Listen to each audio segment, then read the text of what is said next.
Buenos días de nuevo desde Buenos Aires, en un día no tan primaveral, hace mucho Good frío, morning hace from 6 Buenos grados esta Aires. mañana, pero bueno, no importa, lo It's importante. not such a nice day today. It's a little bit cold.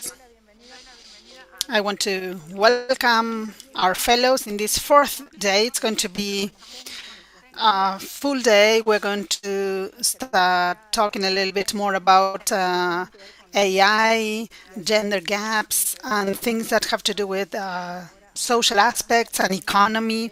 I want to welcome Irene Velandia. She's the government and public policy manager for Google for the Andean region. She's based in Colombia. Welcome, Irene. Irene, you know that this year the school has as a host the SSIG ministry in Colombia, so it's a virtual school, but every year we have a host. Welcome, Irene. I want to thank you for being here with us, for sharing this space with our fellows.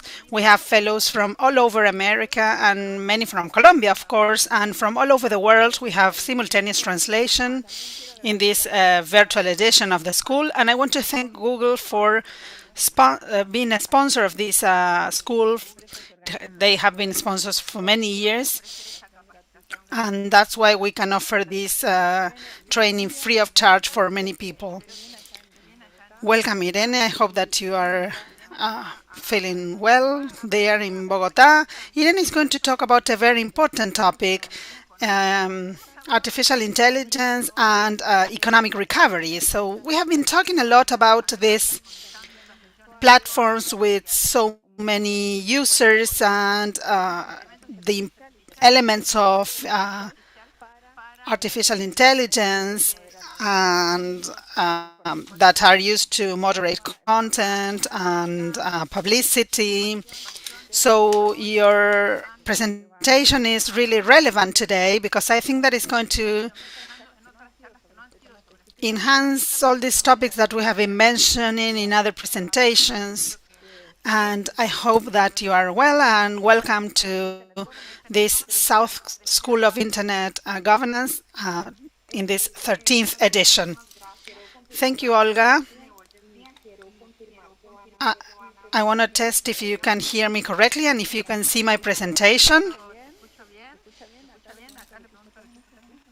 Let me check with the technical team.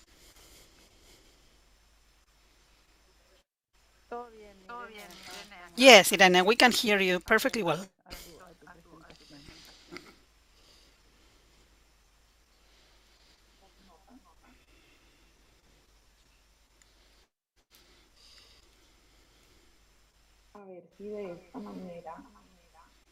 Let me see if I can share my presentation.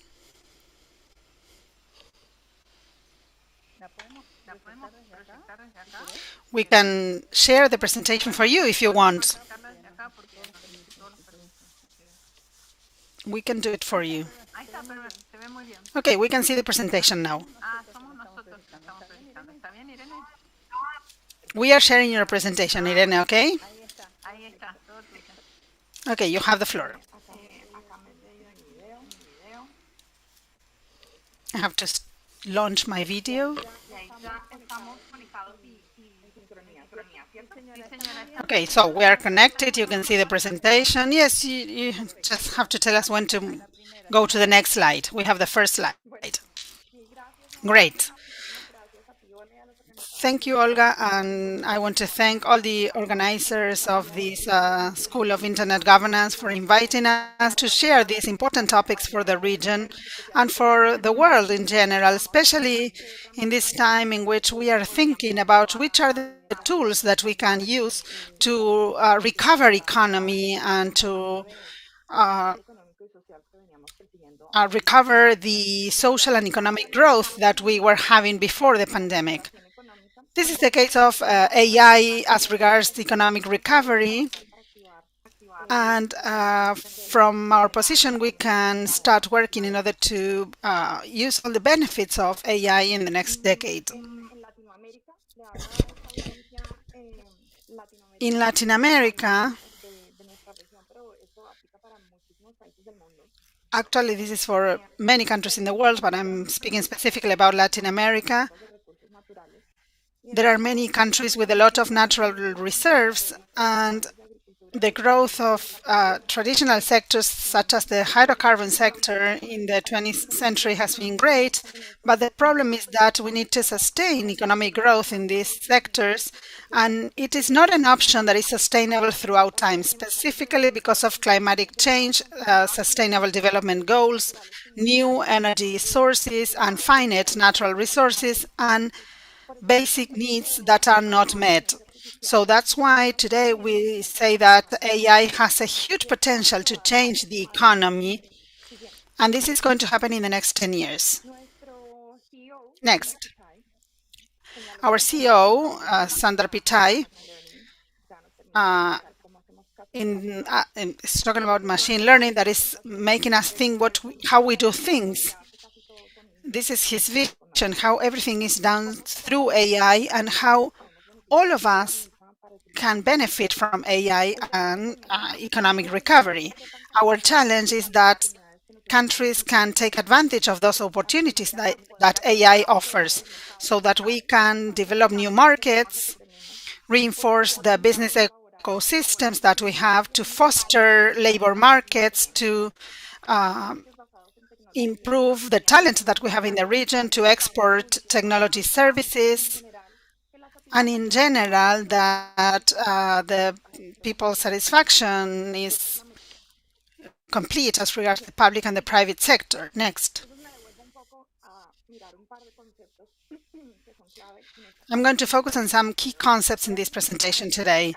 I'm going to make it simple. AI means the science that uses programming similar to aspects of human cognitive aspects and tries to do things and process can be intelligent that way. This is a general definition, but I think that it applies for what we're going to talk about today. AI has been going on for 70 years. It's not a new concept. And the history of what has happened as regards science, for example, I'm going to show you a graph that is going to make you understand in a simple way the development levels that led to AI. We have optimization and automation of processes through simple processes. Then we have AI that we have already defined, and then we have machine learning, which is one kind of AI that includes the use of statistics and techniques that are complex and that allow computers to improve with repeating those learning processes. In the middle, we have what we call deep learning, which is all kind of automatic learning made of algorithms that allow the software to train itself, to learn from what happened, and to develop, for example, language or image recognition. Next. This is a school exercise. As an example, we have to take from A to D and to understand what X means, which is the value of X in D. Probably you were able to reach 81. Nobody's giving you the rule, but the process that you did was understand the relationship between 3 and 9, 4 and 16, 8 and 64. So then 9 and you reach 81. And this is what happens in machine learning. It's trying to teach the computer to learn from experience and from data instead of rule-based programming. An example of AI that is typical is the example of DeepMind, the Alphabet organization that works in the system, and the development of AlphaGo Zero. After playing a lot of games, the DeepMind team decided to play the most difficult game that humanity has, and after putting more than 100,000 games into the algorithm and redefining models and working with the algorithm, the deep learning of DeepMind could win the master in March 2016. And these are very complex processes, and the algorithm learned from itself. And this is a deep learning example. It's not that we need to get to this AI or deep learning process in order to take advantage of AI. A lot of AI that we need to recover the economy is more simple. And it looks for algorithms to try to do specific tasks with a lot of data and to improve results. Next. AI works with algorithms. These are instructions or mathematical equations that the machine uses to process data to solve problems. You probably have heard about algorithms and neural networks, which is similar to the human brain. In our brain, we have more than a lot of these networks that are interconnected in a non-linear way and transmit signals and messages in a complex way. And this allows human processing. So in order to learn in machine learning or AI, what the network does is to train itself using algorithms. So the network learns and obtains great results. The most clear example is this image recognition, where AI, the system that we are using here, has to determine if this is a dog or a cat. We don't know what it is. We have a picture, the computer doesn't know, we don't know either, and we are not giving the computer instructions. So AI in the computer is not going to write the rules. It's not going to use a specific rule that says there's a dog when it has a tail, head, 2 ears, paws, hair. That's not AI. AI, for example, is going to chart 10,000 images that were labeled as dogs and 10,000 images that were labeled as non-dog. And then they are going to apply the algorithm and solve this. These networks try to do predictions based on its capacity to discover patterns. So the more layers, the more possibilities to obtain a pattern, and that makes the algorithm and the whole system more efficient for certain goals. After the training, you send an image, and the algorithm is going to determine, according to the signals, the error levels and the patterns. If there's a 95.65% certainty that what is here, it's a dog. Next. The other AI element that is important for public policy is computational capacity. As you know, math has always been used to identify challenges, to understand them, and to explain them. But actually, math problem solving is not so easy for human beings, and we need to use computers to try to make the equation solving more efficient. But even that way, the processing capacity doesn't allow to do nonlinear processes in a simple way. And this is where AI allows us, or has a key role for this complex process, since it learns from previous experience and can process information quicker and more efficiently. That means the development of AI allows us to share better machines. You have recently heard probably about quantum computing, which is a branch of science trying to develop data processing technology basing on quantum theory. That is the capacity of using different states and doing tasks using all the changes possible at the same time. Those quantum computers are designed to do it in a more precise way and more efficiently than traditional computers. This kind of computing, quantic computing, has been developing the AI concept, the quantic AI concept, that is quantic computers to process algorithms. The goal is moving forward as regards this science, and finally, quantic computing would allow us to get better results than before. The last element that is relevant to highlight here is data. Algorithms that make AI possible are fed with data. Because of the advance of digital technologies, there are more data that are more useful for training algorithms. This process that is a characteristic of AI can only take place when there are enough data with a good quality so that the machine can learn from those data. The machine needs to identify patterns in the data, to extract those rules in the patterns, and to compare data within the data itself.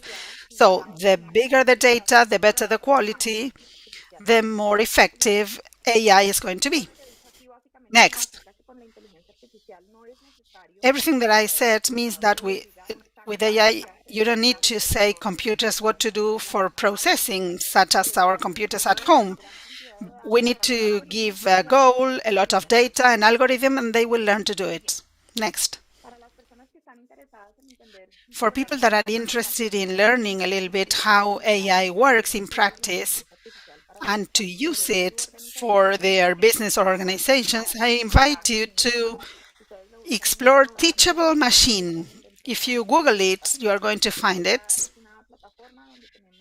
This is a platform where we have a lot of courses and exercises and some tools to develop machine learning processes without the need of specific knowledge in the subject matter. Next, I'm going to go back to machine learning that is necessary for the products and solutions. In the case of Google Photos, those of you that have used it probably have seen the share libraries. This function allows us to share certain photos with friends and family. You can also save photos in the library of those people that you may choose. And there's also a recognition technology that allows us to differentiate a selfie with a lot of people or a selfie with my parents, for example. Everything is done through AI. Next, in Gmail in 2015, there was a change that was very clear for users. We introduced an intelligent answering function, helping users to handle inbox and classifying emails in a quicker way. The next year, 10% of the users of mobile phones that were using Gmail from their phones were sending emails and answering them with this tool. And here in these tools, we have two neural networks. One is used for inbox, and the other one is to predict the possible answers for those emails. Both networks work together in order to understand the content and offer different answers for the different options. The last example from Google that is a very useful one for many people is Google Lens, that makes possible for more than 800,000 people all over the world that have problems reading to use a function that puts text into voice. So with the camera in the phone, you take a photo of a text that you do not understand, and it puts it into a voice. They can understand the message. This helps for ATMs, for doing shopping, or for people that have some kind of understanding problem, and also those who cannot understand maybe a language. And this has been tested specifically in India. Next. There are more ambitious developments that are not within the communication ecosystem. There are people that think that if AI continues developing, there's going to be like a super AI where humans are not going to be necessary and machines are going to develop itself. And these are ideas that come from fiction and do not have support. But we need to understand that there are specific things about AI in order to establish public policies and to guarantee that our societies are going to enjoy from the benefits of implementing AI, and that we are going to be able to apply it to different aspects in society, such as education, security, and the labor market. Let's see some of these important uses that offer efficiency and that help our society in the mid and long term. Double click, please. Airbus created a satellite image analysis system. You can click again, please. Thanks. They developed a satellite imagery analysis system that eliminates clouds from the images. They have worked in another software before this, and they have developed it for more than 2 decades. And then they developed a new system recently. An AI engineer reduced the error rate to less than 4%, from 13 to 4%. Next.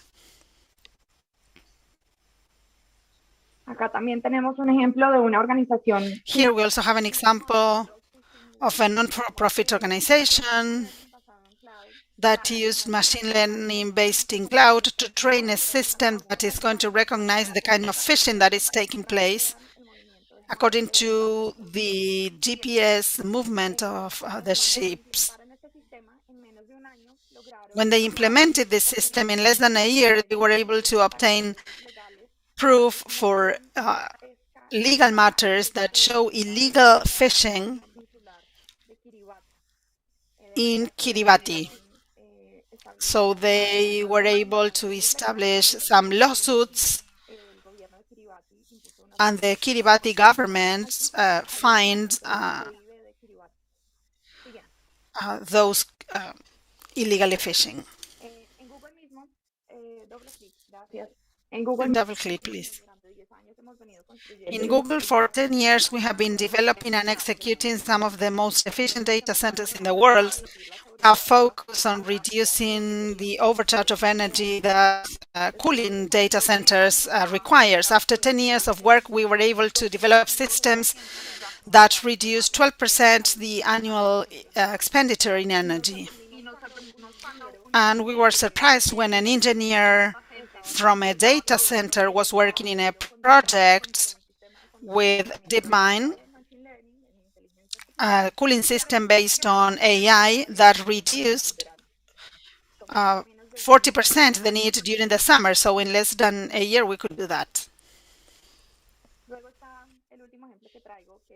And this is the last example, which is a retail store for food in the UK.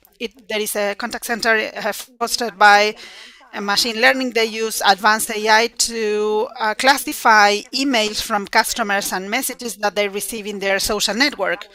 And in this way, they can focus quickly and efficiently with a triage model, giving priority and classifying the possible answers for all their customers. Next one. What does AI have to do with economic recovery? These are basic concepts that you know about the way of assessing economy and the value of goods and services produced in a country in a certain period of time, generally in a year or a quarter. GDP grows by adding capital or labor. But as you know, is the decreasing performance law that has to do with everything growing at in the same level in economy. And if you have a computer to write a book and you buy a new computer, it's not that you are going to write two books. So if we add AI in this context, probably the additional production capacity of that computer can be used, for example, for translating the book or for automatically using different contexts into the book can be put, or to develop new distribution networks for that book. So that way, marginal performance is not going to be deficient. And the same happens with labor.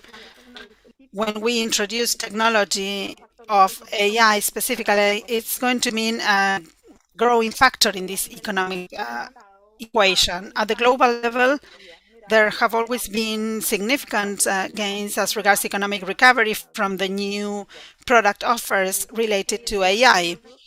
According to Analysis Group studies, you probably know this consultancy group, in 2016 they estimated that including AI in productive processes in the world will generate more than $300,000 million in the GDP growth in the next few years. Deloitte also has another survey that has with the global market of AI of $6.4 million for 2025, and also estimate a 14% of the growth in the GDP for 2030.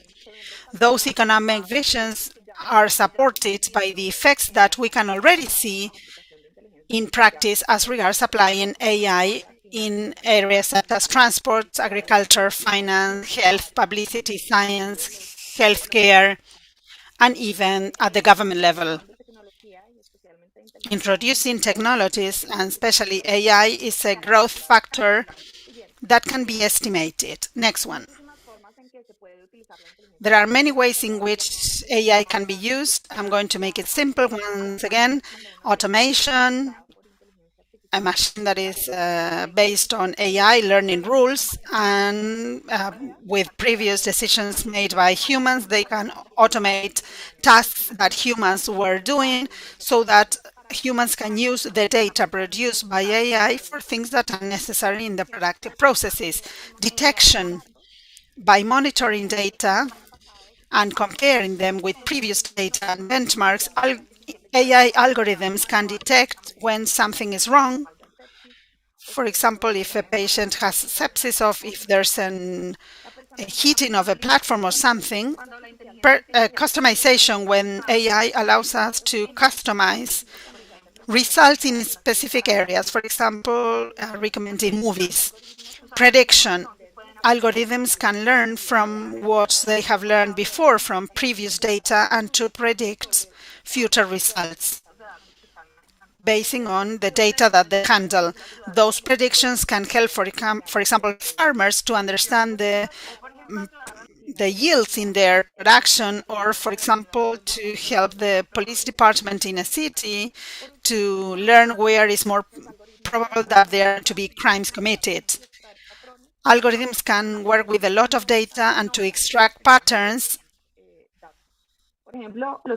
that humans may not have seen. For example, scientists can use AI to analyze data from patients and to identify correlations in the genome and the incidence of disease in this kind of patients. During the pandemic, we can say that although the health crisis and the economic crisis affects us, AI and probably other technologies, digital technologies, have the potential to help recover the economy. And we think, in what was said in the World Economic Forum, that every technological innovation that is used to fight the pandemic is going to help us to recover from it. Reactivating the transformation power of AI and to be able to apply it to our society to get a benefit is going to involve all the players, the businesses, society, the state, the academia, the social sector. We need to work together in areas such as production, labor, consumption, to mention some of them. And we need to find a balance between public policies and to take opportunities such as this forum to discuss, debate these issues. Public policies should also be timely applied. If there is no opportunity, there may be some of the factors that are left behind, and we need to focus on labor and education, for example. Here I want to suggest 6 points in the public policy agenda in which we can work with AI. The first one is to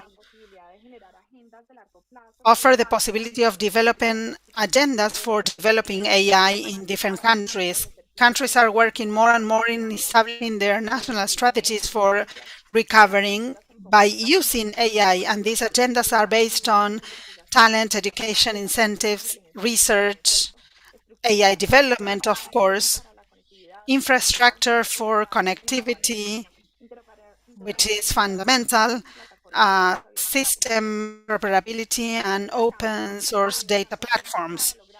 What we were saying here is that in order to achieve the long-term goals, we need to start working or doing ongoing work within institutions so as to have constant dialogue with all the relevant parties in order to promote AI. Second, to foster technology investment and good quality data. As I was saying, because of the exponential growth of processing capacity of computers, AI is possible. This complexity in implementing AI is going to continue needing efficient computers. So we need to invest in technologies so that we have the tools that AI needs. We are not only talking about machines, but also investing in technology services that enable AI processes such as cloud computing. And we also need to establish interoperability standards that will allow data to be used for machine learning by third parties. The problem that we have today is that data is not in files that can be read and is not ready for processing. That is the big challenge. So we also need some of those data that are going to be personal data, and we need a legal framework sustainable to allow us to govern in a right way those data and to offer trust to the owners of those data and to allow cross-border flow so that we can apply AI use those data. The legal framework, of course, in Latin America, we know about those legal frameworks, so we are almost there in achieving that goal, to foster research and development and testing of AI. This is key to foster academic work as regards research and development of AI. It implies testing labs as well. The academic sector is key in this AI testing, and we also need to use research and testing at the business level and to use public-private financing and incentives to attract talent and the necessary expertise for developing AI that is necessary. And it is also paramount to develop the creation of systems for the development of this technology. Develop links between the players to generate ideas and to develop local businesses using AI. These specialized ecosystems for AI are going to be used, and public policy should also focus on these physical or virtual areas to focus on that. We are starting to see in some of our countries that this is a valuable instrument when researching and testing AI models. Next. The task force has been incentivized towards educational change or transformation when one may acquire the talents and the necessary skills. without having the possibility of having a liver activity without AI. Not only a community of scientists, but also some roles that may exist in a developing world with implementation of AI. Public policy should drive, for example, the role played by mathematics and science, and here we speak of STEM, science, technology, engineering, and mathematics, which drives AI and practical applications. Also, the role of soft sciences like language, communication design, organization management, and project leadership. These are projects of AI where they develop and implement capabilities that are fundamental in order to put them into practice. The role played by digital literacy. The public capacity of using technology to relate to technology positively and to integrate that one in the day-to-day operations. Also, human and social sciences, which are essential for training algorithms and to drive communities or society to use and to relate it to AI. To strengthen gender gaps in the digital divide, because we may require that AI is unbiased like the gender bias. And we also need that there should be planning in talent reaching all demographics and all geographies. Then we need to invest in AI on the part of the state.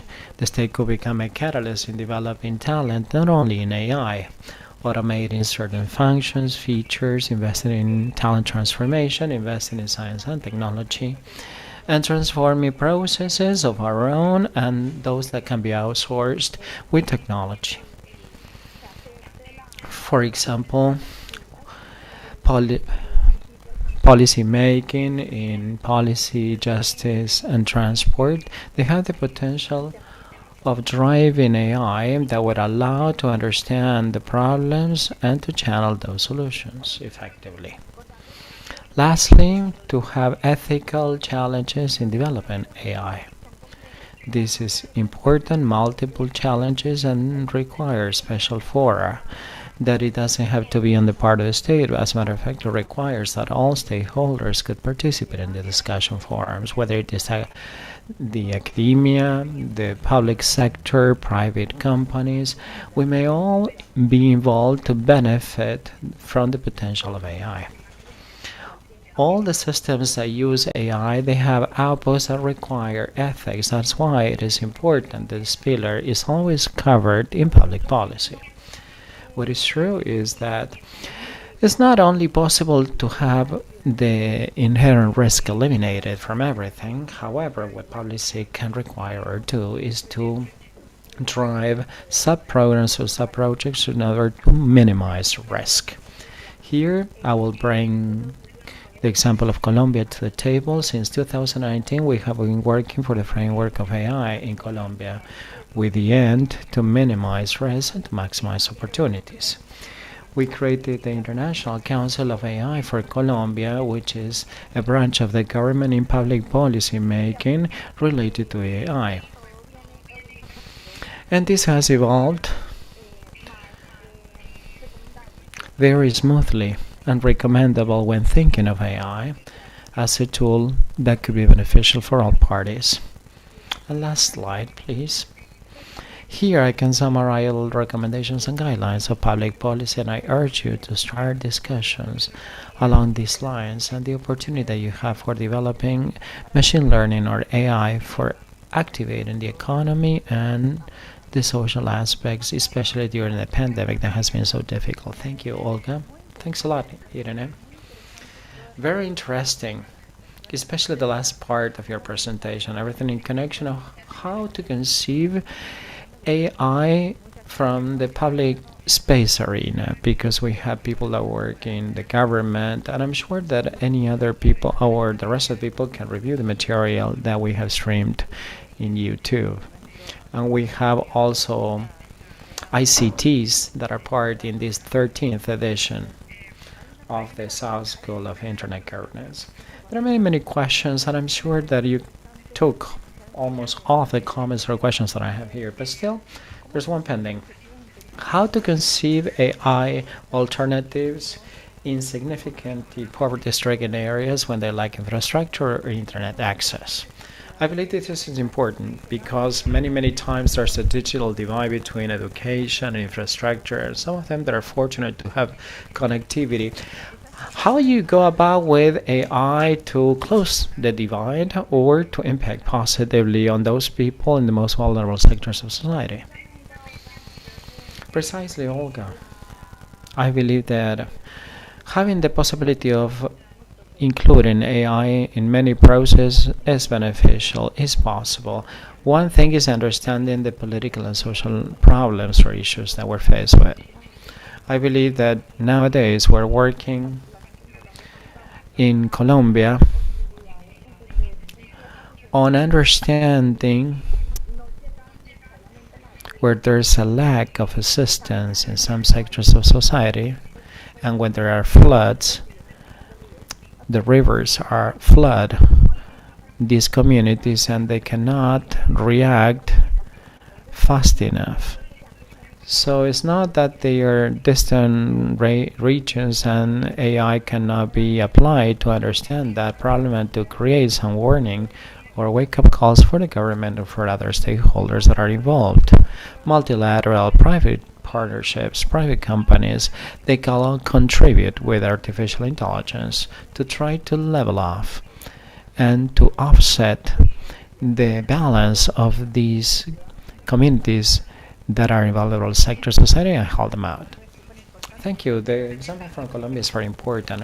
Also, those examples that you brought about UI fishing, unreported illegal fishing, or on the part of the government, how they solve and identify gaps or problems or issues, especially in the most vulnerable sectors of society, to impact their reality with some benefits. Thank you very much for speaking here. Thank you for your time.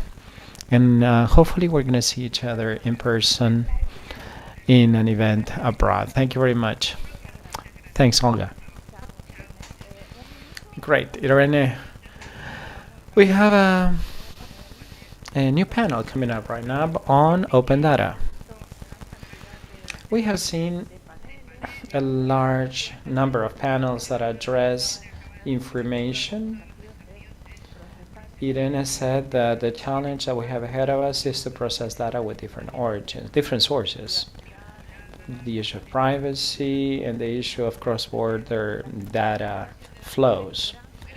Because this is pretty large and we have many initiatives to have this open data available, and this is the issue that I would like to address with two friends of ours from the South School of Internet Governance.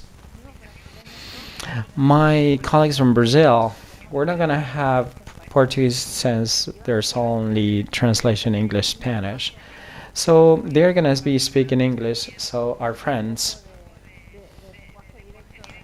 that are English speaking, at least they can understand directly from you. Can we start directly with them? My friends, let me welcome you to the South School of Internet Governance, Daniela. Tudo bem? Tudo bem. Vamos a cambiar el inglés. Being with us this morning. Let's go to English now.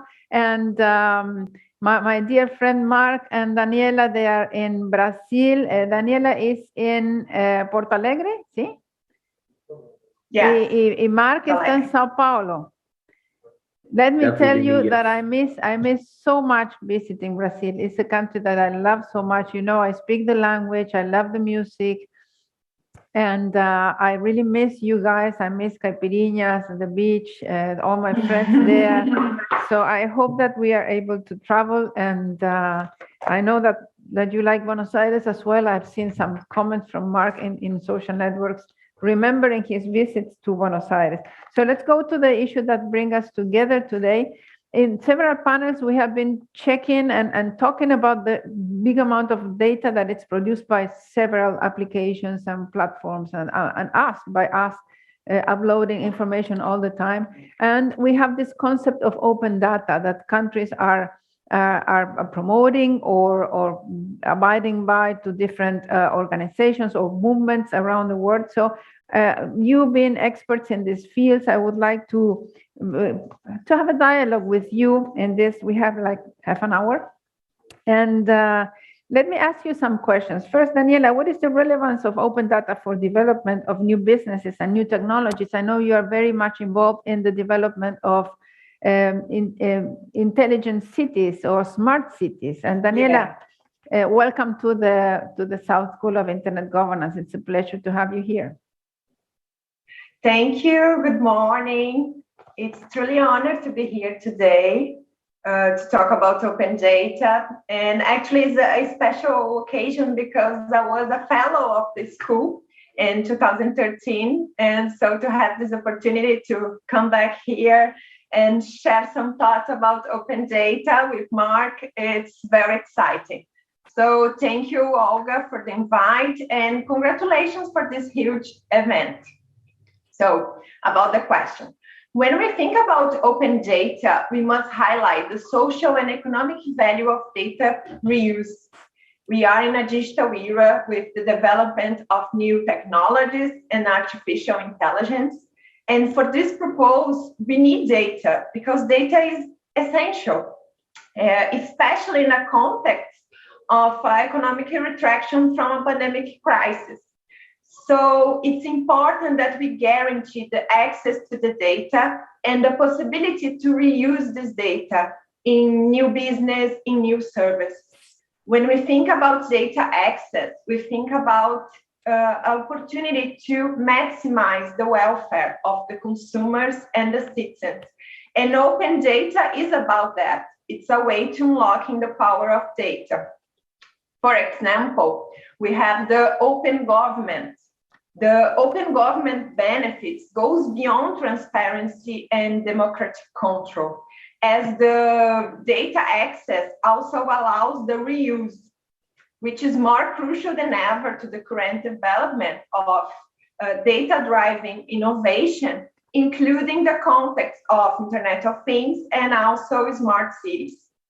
From the economic point of view, the data access and the data reuse reduce barriers for new entrants in the market and also allows and promotes a fair competition in the market. And in this regard, we have some experience to share, like it's the case of European Union, that the new directive of European Union recognized the value of the reuse of public service information and introduced the concept of high-value data sets. And for this purpose, the directive determines that the data will be available free of charge in machine-readable format, provided via application programs interface, APIs, and where relevant as a book download. So all these initiatives is to promote access to data and this reuse of data, which nowadays is more crucial than ever. Mark, what are the FAIR principles and why it is important to pay attention to them? Mark? Thank you very much. It's a pleasure to be here talking with all of you today.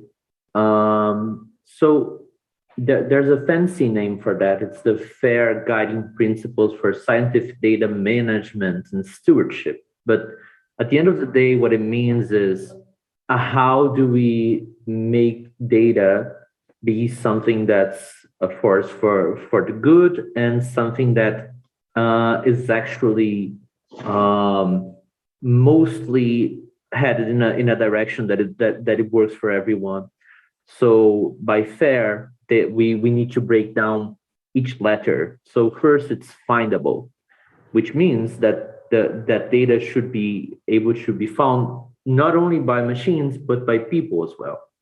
You need to have access to this data in a way that you can actually get to whatever you actually need without it being something that's overly complicated. And those of us who deal with data know that this is potentially one of the biggest problems right now, to be completely honest.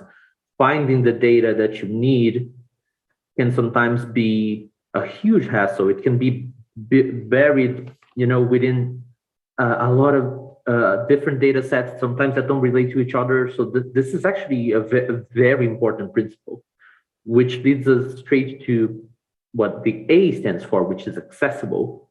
So once the data is actually found, you need to know how to get access to that. How are there any permissions that you need to get? Is there any kind of term that you need to sign? How do you actually work with the data, right?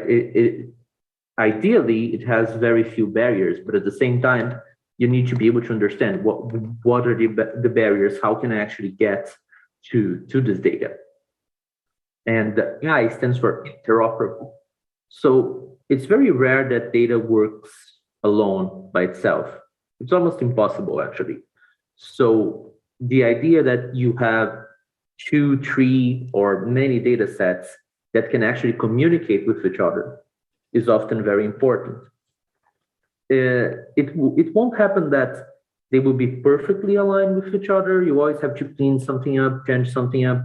But sometimes the differences are so big that it's not worth the research time to actually make them work with each other. So at that point, as useful as it would be to use them together, you need to discard something, which is a shame. So the interoperability and following metadata standards is incredibly important.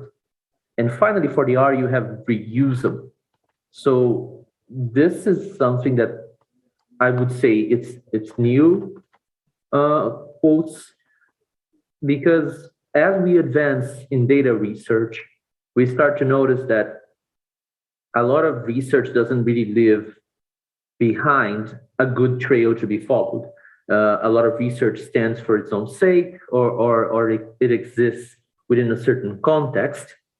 And then when somebody actually needs to get back to that, and this feeds into the other principles as well, you end up saying, okay, how do I actually make further progress on this? So when whoever is already dealing with data or intends to deal with data, which is pretty much everyone in the next decade, this FAIR guiding principles are actually something very important to think about as a basis for everything that you're doing, for any initiative that you take. It's the kind of thing that you think about first, not last, right? It's the first thing that you try to engage with. Thank you.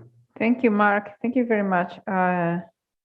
Many questions come to my mind, but I want to ask Daniela now, are there other initiatives in open data beyond the government sector? Because it seems for us, citizens, that is the government the one that is obliged or should do this open data initiatives, like, for example, businesses and non-for-profit organizations? Daniela. Thank you, Olga. Yes, it's a good question. Many initiatives in the field of open data come from the government. Sometimes even the expression open data is used to refer to open government as if it were a synonym. The open government started more or less 15 years ago, and it's particularly significant because of the quantity and the centrality of the data. But the most important, it's because the openness of the data is determined by law. So it's not a choice in many countries. These initiatives of open government were stimulated in many international forums and international organizations, like the case of United Nations, G8, OECD, European Union. And today, several countries are committed to open their data, as is the case of Brazil, where we can find in the website of the government some data without needing any identification or access credentials. Although the importance of the open government, it would be needed that if this movement could expand to other areas with the advance of the open data, with companies, business, non-profit organizations, if international organizations. Actually, it would be a great opportunity if we have this advance of the movement of open data. We already have some examples of initiatives like that, like the case of Uber, Thomson Reuters. We have many international organizations that are opening their data too, as is the case of World Bank.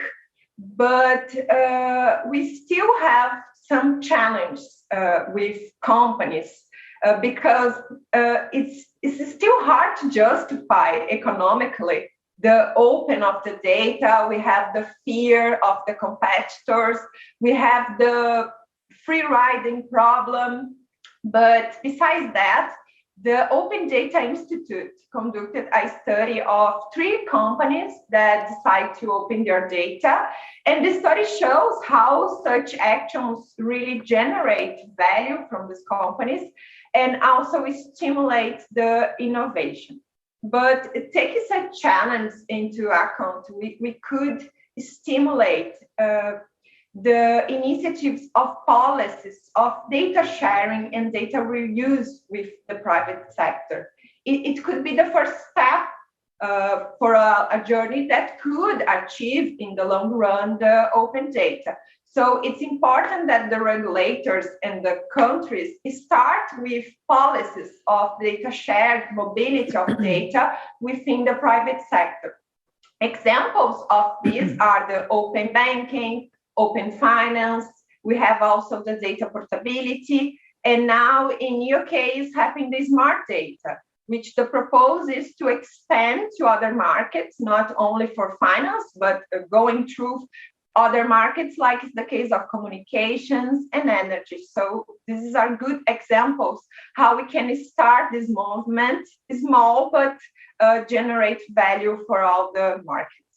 So thank you. That's very interesting. I didn't know that some private initiatives were there to share information, because for companies, information is always something important to keep away from everyone, because it's kind of a secret. Yeah. The secret sauce of their businesses and success. That's very, very interesting. Thank you very much, Daniela. And Mark, what are the current and potential uses of open data in the health sector, especially considering that our motto for this School of 5 days is how internet and technology can enhance and help the economies in our region after COVID-19? Thank you, Olga and Daniela.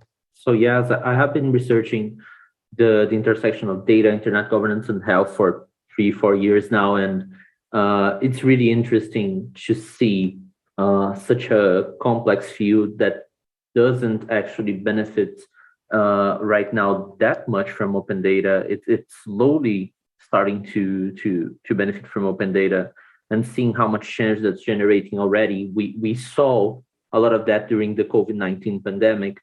We're having a very, very difficult time developing solutions, but this is with a lot of open data being shared. Imagine if it wasn't, right? A lot of universities have engaged in open research models, and a lot of companies as well, understanding that this is something that's needed for the greater good. So open data in health, it comes from the movement of open access to all research data, right? But in certain areas, this is particularly concerning when you have a paper about an important academic paper on health locked behind a paywall, right? This was funded with the university's money, with the researchers' money and time, and then it's locked behind a paywall for some reason, unable to benefit the greater public with that knowledge. So this is something that really shouldn't be happening, because this is a common good. This is something in particular that you can argue that this is for the public good. This can't be locked behind a paywall. And from that concept of, opening the papers comes the concept of actually opening the data, the actual research data. Now, what could be the benefits of that? And whenever I'm thinking about this, I think this is the original intention of the internet, isn't it? If you go back to all of those books about the creation of the internet, it was all about sharing researches, not overlapping different research lines, trying to contribute to a single goal. And for an area as complex as this one, this is exactly what is needed. You can't have too much overlap. You need to be constantly evolving the ability of people to research faster and better. And not only that, but when I look towards what actual impact that could have, let's be practical here. So sometimes you will have research on the effect of a medication on a population, let's say, and that will be released in Portuguese on a specific journal, and then in French in a specific journal, and then you have a lot of data that's spread, and it requires somebody who's actually very actively engaged in that to pick every publication and start to make correlations. If we were working with open data, you could just gather all of that and you would see, okay, there's this undesirable effect that's being generated in these populations. And that wouldn't take, the massive amounts of investment that it takes right now to do that. You could simply gather the data as a researcher, a postgraduate student of a related area, and you could do that. And thinking even further, we have this vision that with all of this data, all of this different knowledge about individuals and health, we could get into what would be ideal for medicines, which is what is called stratified medicine. This is a tough term to translate. It's basically medicine for each person. So instead of you going to the pharmacy and taking this standardized medication, you would be able to take medicine that's made for your body, that's actually good for you in particular, not good for 99% of people. But we can only achieve that kind of progress with open data, with understanding how everything works at a very granular level. And you can think, right, it follows naturally. That all sounds very good, but I'm pretty sure that in other sessions you have been discussing about privacy, and that's a big concern. It's not something that I think the community has a good answer for right now. It is very difficult to balance public good and privacy, especially when it comes to something sensitive as that. What has been happening, this is something that, in the research that I have been following has been consistent. Some people want to be data donors. Some people want to actually be out there helping further science in that way.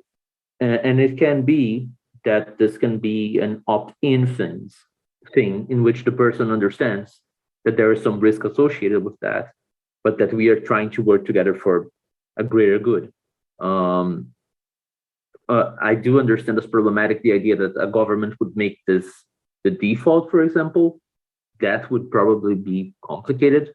But as long as we keep in mind, an attempt to balance privacy and the common good, I think that this is something that could actually take us to a better place, a place in which, health, technology, and data can all work better together. Thank you. Thank you, Mark. I have a question from our fellows, from Roberto Triviño. He's asking, how do you see the process of open data evolving in Latin America?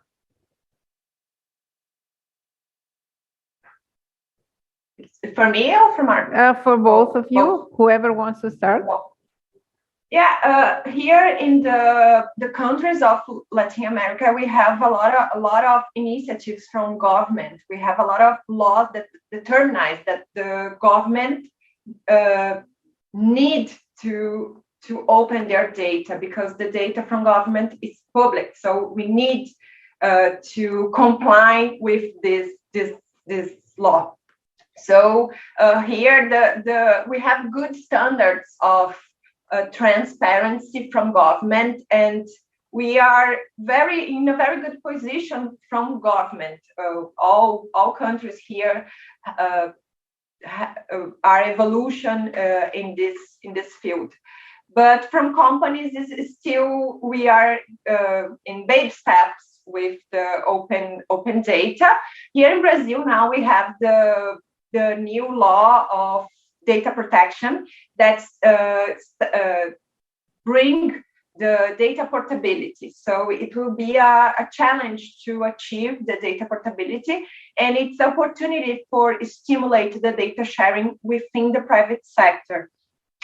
We have also other initiatives here, like the open banking in Brazil is starting now with the Banco Central, which is the federal bank of Brazil. And we have these small initiatives, but from the government, it's very, very good to establish the open data in the government in many countries here in the Latin America. Thank you, Daniela. Mark, your final comments about the region? Yes, I would complement that. I think Daniela summarized it perfectly. I would just like to recommend to anybody who's interested in this, there is a website called Open Data Barometer. And over there, you have a regional ranking of the different countries of Latin America and how they rank in relation to the global readiness of open data. And you will see that actually some of the countries in the region are quite advanced. You have Mexico, Uruguay, Brazil, Colombia, Chile, Argentina, Peru. They're all pretty far ahead in terms of readiness of open data. So while others, such as Panama, El Salvador, Venezuela, then they are less ready. But I would say that to have some countries in the region that are already quite advanced in this is a very good precedent, right? It's a region that has seen that kind of push due to our academic tradition, to our social history. I think this has been very important in pushing ahead the concept of open data, and you can see that this is having some impact already. So it's pretty good. I think we could continue to be a region that develops this, and especially if we work together, right? Especially if we connect data between different countries in the region and different actors and governments, that would be actually very beneficial to a region. Thank you. I have some more questions. We have like 5 minutes more. Is there, from Mariana Otic, is there a regulation, regional or global, that makes it obligar? How do you say obligar in English? Oh my God. To make it mandatory, enforces, thank you, state to open data? That's one question. The other one, is there evidence that open data contributes to the science of behavior for governments? And finally, what can be done from civil society to promote open data? Yeah, from the point of the government, the open data, it's very important because it's the transparency for the government stimulate the better services, better for the citizens, more benefits for the citizens, stimulate the reduction of corruption and other crimes with the public sector. So we can point that the open data is very good for the government, not only for the point of economic of the reuse and for the scientific point of the open of the data, but also for the government. It stimulates better services and better conduction of the government. We have a lot of laws here in the Latin America that determines that the government need to open their data. So we have these laws, and in the international level, we have some guidelines and that stimulate these actions from the government. It's like the case of OECD that stimulates the members now of the OECD to open their data. So we have these initiatives. Thank you very much. Mark, any comments, final comments? Yes, I think that civil society has an important role to play in opening data, because sure, from one aspect, the people who are doing the research are the ones who will be driving this process. But honestly, there's a need for demands for open data to be generated. There's a need for governments, for the private sector to actually hear that this is needed. Because I'll tell you, as somebody who is, partially academia, partially private sector, I walk this tightrope, and I know very well that if you want to try to champion and defend open data, you need to be able to point to something to justify it to the decision makers. You need to be able to say, look, there's a demand here. There's a use case here. There are people who are trying to do work with this data and they would benefit a lot. You need to be able, from within the decision process, to be able to point to people who are actually writing articles, who are actually carrying out discussions, sending emails. If you are doing that kind of movement, you're actually helping the people who are trying to push for this to happen. And I can say that from personal experience. So if you have an article, even if it's on a blog, whatever, you can actually get your hands on. If it's on a newspaper, even better. But wherever you can get the word out, I would like to see open data about this. Then if somebody is actually trying to push this forward, they can go and say, but look, there's this article that clearly shows the demand for this, and that helps out a lot, way more than you would think it would. So that is an important step, actually talking about this in a public manner. Thank you. Thank you, Mark. Thank you, Daniela. I appreciate very much your participation. There are many past fellows of the school that are now invited as speakers, experts, because you are now well-known experts in your fields, and friends, of course, of the school. And also some of you are invited to moderate panel. That was the case of Sandy Palma from Honduras yesterday. She was moderating the panel about cybersecurity. So it's an honor for us to have you here. I miss you guys. I hope to see you somewhere in Brazil, I hope, or here in Argentina, or somewhere in the world. And I wish you that you are safe, that in good health, and we stay in touch. Thank you very much for being with us this morning. Thank you. Bye-bye. Thank you very Saludos. much. It was a great pleasure. See you all. Saludos. Saludos de Adrián and the team. Greetings from Adrián and from the team. Please stay tuned, because at 12:30, that's 10:30 Colombian time, Ecuador and Peruvian time, we're going to pick up with gender gap in ICT, what has changed and what has been changing during the pandemic. Thank you very much, and we'll resume in 15 minutes.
Volvemos ahora en este cuarto día de nuestra South Colon Internet Governance con un tema súper importante que ha pasado con la brecha de género.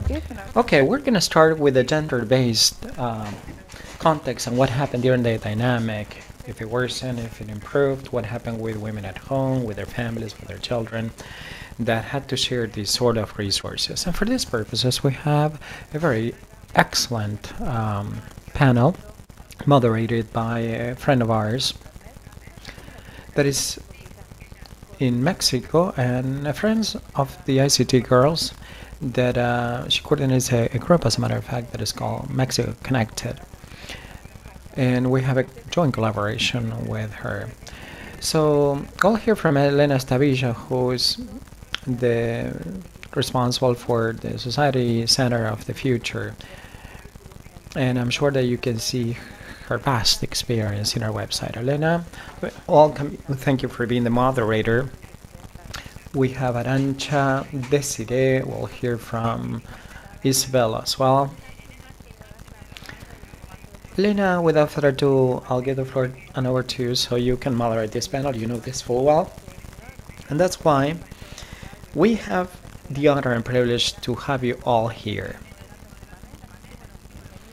So let's welcome you all, and at the end I'm gonna read out some questions in the Q&A. Okay, those questions from the students. Thank you. Thanks a lot. Thanks a lot, Olga.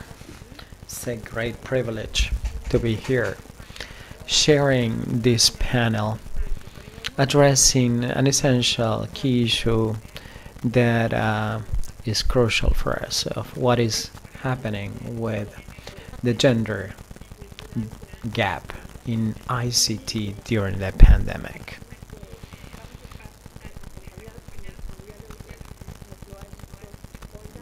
As Olga explained, we will hear from experts who are going to, from different points of view, are going to contribute her opinions to find possible solutions to these issues. With Arancha, we'll hear from Isabel, Desiree, and Solina. And also we will screen a video from Solina Aldula, who is going to give us a key message to address later on another panel where we can discuss further ideas. Now, let's bring this topic to the table and address generally the state of the art of where we stand with gender gap during the pandemic after these months in ICT. Les comparto mi pantalla. These issues.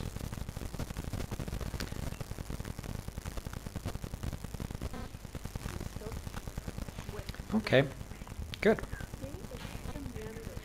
What is going on? What is changing with the gender gap in ICT? Where do we stand in gender-based gaps? Here we have some indicators that issue some wake-up calls, because the health crisis have impacted negatively in the struggle, the historical struggle to close the gender-based gaps, the opportunity gaps, the access gaps. Now, the World Economic Forum on a yearly basis publishes a very important report on global gender gap that has important indicators, and it reports the time that it will take us to reach equality if you follow this path or the current roadmap. Before the pandemic, we argued that we will reach equality by 2156, which was a very gloomy scenario. However, we were warned that the recent perspective with the World Economic Forum, they said that this has extended that we'll have to wait till 2156. Before it was the year 2021, right now 2056. If we understand what was the loss of income by women during the pandemic, well, it counts for 800,000. It would be $800 billion, equivalent to GDP of many countries. How would you explain this backlash for women? Because these are situations that are close to our hearts, because we take part in the informal sector of the economy, which was the most affected by the crisis and the least supported by governments. There's a gap in informal employment. Here you can clearly see in this map in color coding. In green, you can see the largest gap. So you have this in developing countries. In blue, you have more women that are part of this informal sector. On the other hand, before the pandemic, culturally speaking, women did 3 times more unpaid work than men. And given the situation, the unpaid employment increased because of the additional health hygiene measures, because of schools being closed and the saturation of hospital occupancy. And the strategies that address the pandemic haven't taken into account the gender-based perspective. So the care has been reduced significantly in women. Also, there has been a lack of flexibility in the labor markets, and there have been excluding environments that have taken women directly to the informal sector of the economy. So what is the COVID-19 effect, and how does it impact on gender-based ICTs? One may argue that we can address the gender-based ICT index published by Ericsson. It's an index that reports inequalities and the gap among those that are connected or the ones that lack connectivity. In this sector of the connected people, the index reports how they use services, the use to devices, and the time they spend online. All these factors add up to a digital maturity index. The index reports that among the people that are connected, the time online is more or less the same, or is reaching equality. So there's more or less equal participation between women and men. So this gender-based gap has been reduced in the connected people. Now, in the service use evolution, we can follow the same trends because women has been using their devices more intensively and more sophisticatedly. They are doing remote work, they are studying through e-learning, online shopping, and health service accesses. So they closed the gap, or they have closed the gap in time and use. And this is just for the women that are connected. However, there's the other side of the coin, because we anticipate lower access to devices and services because the pandemic has widened the gap of gender-based income and health, so it restricts the capacity or the capability of women to pay for invoices, for devices and for services. So there's a series of contrasting effects. On the one hand, you have the gender-based gaps that are significant. For example, if we assess them from economically point of views, socially, labor markets or income, that has increased. For those that are connected, in the use or in tapping digital services, this has been decreasing. However, the Gender-based access digital gap has increased in services and devices. So this situation has become more exacerbated, and those that were connected, faced with the difficulties or the added difficulties of those that are not connected, and this is a population that is on the rise in certain communities or groups, speaks of a larger inequality. It tells us that we have a great challenge of us. So we should have highly focused strategies on these topics. Women that are not connected, we need to address access to services and devices and drive abilities, skills, and relevant content. But for those women that are connected, we need to drive the agency, ownership capacity, and also skills that are typical of women, our own, even though we are using services intensively to have access. At the same time, one can see that women are joining the informal sector and they're having lower salaries. So here you have the phenomenon of using services but for needs that are not of their own but for others. And this is strictly linked to the workload that they have in caring for others.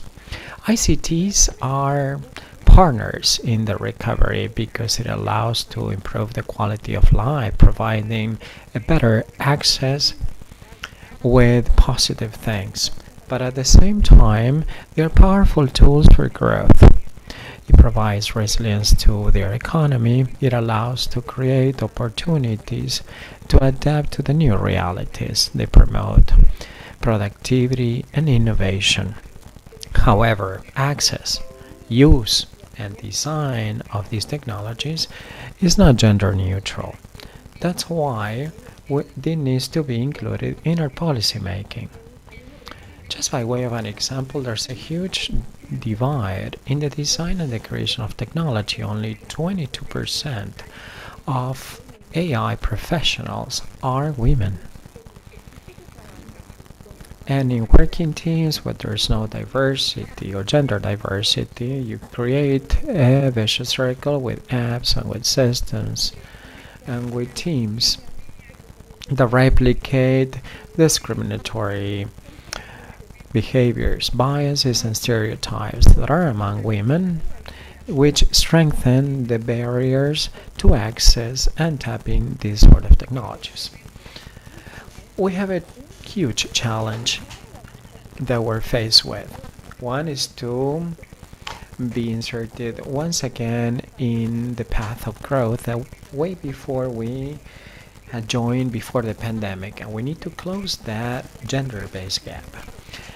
And instead of trade-off, we argue that it's essential to recover what has been lost and to activate or reactivate sustainable economic recovery by incorporating gender-based perspective, which is transversal and right now is a pressing issue more than ever.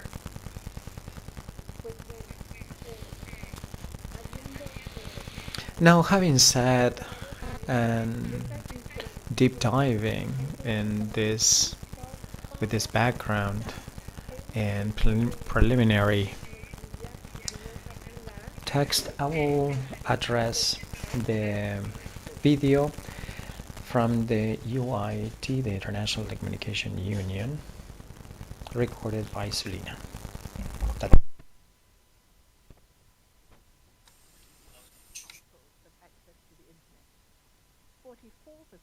Of individuals in developing countries are using the internet. In the Americas region, it ranges from approximately 33 to 95% of the population. Approximately 55% of the world's male population use the internet, compared with 48% of the female population. While in developed economies, gender parity has been reached, in least developed countries, the share of men using the internet is twice the proportion of women. COVID-19 has led to unheard of restrictions on people's mobility and has opened the door to the use of digital technology in ways never before imagined.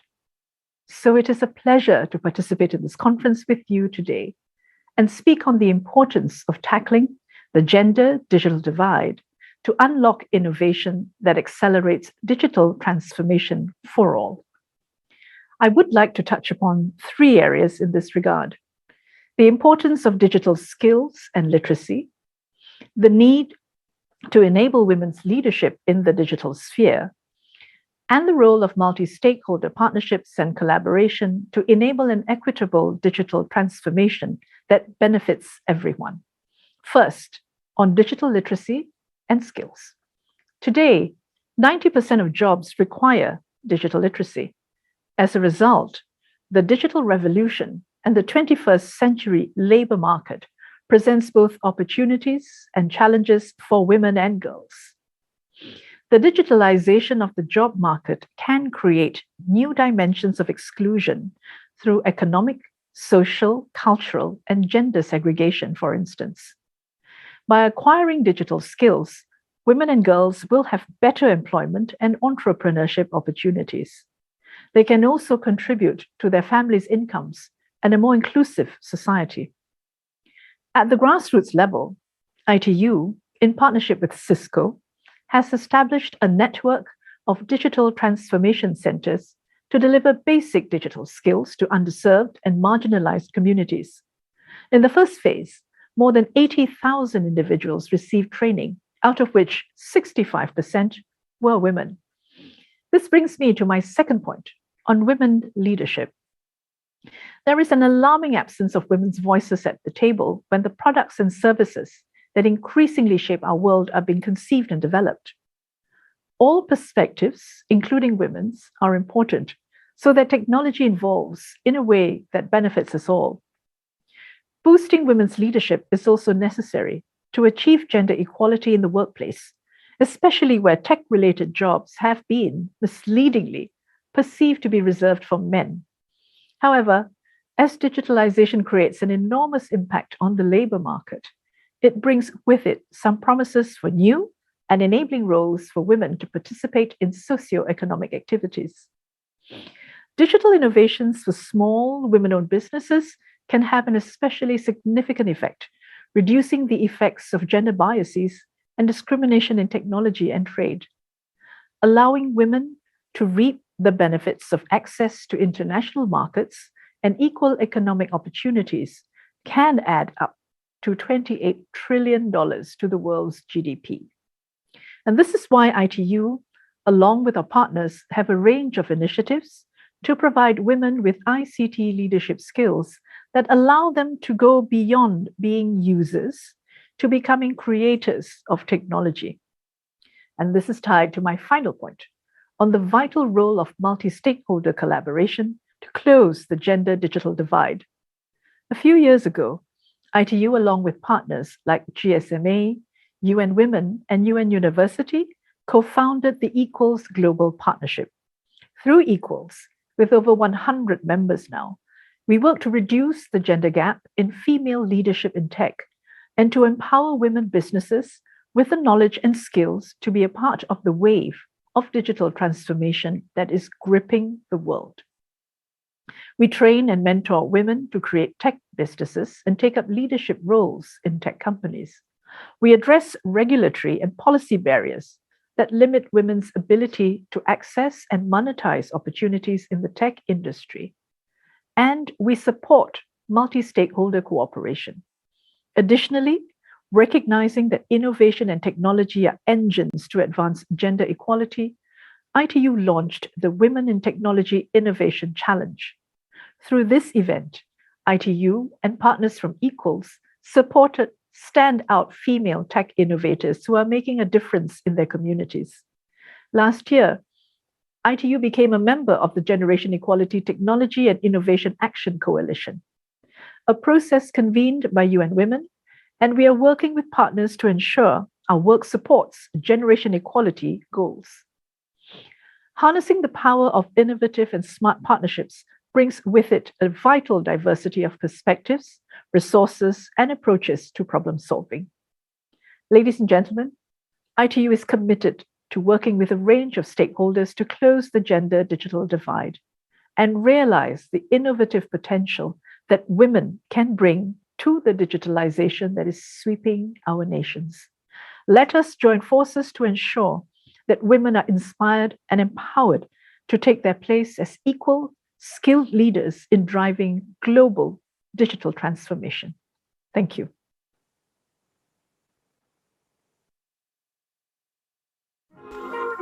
Gracias por este mensaje tan poderoso, la importancia de impulsar la creatividad, el trabajo, la iniciativa de las mujeres desde diferentes puntos de vista y con apoyo en diferentes actores, desde brindar las habilidades necesarias, pero también impulsar esta creatividad, esta experiencia de quienes ya tienen proyectos y están dando resultados, ponerlas en este empoderamiento del que hablamos, ¿no? Quitar las barreras para que puedan hacer realidad y que juntos, podamos cerrar esta brecha en beneficio de todas las personas. Pues bueno, entonces ahora pasamos a un panel, a una plática que seguramente será muy rica y muy interesante, donde tenemos el gusto de poder hablar con Isabel Cristina de Ávila, como ya había mencionado, gerente de dominio.co y gobernanza de Internet en Colombia, con Arantxa Guillén, gerente de campañas y programas para América Latina de Facebook, y esperando también que se incorpore, que se pueda incorporar Desiree Milosevic, que es Policy Advisor en Donuts Inc. Y pues para esta plática estaremos guiándola a lo largo de una serie de preguntas para inspirar este debate. Y entonces empezaría con Isabel, por favor. ¿Cuáles ves, Isabel, que son los retos que se han hecho apremiantes en la pandemia para que las mujeres emprendedoras digitalicen sus negocios? Bueno, muchísimas gracias. Primero que todo, agradecer a todas ustedes por haber hecho parte de este panel tan interesante, a este evento en donde el Ministerio de Tecnologías de Información y Comunicaciones, por segunda vez en estas 13 veces que se ha desarrollado en Latinoamérica, es el anfitrión, porque reconocemos la importancia del Internet para la vida no solamente de los colombianos, sino de todos los ciudadanos en el mundo. Y por supuesto, agradecer por tener dentro de la agenda un tema como lo habías planteado, Elena, tan importante como es el tema de la equidad de género en las tecnologías de información y comunicaciones.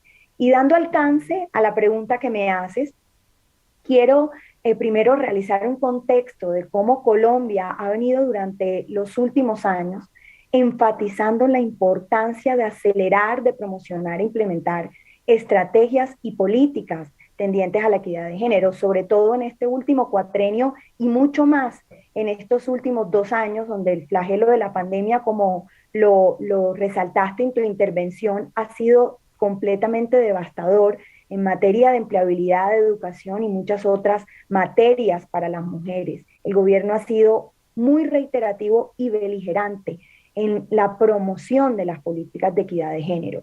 Tenemos hoy día un Plan Nacional de Colombia, que es como el mapa de ruta de proyectos y estrategias de este gobierno, que incluye un capítulo específico de equidad de género que se denomina el Pacto de Equidad para las Mujeres.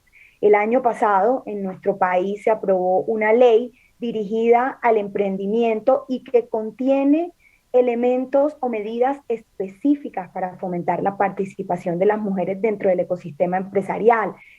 Contiene o determina esta ley requisitos diferenciales para los procesos de contratación que favorecen a las mujeres o promocionan la participación de las mujeres. Se crea el Fondo Mujer Emprende para canalizar recursos públicos y privados destinados a empresarias y emprendedoras mujeres.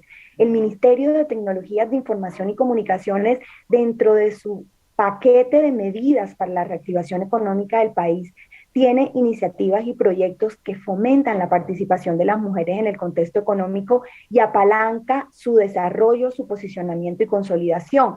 En el tema de dominio, por supuesto, tenemos a través de la apuesta de 100.000dominios.co, en donde queremos entregar 100.000 herramientas digitales a 100.000 empresarios y emprendedores, tenemos el desafío de que el 25% de estas entregas se haga a empresarias y a emprendedoras mujeres. En Colombia el 96% de nuestra base empresarial son MIPYMES, es decir, micro, pequeñas y medianas compañías.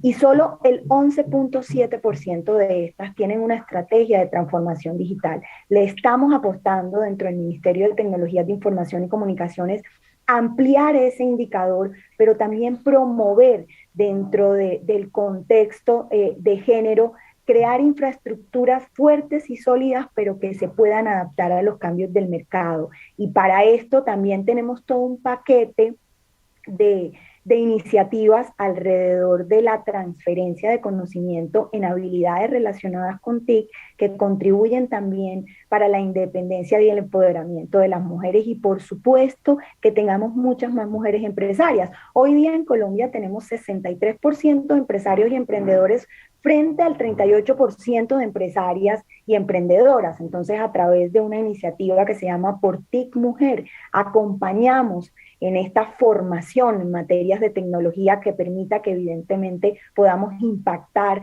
positivamente estas cifras. Nuestras apuestas en el Ministerio de Tecnologías de Información y Comunicaciones tratan de combinar no solamente el acceso al Internet o promover el acceso al Internet o mayor acceso al Internet, sino también la apropiación y la implementación de las herramientas digitales y con toda esta estructura de alfabetización digital, maximizar ese beneficio a ese acceso y a esa implementación a las tecnologías. También desde la Vicepresidencia de la República en Colombia se ha creado un programa de mentorías a emprendimientos y a empresas lideradas por mujeres. Durante el año pasado yo estuve de mentora de 4 proyectos muy interesantes ubicados a nivel local que a través de un acompañamiento para la transformación digital o para implementar iniciativas de transformación digital, lo que queríamos es realizar un crecimiento, un posicionamiento y mayor competitividad de esos negocios. Y estamos hablando de estrategias que se han desarrollado en plena pandemia. El Ministerio de Trabajo, por ejemplo, tiene una ruta de empleabilidad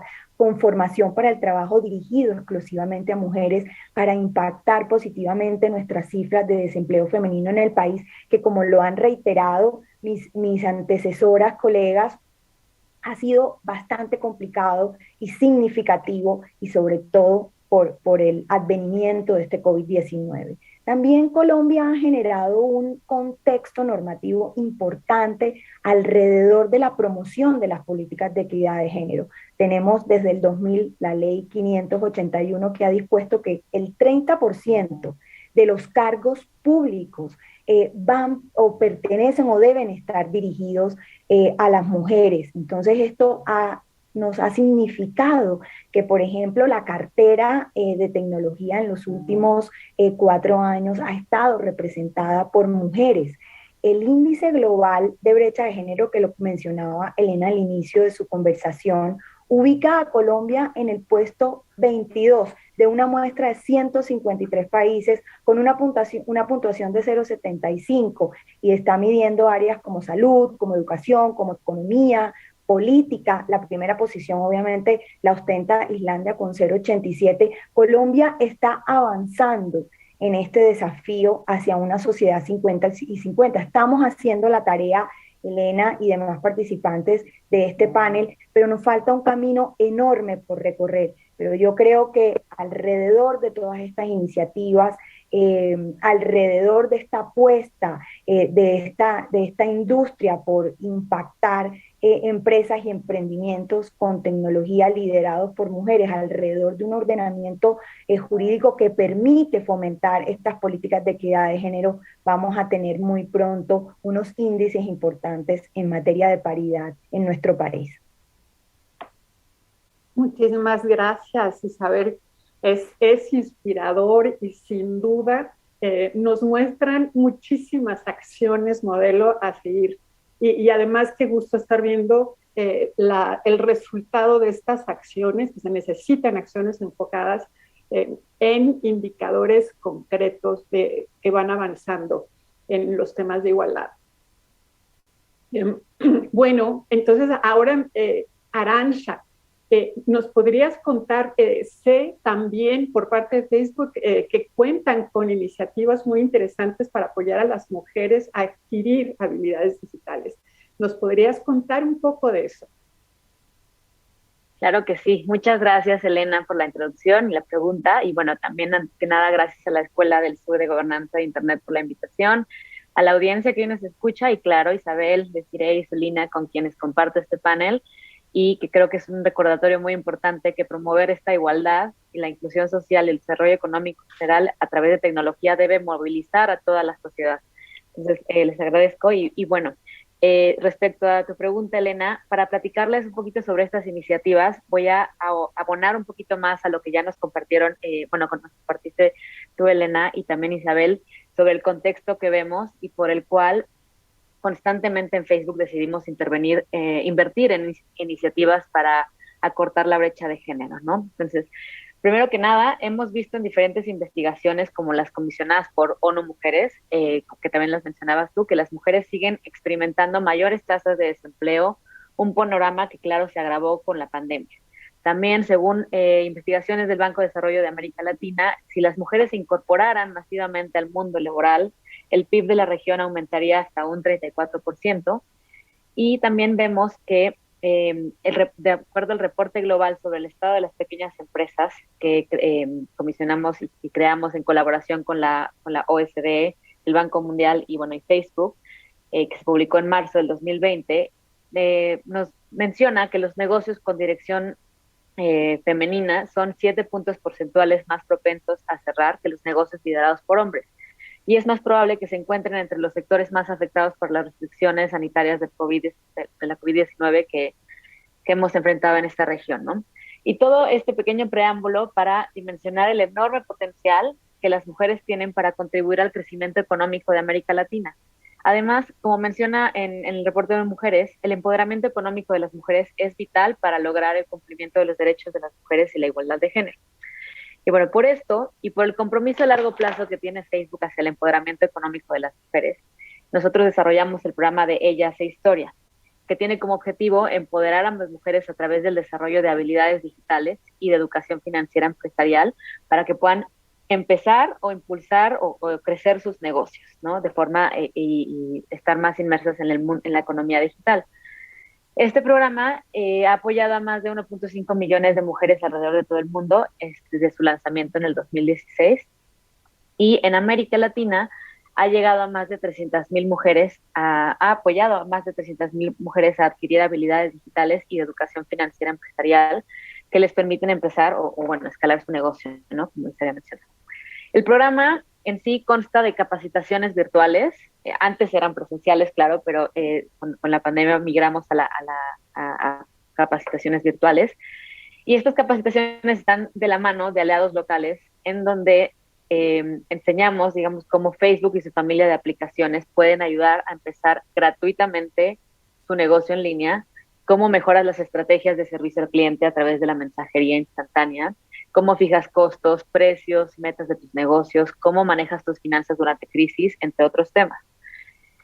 Por ejemplo, en los talleres vemos cómo los anuncios personalizados son una forma a través de las cuales las mujeres emprendedoras pueden disfrutar de un servicio que les permite conectarse con nuevos clientes. Así expanden su alcance y incrementan sus ventas, ¿no? Por ejemplo, un ejemplo rápido, en Claudia Magdaleno, en México, fundadora de Cherry Pink, tiene una tienda en línea de trajes de baño y que le atribuye la mayor parte de sus ventas, alrededor del 70%, a los anuncios personalizados de Facebook e Instagram y a las campañas de marketing, ¿no? Su negocio pasó de ser una tienda para amigos y familiares de 3 empleados y obtuvo más de 5 millones en ventas, ¿no? En 2020. Entonces, bueno, esta es una iniciativa, y también en el marco en el 2021, en el marco del Día de las Niñas en TIC, dimos inicio al desarrollo de un programa de la mano con la Unión Internacional de Telecomunicaciones, America's Girls Can Code, el nombre del programa, a través del cual buscamos promover las habilidades digitales, este pensamiento computacional y bueno, y capacitaciones que puedan promover nuevas oportunidades profesionales en carreras STEM, por ejemplo, en América Latina, ¿no? Y bueno, estos programas, ambos programas son desarrollados gracias a las alianzas que hacemos con organizaciones locales, regionales e internacionales, como CREA y Mujer Emprende en México, Colnodo en Colombia, Voces Vitales en Argentina, la UIT a nivel regional y claro, la OEA también a nivel regional, que con ellos realizamos con la OEA en las semanas anteriores, lanzamos un centro de formación digital con recursos de aprendizaje gratuitos para las mujeres en toda América Latina, que está disponible en español, inglés y portugués. Y bueno, esas son como que dos de las iniciativas principales.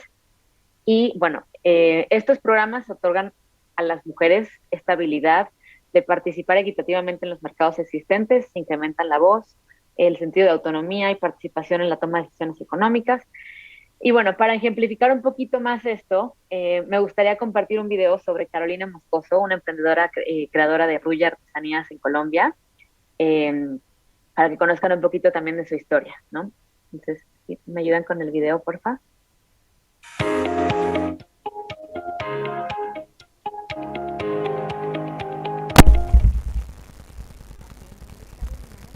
My name is Carolina Moscosa, and my business is called Rusha. Rusha is family business, is Colombian.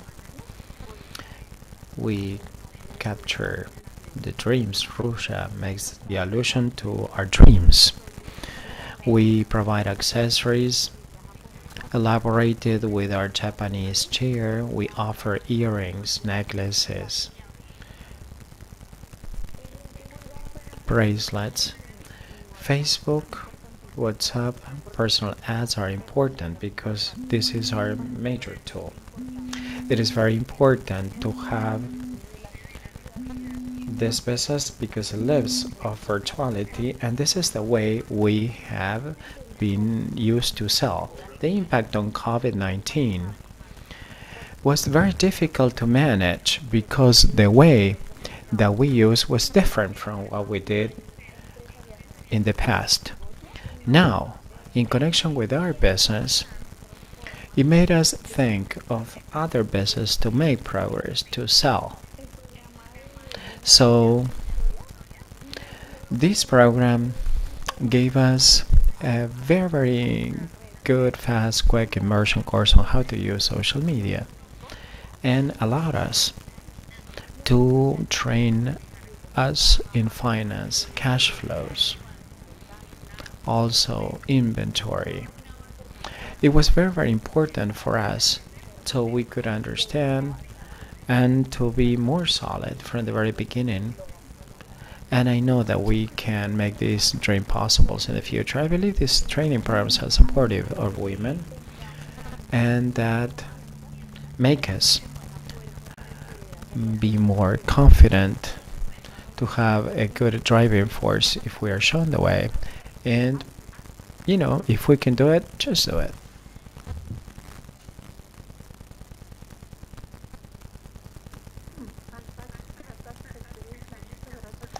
Fantastic your experience. I would like to share it with you. In these cases, we can see how useful are these projects and these ideas. Now, I'm going to give the floor to Desiree. Welcome, Desiree. I would like to ask you, how can we help get women into designing and creating new technologies? Thanks, Elena. Thanks for the invitation to the South School of Internet Governance. I'm going to speak in English so that you can have translation in the YouTube channel.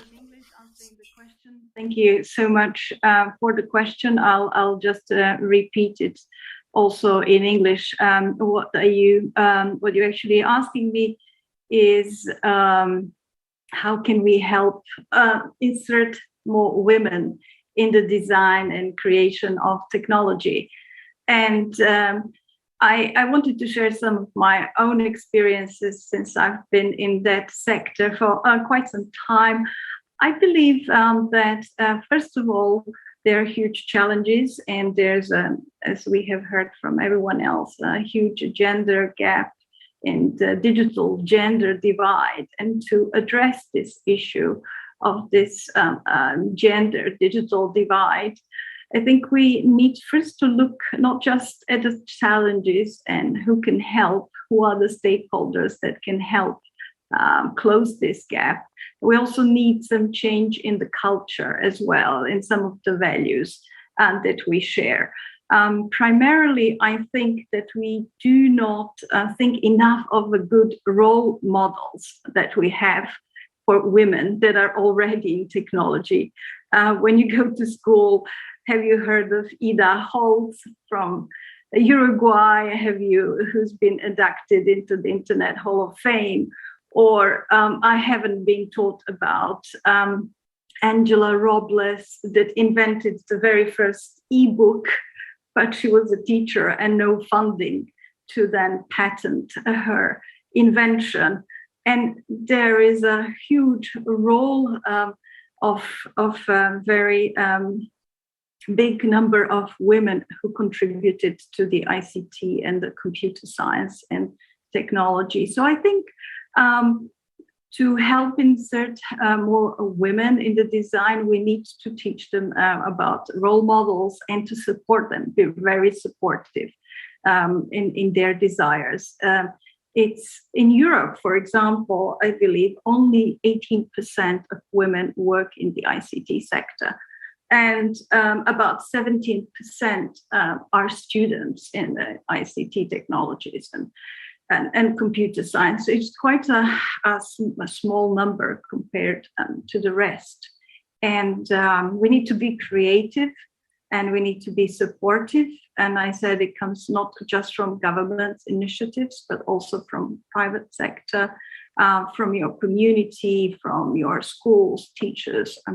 When you start from an early age, you need to know who is Ada Lovelace, the first computer scientist who helped Charles Babbage make a first, what looked then like a computer, and she invented algorithms. And we really need to know that women are powerful when supported, when the right values are in the right environment surrounding us. Muchas gracias, Desiree. Thank you, Desiree. What you are saying is really important. It's very valuable. How we need to see women or to think about women that are role models and that have been working on technology. And it is important to make them known and so that they can be seen.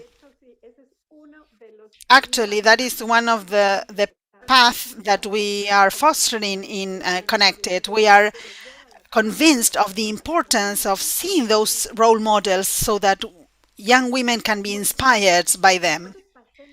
So now, let's go to a second round of questions. This is going to be quick so that we can have a few minutes for the Q&A at the end of the session. So I'm going to ask you to be very brief in your answers.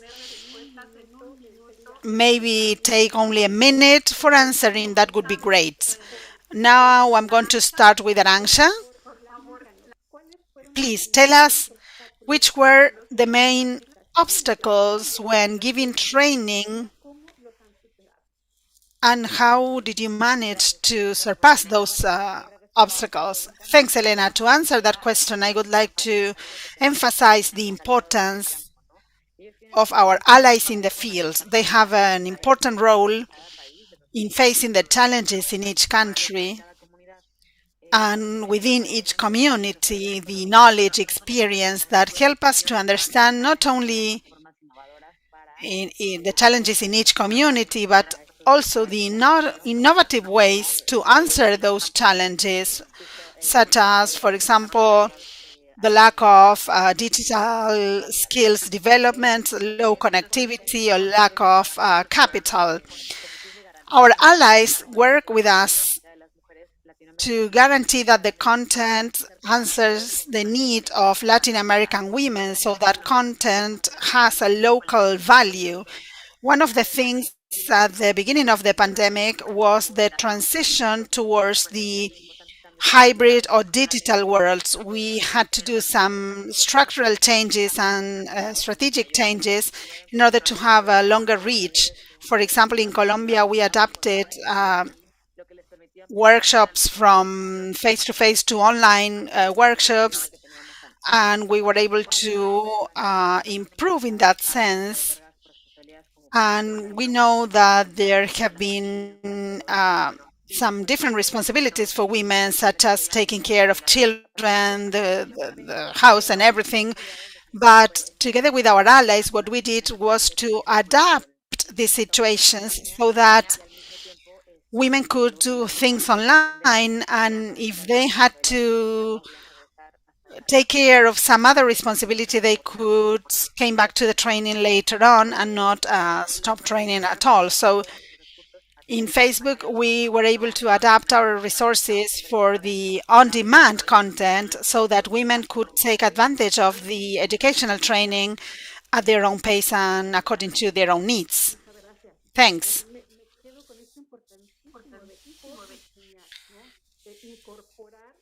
I'm thinking about this idea of co-designing, of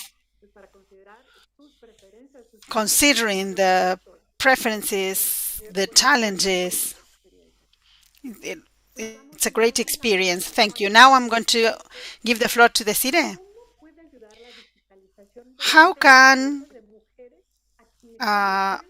women companies' digitalization can help improve their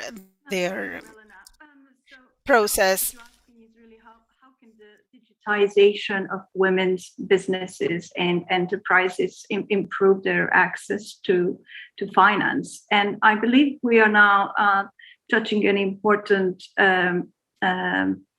level where we believe that not all businesses are online, and now everyone post-COVID is moving online, and we have witnessed that there's been a huge forced digitization, and that women are understanding the opportunities and business opportunities that are there. And therefore, the capacities that are needed to be built are certainly those that would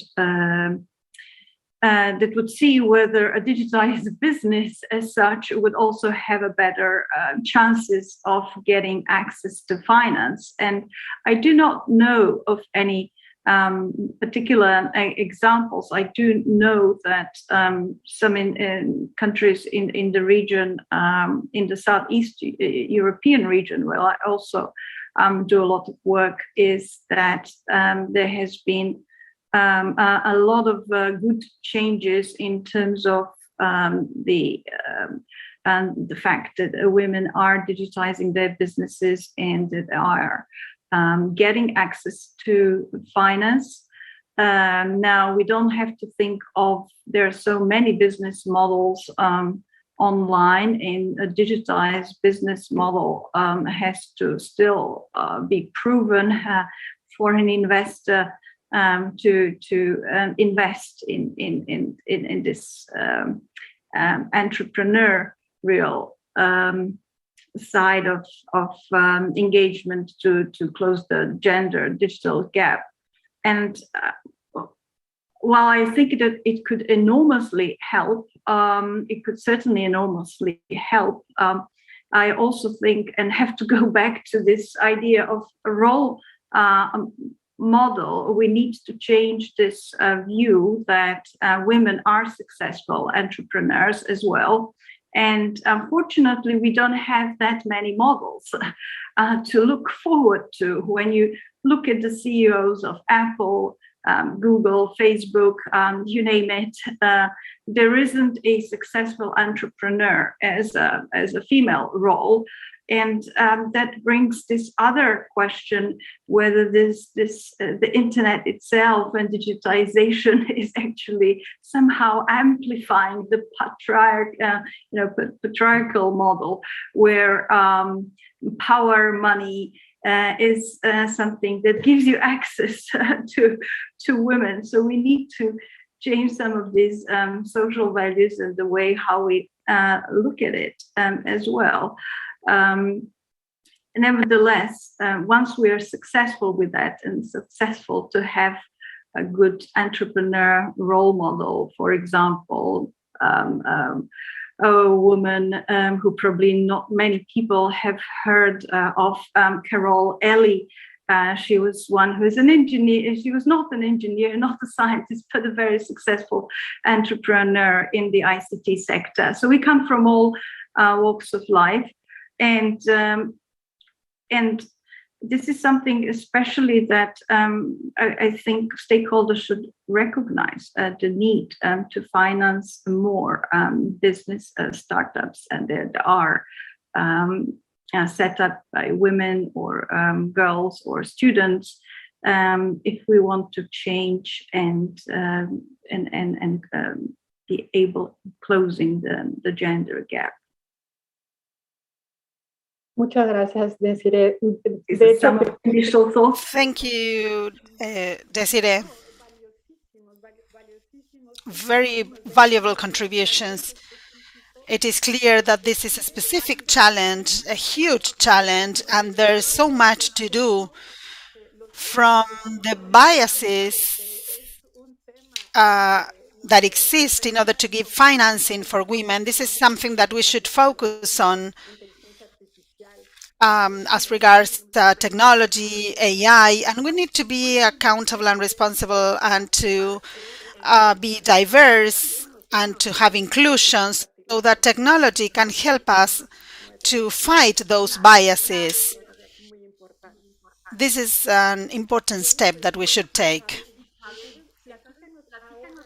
Isabel, which is the role of public policy as regards closing the gender digital gap? I'm sure that you have a lot to say about this. I'm going to try to be as brief as possible.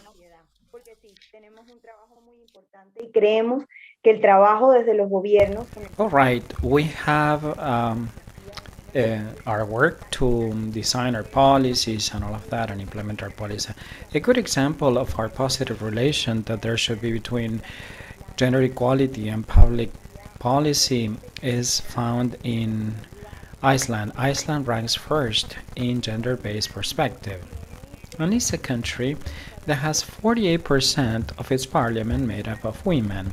It's a country where its checkered history has laws promoting gender-based perspective and equality, speaking of strong women in society, and they pass laws that prohibit salary difference between men and women. When in Colombia we had 12.1% of difference, okay? That was negative for women, and it requires that 40% as public officials positions are taken by women, and also share leave, maternity leave, and this has resulted that the Icelanders right now have a good quality of life when compared to other European countries. They have one of the highest per capita income. The average salary are one of the highest of the world. It's the second unemployment rate, lower than the rest of Europe, second best in Europe.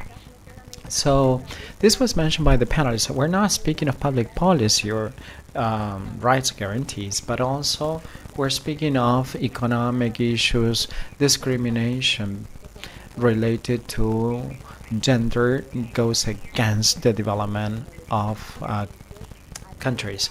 The Alliance of Technology and Services revealed that with greater participation of women in ICTs will account for an increase of 9 billion euros annually on GDP. So we are able to strike positive results and an optimum balance, especially when there's a large percentage of women in companies with their cross-functional teams or with equal teams. Is more transparent, is an organization that has access to sources of financing in a better way, just like you said, and the city said this as well.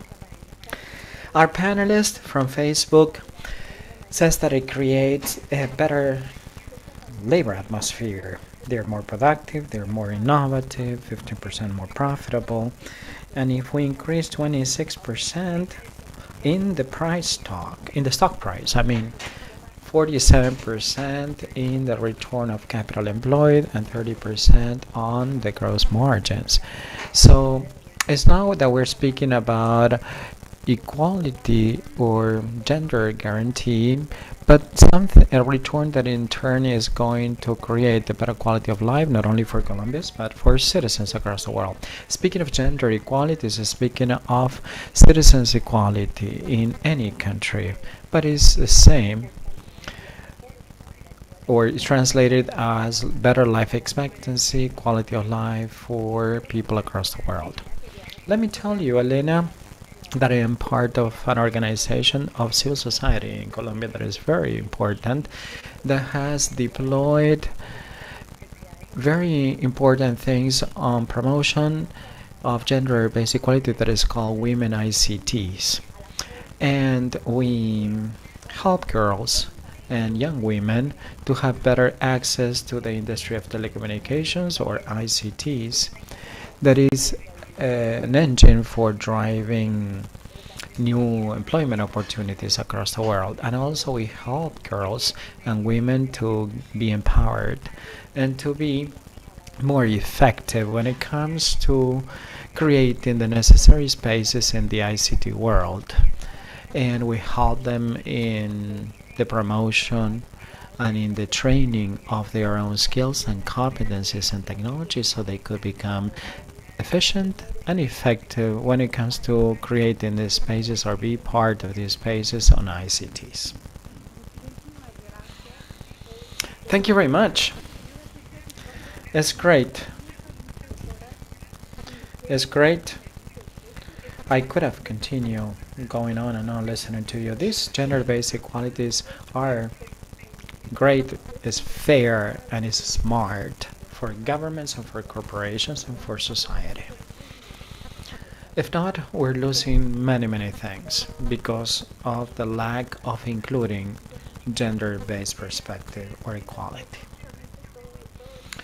Okay, I think that we have covered the topics of the panel, and let me go back to Olga, and probably she has questions in the Q&A session. Yes. Comments, questions from the audience.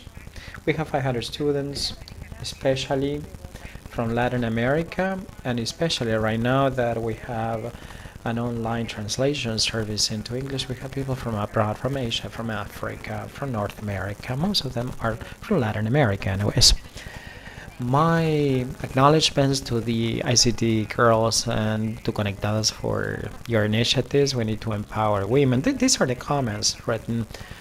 A lot of great contributions for the inequalities always over in Mexico and Latin America.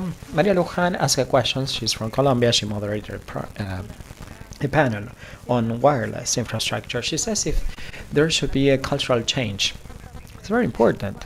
What is the play that parents have to play to contribute, and what is key so that future adults can close this gender-based perspective? As a mother, for example, I say that we inherit and we bring things, biases, and then we convey it to our children. Sometimes unconsciously, or sometimes because of customs and uses, or because of the environment. So it's great.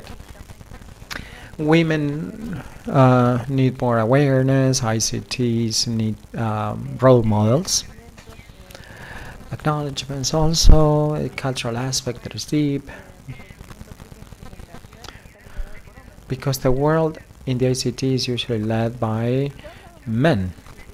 But many times, because of what I discussed, and I've been involved in industry for some time, let's see if it's valuable for you to have quotas for equal participation of women. And we have widely discussed this when I was in the council or the board of directors of international organizations. And it's very difficult to have this topic. It's not really very well adopted or welcome. When I was young, I did not believe in quotas. I believe that my work, my dedication went hand in hand with achievements, but that never happened. And if we had quotas, I would have had better opportunities. So this is a question that I would like to propose to you. And also, Mabel says that I'm the exception to the rule here. But anyways, these are the questions. Maria Juliana asks, what is the mother's role that we should play in the education of our children? And I believe that the young generations, for example, my children are young adults right now, and they have embedded some elements of sharing chores and responsibilities, which still sometimes women take that kind of responsibility. But I believe that when they are younger, they're more prepared for this new world. Okay? Who would like to take this?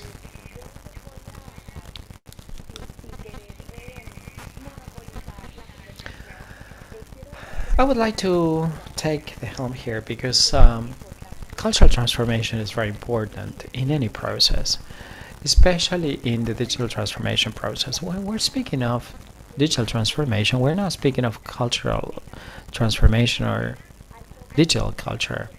We're condemning this initiative to be unsuccessful. So a gender-based perspective is better when we speak of cultural change. That is repetitive in this panel. We say how we transfer know-how to the girls, to the young women. That empowerment or that new route of gender-based perspective will allow young women to have better equality or to have that 50-50 balance to be more effective and quick and swift. Imagine, Elena, what we discussed, we still have a long way to go to get to that 50-50 society. So first, we need to start with that cultural transformation and to start discussing gender-based equality policies within companies, within schools as well, with our children, women and men alike, adults, with the elderly, with the heads of government and governments. So we need to create that know-how transfer in gender-based equality that could be pervasive in society and that could help us with these indicators in equality with men and women in our societies and in the future societies as well.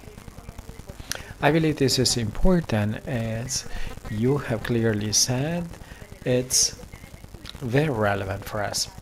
In ICT Women, Elena, let me tell you that one of our initiatives that we have in place in our group, we're more than 300 women in Colombia, not only at the national level but at the local level. We are involved in creating that cultural transformation from the schools, from corporations, and also out of the organizations that we are representing in our teams. Not only for young girls, but also for young adults and women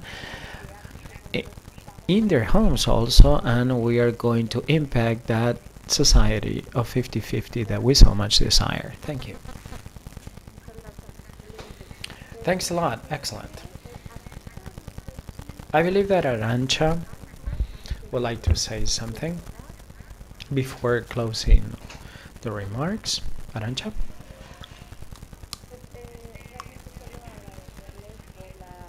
I just want to thank you for giving me the chance to be here with you today in the SSIG. I would like to thank all the attendees that were here with us today as well. Thank you.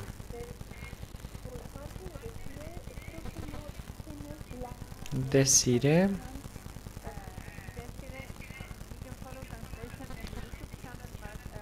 Desiree, you can follow the translation.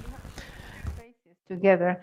And we have talked about that having gender balance in leadership positions. And I have always talked about having, ¿cómo se dice cupo en inglés?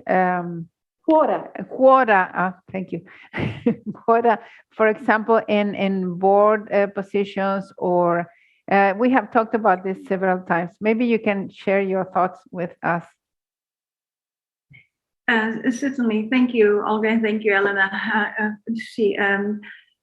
for the quick introduction translation. Certainly, I think that there is something to aim towards in getting some quotas. We know in Europe there's always been a quota how many female board members there should be on the board, and that's been failing quite consistently. Not just in the ICT sector, but across the board. I also understood a lot what Isabel was talking about, that it has to be this, joint effort. And I agree what she was saying. I can't say it as nicely in Spanish, but quotas, we definitely see something is one of the pulls as the incentives for the private sector, but also for the non-for-profit sector and for the government to aim for as guidelines, maybe not as, and sometimes they have to be strictly coded in policies as well. Olga and I and another lady were the only ones on the board of 12 people, and women are always in majority. So it's very helpful, although we have this guidance for gender and diversity, not just gender diversity. These are all different skills, points of views, diversity that is expressed. And we need to strive towards some quotas. And we also have to be flexible, what's achievable, and so that people can work with. But definitely we need to search for equality. And these quotas should somehow reflect equality in the workplace, in other places, in social other fora that we participate, and we need to somehow train people to think like that. The first thing that comes to mind is there a balance? Is there a way how we can really support someone who is not thinking yet about this position, and she is a very good candidate? And I think women also have to think like that, and especially men. So we need a lot of changes, and quotas are a good thing in my view. Yo quisiera comentar en relación a la participación. Also, I would like to say, in connection with the participation, because there's a role played by women, because many times we're not as proactive in applying for positions or open positions because we believe that we're never going to be chosen. Within ICANN, we presented a survey, and Abdul Rashan from Singapore, a board member there, talked with many members in selection capacity, and they say, well, women do not apply. If they never apply for a job, we're never going to be choosing women. So the thing is that women do not have as much time because of many reasons. That's why we do not apply for a job there. So we need to apply for a certain position, open positions. If we're not chosen, okay, that is, such is life. But, we may be chosen. However, if we are never applying, that is never going to happen. So many colleagues eventually basically apply for positions and they were successfully chosen. So we play a key role in not only speaking, but also taking a proactive role. Elena, you have the floor. Thank you very much, Olga. It's great. I totally agree with you. But let me tell you that we have a combination of actions. We require a combination of actions. We need to be proactive as women and taking more risks. That really helps.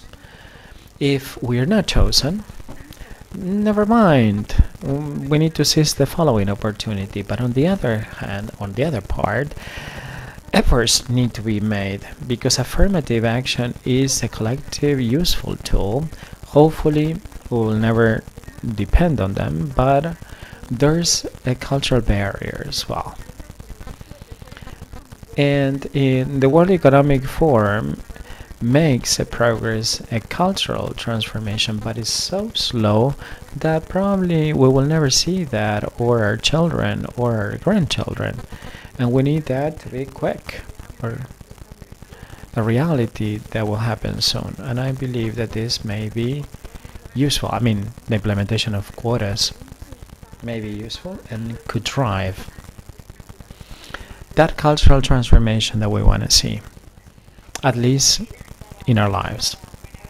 Elena, to reinforce this concept along these lines in this panel, imagine that these quotas, this quota allocation, or these rules that target to quotas could be sexist.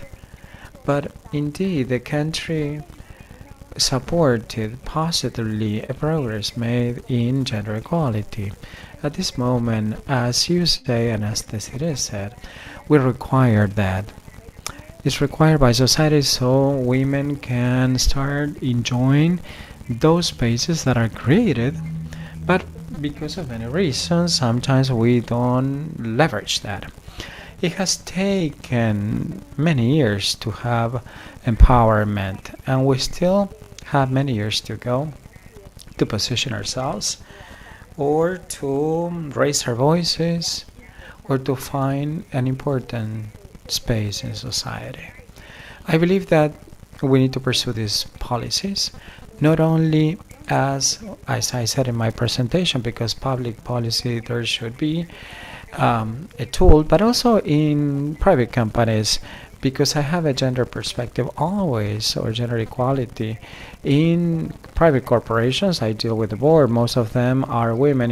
Imagine I work in the ICT industry, and sometimes I have raised my hand, and sometimes they shut me up, but I continue asking.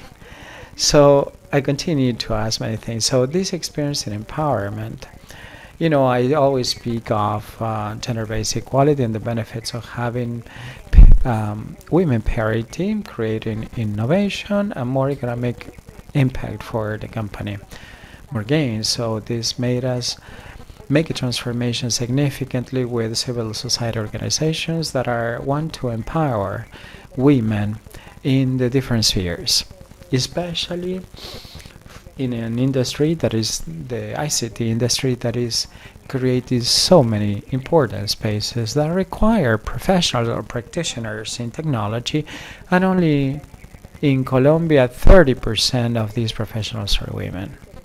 So these are important spaces, and promoting these policies of gender equality are so significant.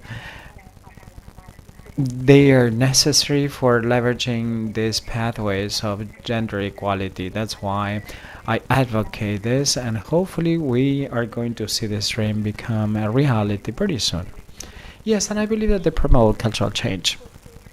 And I can cite many examples when you're required to find a woman for a certain position, it sets in motion many activities or more flexibility that it couldn't have happened otherwise. You may find an expert with the necessary profile, but she cannot be available 24/7.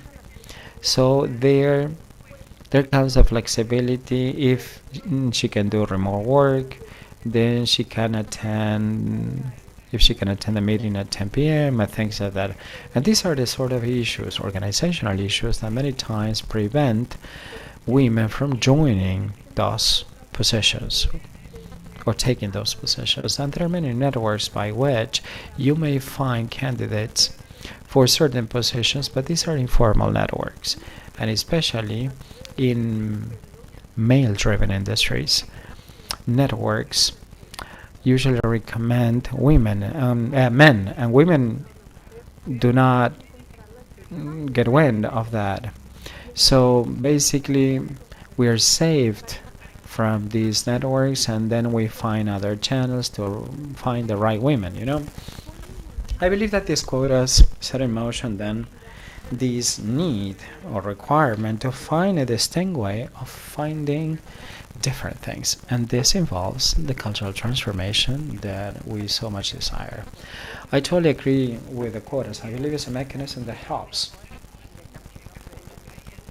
When I was young, I didn't believe in that, but merit is not enough. Okay, thank you. Thank you for your time, for your passion. I was really surprised by the numbers when you said about 2156, but hopefully our grandchildren will enjoy the change and the cultural transformation. Thank you very much. Thanks for your time.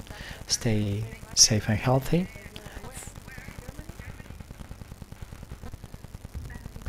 In Europe, in Germany. Oh, Berlin, nice. I miss traveling, I miss meeting you. Espero verlas, las extraño, no me las encuentro, ahora solo virtual, así que hope to see you. Querida Elena, querida Isabel, Arancha creo que se nos fue porque nos Isabel, Arancha, great to have you here. Greetings from you. Greetings from Adriana, from your team, from Oscar, the president of SSIG Lab, and technicians that are here. We have like a TV broadcasting studio here. And distant hugs to all of you.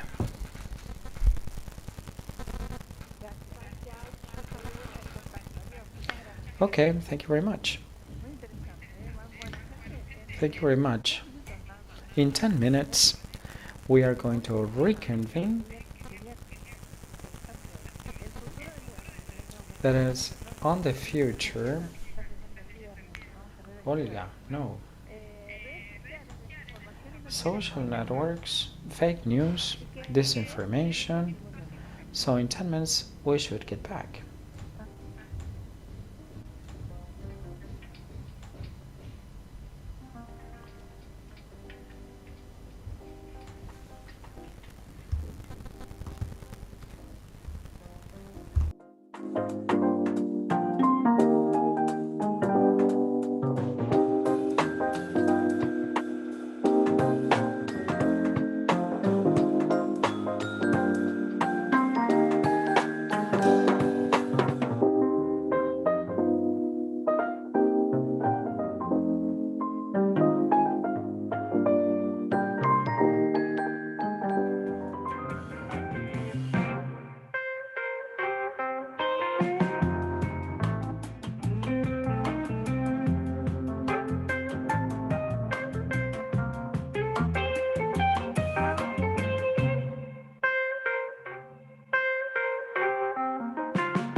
Hola gente, de vuelta.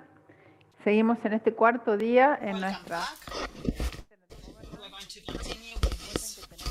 fourth day of our South School of Internet Governance. Remember that we have YouTube transmission in streaming in English and Spanish, and for all our fellows that are in a different Zoom room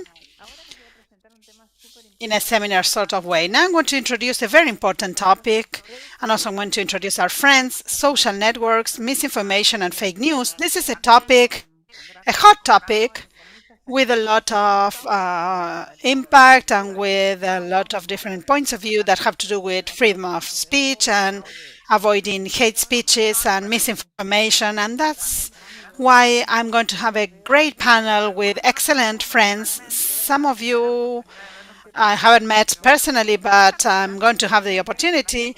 The moderator is my friend Yolanda Ramirez Vilordo. We haven't met in person, but we have participated together in different virtual conferences in these last couple of years. And I want to thank you, Yolanda, for your time.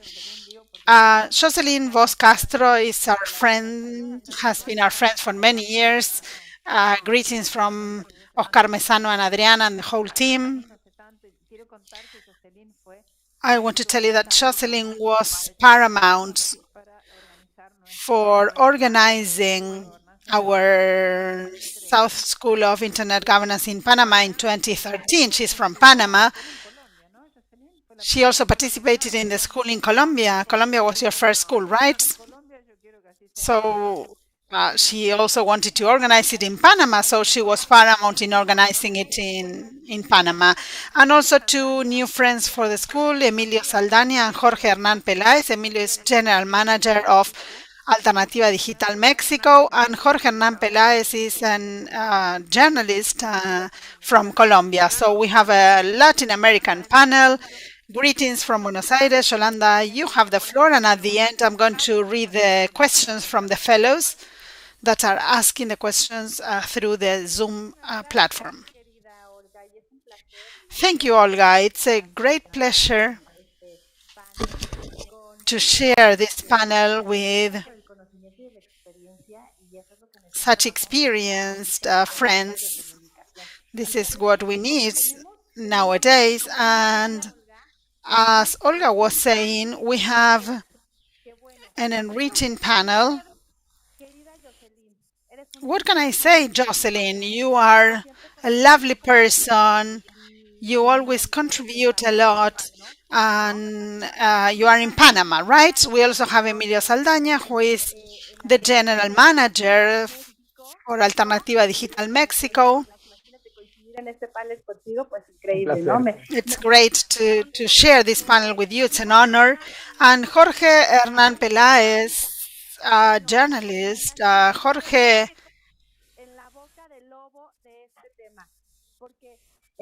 I imagine that you know a lot about this topic, which is a very important topic.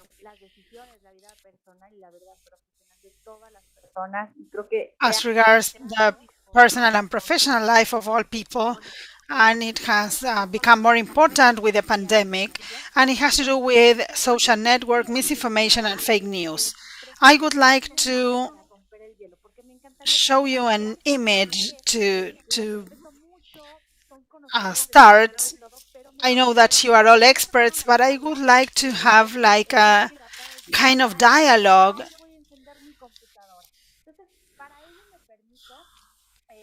So I want to share this image with you.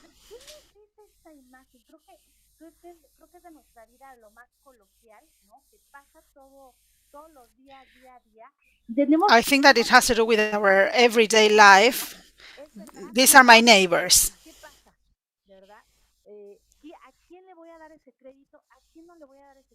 So who I'm going to believe and who I'm not going to believe, what are fake news, everything that we can see in social networks.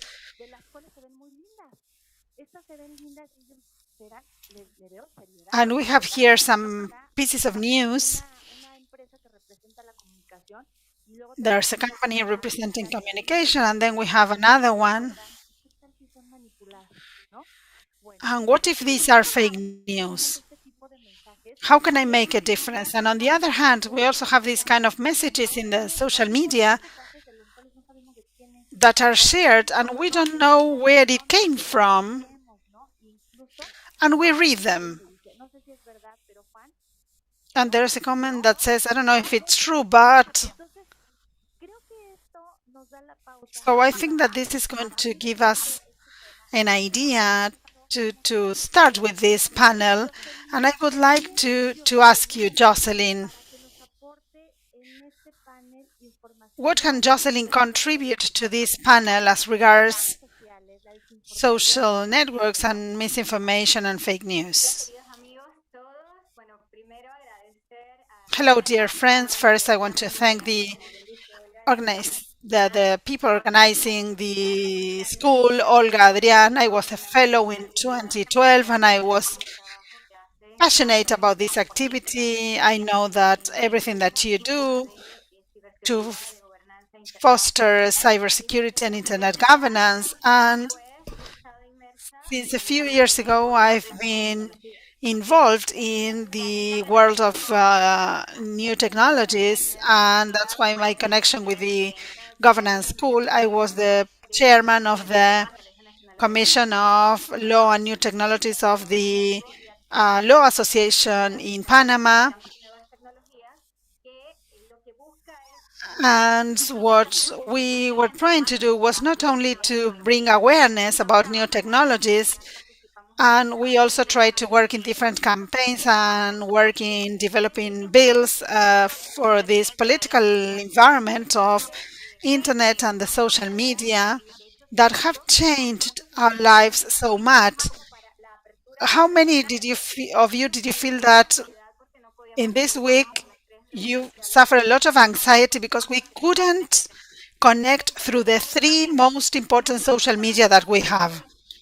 I know that many of you could work like relaxed and feeling better, but a lot of other people were feeling anxious because of the lack of those networks, because the need for constant information is like an addiction. Thank you. Emilio. Who is Emilio? What are we going to listen from Emilio? Thanks once again for the invitation. I think that to create and to share knowledge is the base of information society. So in order to be able to participate in this kind of conferences is great. I think that is paramount for an information society that, thanks to different technologies that we use today, is moving on. So I am like a digital hippie. It has to do with loving, learning, sharing, and all the positive issues of internet and IT have brought about. And we are living in a time in which digitalization is so important. And after the pandemic, there was an acceleration in this process of digitalization. And I am on the side of those fascinated for seeing how, with the use of technology, we were able to discover everything that had to do with facing the pandemic and COVID-19, and how we were able to link as a society with open culture, open code, the importance of communication between government and citizenship. And these are the things that I've been working from the public and private and civil sector. So I'm honored to share this panel with you and to learn while we share our ideas. Thanks for inviting me. Jorge, that you are in the battlefield nowadays. What can you tell us? First, thanks for the invitation to all the people being part of this virtual streaming. By being part of this activity, I could have the opportunity to be in Washington in the OAS and to see these discussions on internet governance and all the difficulties brought about by technological changes, since the regulations in the countries are lagging behind. And I have been working with several media in Colombia, but mainly there's one that is an economic newspaper, that is Diario La República. I write there every Friday. For example, tomorrow I'm going to write about spectrum and mobile operators, and I try to address technology and telecommunications topics. And I know that the companies in this sector and the regulators and the government read what I write, because not many of us in Colombia write about those topics. I would say that no more than 10 journalists in different media writing about this. And we know which kind of profile we have, those that are in the radio or on television. I am part of the written press. I've been writing for 10 years for the La República newspaper. And I was concerned this week because, as Jocelyn was saying, it's not three isolated technologies, but the same company. So the humanity is going to depend on one company, and that is serious because it's like a monopoly, and it shouldn't be the case. There should be more democratization, and Facebook, by buying WhatsApp and Instagram, is monopolizing the activity. So users and governments should stop that. Users have a tool that has not been used so far, but is going to start being used after the statement of the whistleblower, Ms. Frances, in the US. She was explaining how this worked. I think that something is going to happen because people don't want to offer data. So there's going to be a group of citizens, small groups, and then larger groups to try to mislead algorithms to send information that is wrong, so that the company understands that citizens have the capacity of breaking that kind of ideas and algorithms that are well planned. And I would say that the media, as well as the people, are going to require Facebook, YouTube, Google, all the platforms to pay for their content. Maybe even a symbolic or minimum number, but if not, content companies can start uploading fake information about their behavior, and that is not going to be worth it. So when companies realize, such as Procter & Gamble did 4 years ago, that metrics and numbers are not so trustworthy, and I cannot prove that, and it is a big company. So companies, announcers, and people are going to start realizing that what is taking place in the algorithms is getting them trapped. And as Jocelyn was saying on Monday, a lot of people was like, couldn't work and lost money, and everybody who believed in this idea of digital transformation couldn't sell, and they said, well, maybe this is not the only system. We need another plan, an alternative maybe. And I think that humanity cannot rely only on that. One of the important things of asking you who you are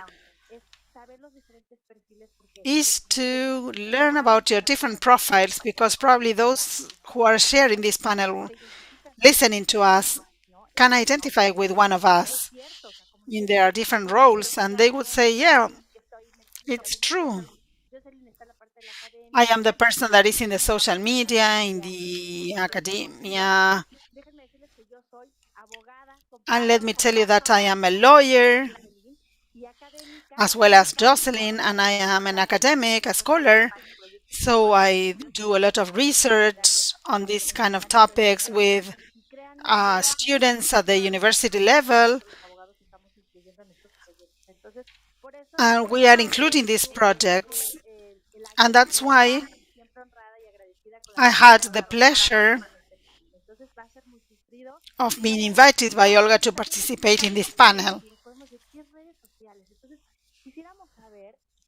So what we would like to know is, by your experience in your different careers, what are social media for you? What are social networks, for example, for you, Jocelyn? Today, talking about social networks is to have a basic business interaction. The different ideas that I can share in social media. I may have one for the labor market, another one for the academia, another one where I can show my artistic ideas. So it's not like the networks, social networks are the devil. We need to add the idea that although there are some serious situations as regards fake news, it's like when we are at school, the kid that is noisy is the one that they say that has a bad behavior and the whole classroom is working uh, badly. So no, it's not that idea. We need to analyze the different aspects. And with the COVID-19 pandemic, this was connected to the boost of e-commerce, and many people lost their jobs and had to do something. And one of the things that they did was to start promoting their products through social media, because it was like a free kind of or a very cheap kind of way of doing it. And on the other hand, that kind of jobs that were seen as not so important were at the forefront. I don't know in your countries, but in Panama, delivery was a need that for all the population. So the positive aspect of social networks is what we need to focus on. Together with that, we have the competitive advantage. For example, the idea of having no borders and to be able to promote through e-commerce and to do different campaigns. Interstate communication in the pandemic was well developed, and there were different ideas shared. And we have these small aspects that are kind of difficult. We need to focus on those who are focusing on steps that, although minor, are going to have a negative impact in the way citizens act in the social network. For example, cybercrime through social media is not going to have an impact as the image that you were showing with the neighbors. In the past, we knew who our neighbors were, and they could affect maybe the street or the small neighborhood in which they were. But in the social media, this is different. And unfortunately, we have a population that is using the network, but without analyzing or without knowledge of what they see in the networks. So this idea of being the first in sharing information,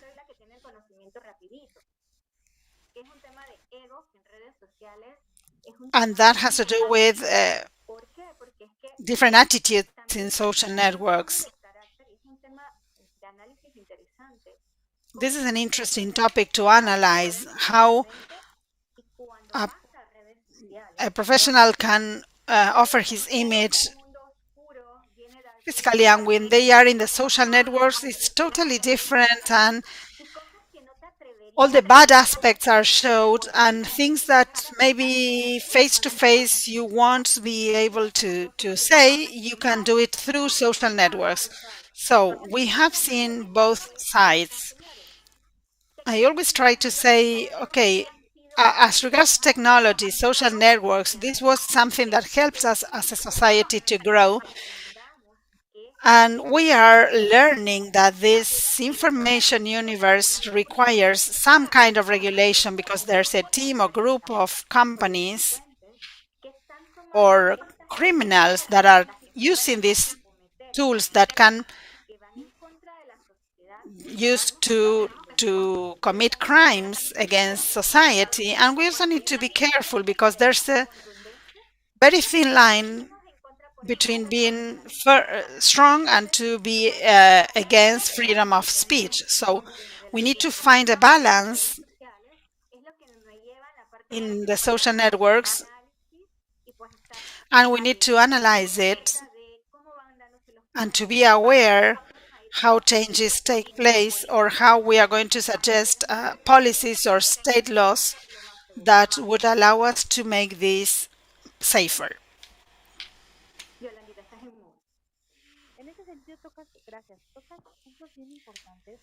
In that sense, you're mentioning an important topic. I think that your profile is always offering the positive aspects. I think that it is important to highlight the good aspects of the social networks. In that sense, Emilio, what can you say in your fields? What are social networks?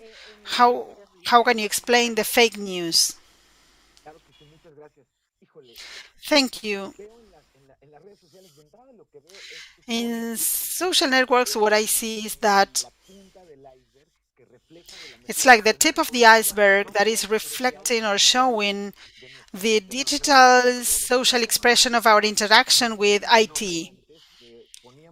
We were told that if we had a web page or by connecting to internet, we were facing thousands of millions of people all over the world, that everybody in the world was going to see your web page. And we have been learning that although technically can be true, we can be available for everybody in the world. If I don't have a connection with them in the digital environment,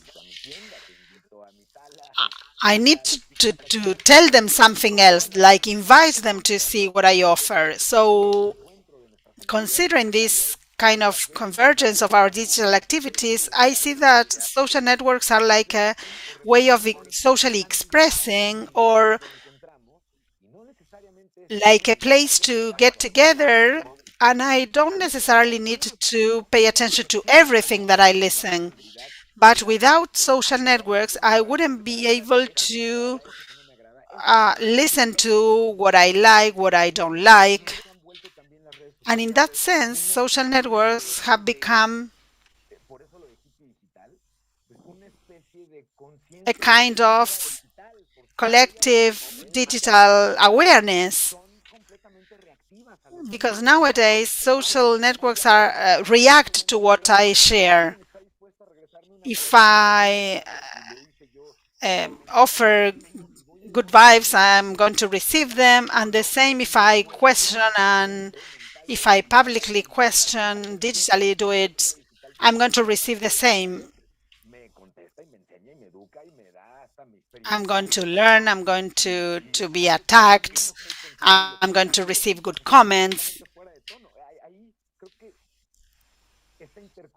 And in that sense, I think that this interconnection and communication that social networks offer, beyond the capacities that internet offers, are one of the positive aspects. And I liked how Jocelyn was saying that fake news and misinformation and adjusting the truth to what I need shows exactly this, because we need to see the stories of those neighbors from what they see every day and how they interpret it. This is how we work or how we act in social networks. Jocelyn was talking about the importance and of opportunity. If I share information before everybody else, I'm going to be important within the social group in which I participate. Twitter, Facebook, Instagram, any network. By trying to find this importance, sometimes opportunity is going to surpass the truth, and thinking if what I'm sharing has a positive or negative impact. And when we click send, we do not think about the impact that what we are sharing is going to have. And the same when we answer in a chat without thinking what we are answering. And as institutions, sometimes we say things that should have been thought before or analyzed in a different way. So in society as a whole, when we share information, we don't ask those questions to see who did it, where are there proof, pictures, or the whole network is publishing something that, or posting something that may not be true. And there's an important aspect here. There's a saying that says that perception is reality. And there were those who are adjusting reality according to the goals that have nothing to do with information or with the truth. Think about when you are in the line in a bank and you are waiting, and I arrive there, and on purpose I wait only a minute, and I start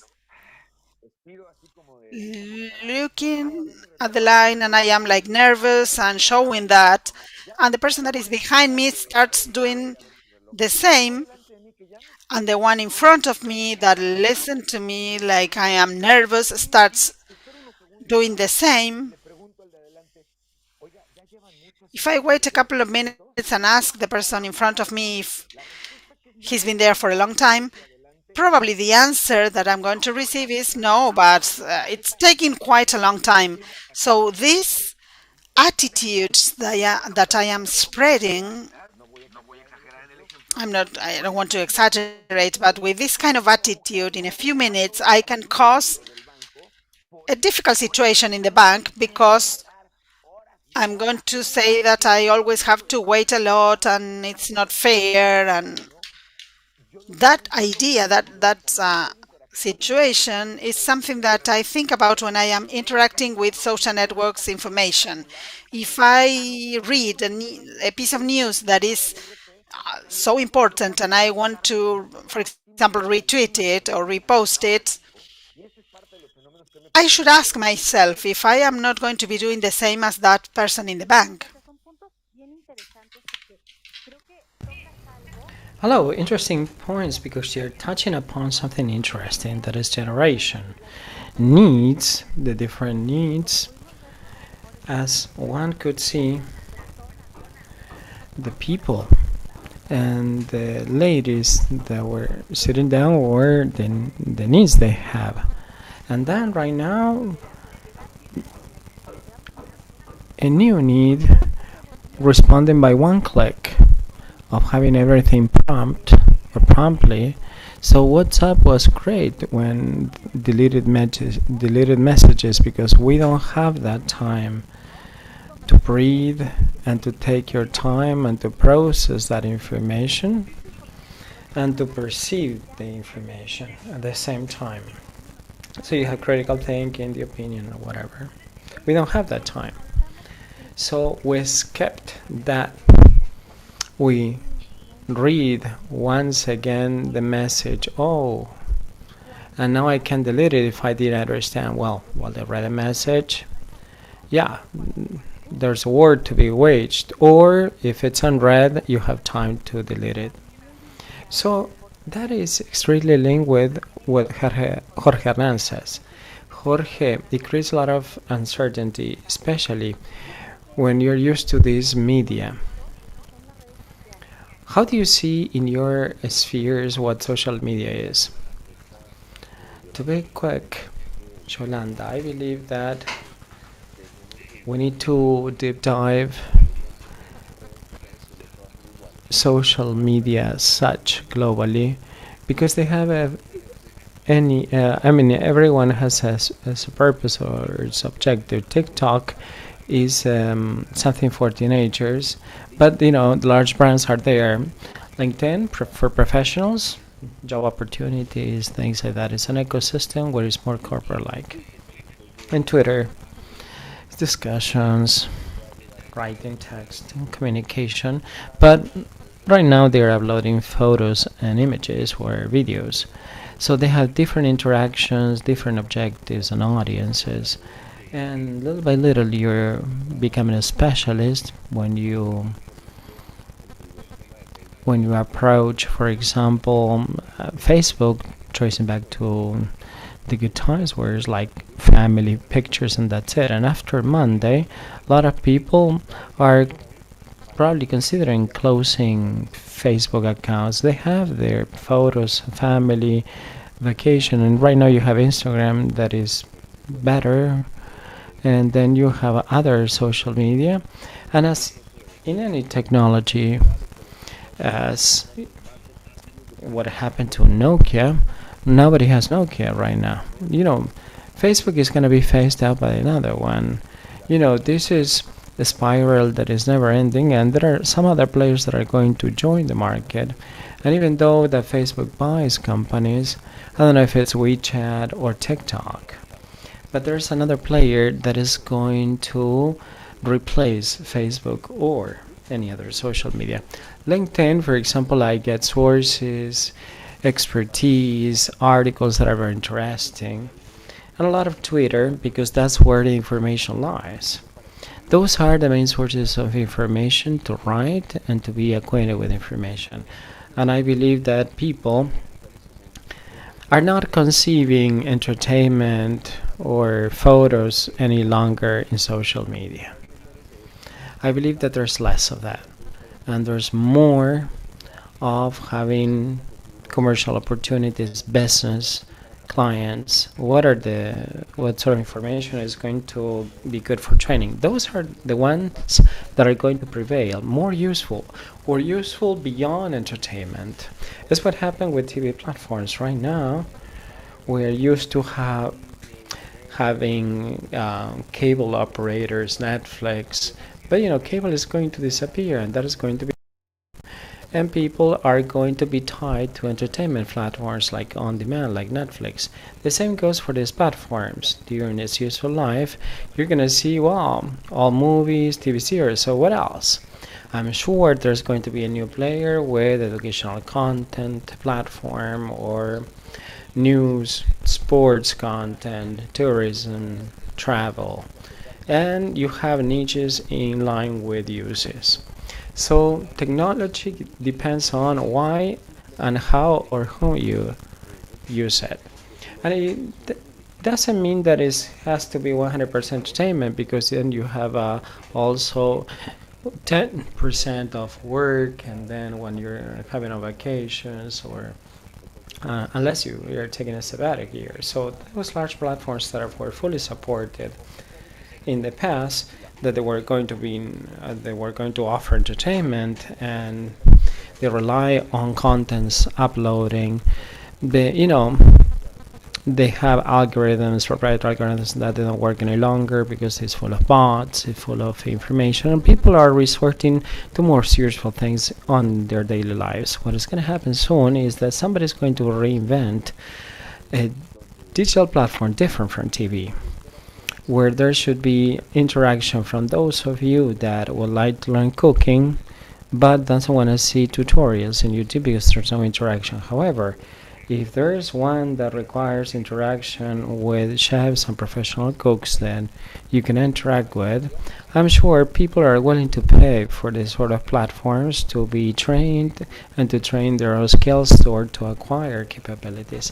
Some experience of what happened in the past of a one-way street, because you see YouTube it's different from television. Yeah, you have more or less the same ads, the channels are monetized.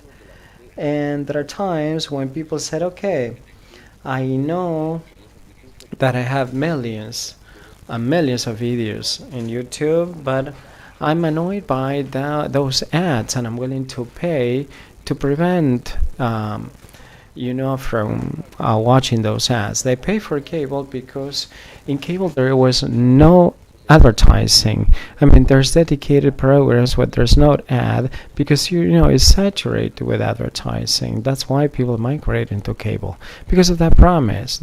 The same goes here. I mean, with so many cookies, sometimes it's terrible to consume in social media, especially news that are invaded with ads.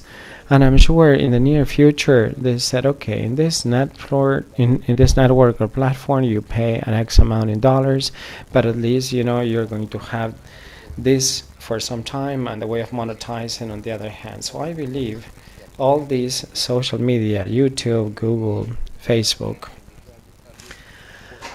depend on or are subject to changes because there are new consumer habits, new generation people that are 20 years old. They depended on the internet. They haven't seen any other thing. They couldn't conceive in a world like by sending a fax or dialing a phone. Everything is a platform. Everything is a screen. And if those platforms and screen are not changed or do not improve, people are going to create their own platform. So I believe that Facebook days are counted. And if we don't do anything about this, I'm sure people are going to be bored and they will discontinue uploading content. And I'm sure if they upload content when they don't perform good analytics on the content, so basically the consumer is going to lose the control of the platform, not otherwise.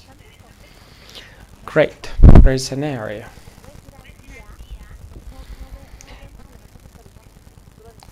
Sometimes, as it's a day-to-day operation, we cannot conceive it otherwise, okay? But it is true, under the concept that you have proposed, from the perspective of research and activities, they use social media source of information. So imagine for us, for teachers and for professors, to check the sources of information, and they said, well, yes, I can create YouTube, I could include TikTok or YouTube videos. So it's a way of having information out of control and to analyze what is true or not, because it's an immediate access to information. Probably they haven't resorted to any libraries or any books. So basically they depend on social media or electronic media. So it's interesting having this kind of concepts. Out of this, let's see of how we conceive fake news.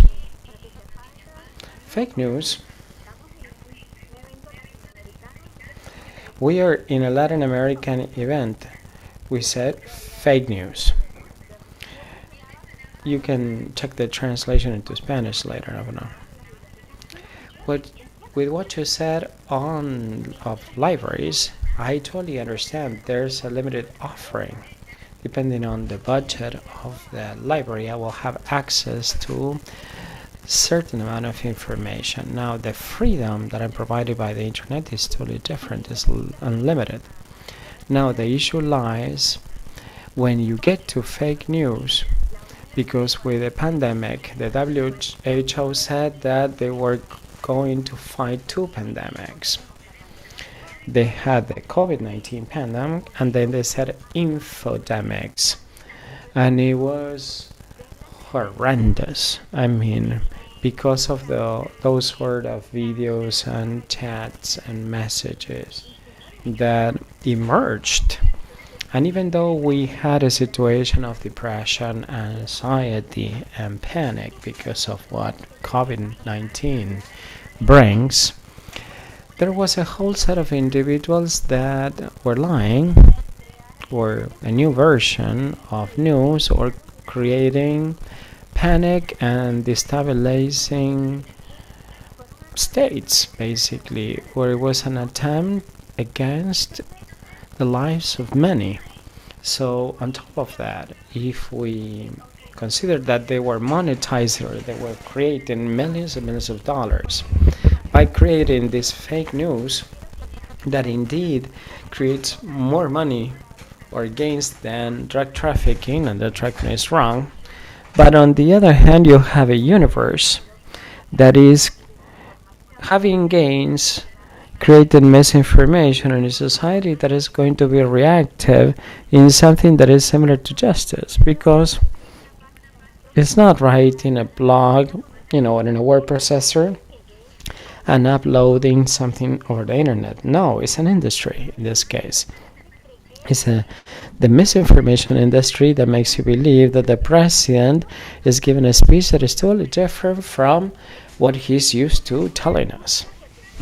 It's an industry that allows to present actions or conspiracies that will make believe certain, or that will make people believe that this is true. So that consequence and that crime that you're committing or perpetrating, because there are many times, because by saying,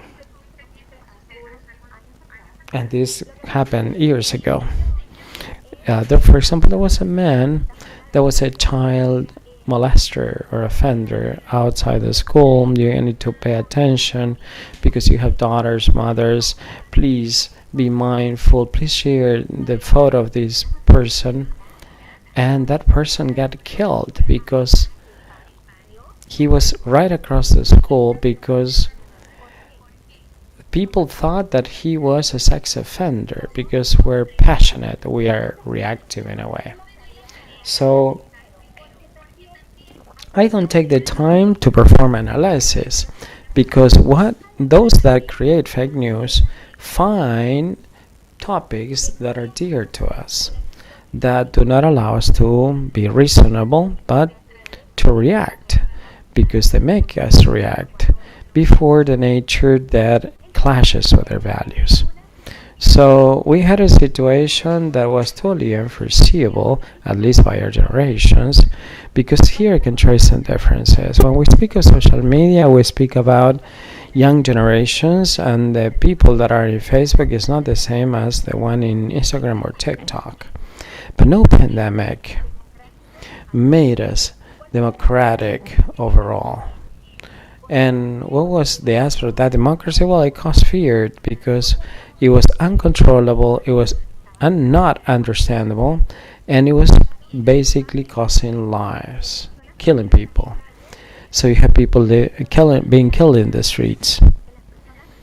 So those that were locked down, we didn't want to leave. However, we questioned the state of what these people were doing, or what the state was doing in order to protect their citizens. And then on top of that, you had a group of people with X amount of actions should have been created, but our truth, basically, we made them believe, and people are not aware of being analytical, of being critical with that information. So if on top of that we add the most vulnerable sectors of society, and if I launch some piece of news that is fake, imagine that we come from Latin America. We have large groups of Aboriginal peoples. So we don't have the capability, or the state, or civil organizations, or private corporations, because for them they are biased by society. So these group of people try to understand something of this information, because I don't have the media or campaigns to protect them, informing that of the existence of fake news. And if on top of that we add the elderly,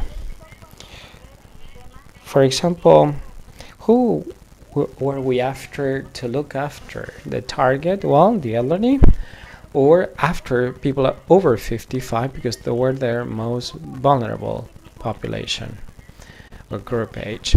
So imagine they don't manage the internet, they are illogical, and then you have social media, and then you have people that to be online And basically they show them fake news, and they told them, well, sometimes you can even drink cow's urine and you'll be cured.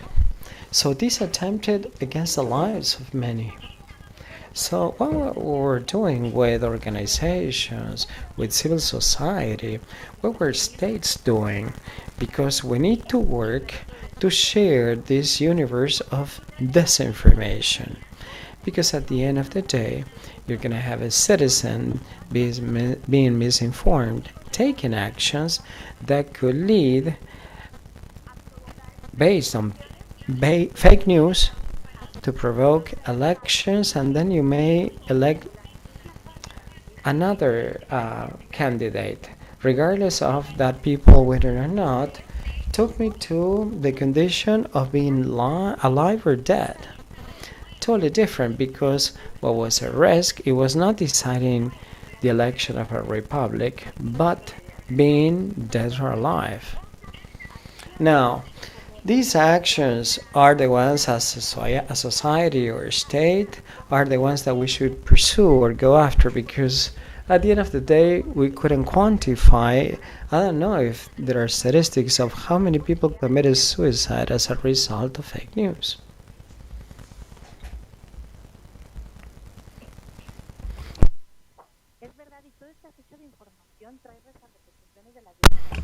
Great. Depends on the decisions that we need to make.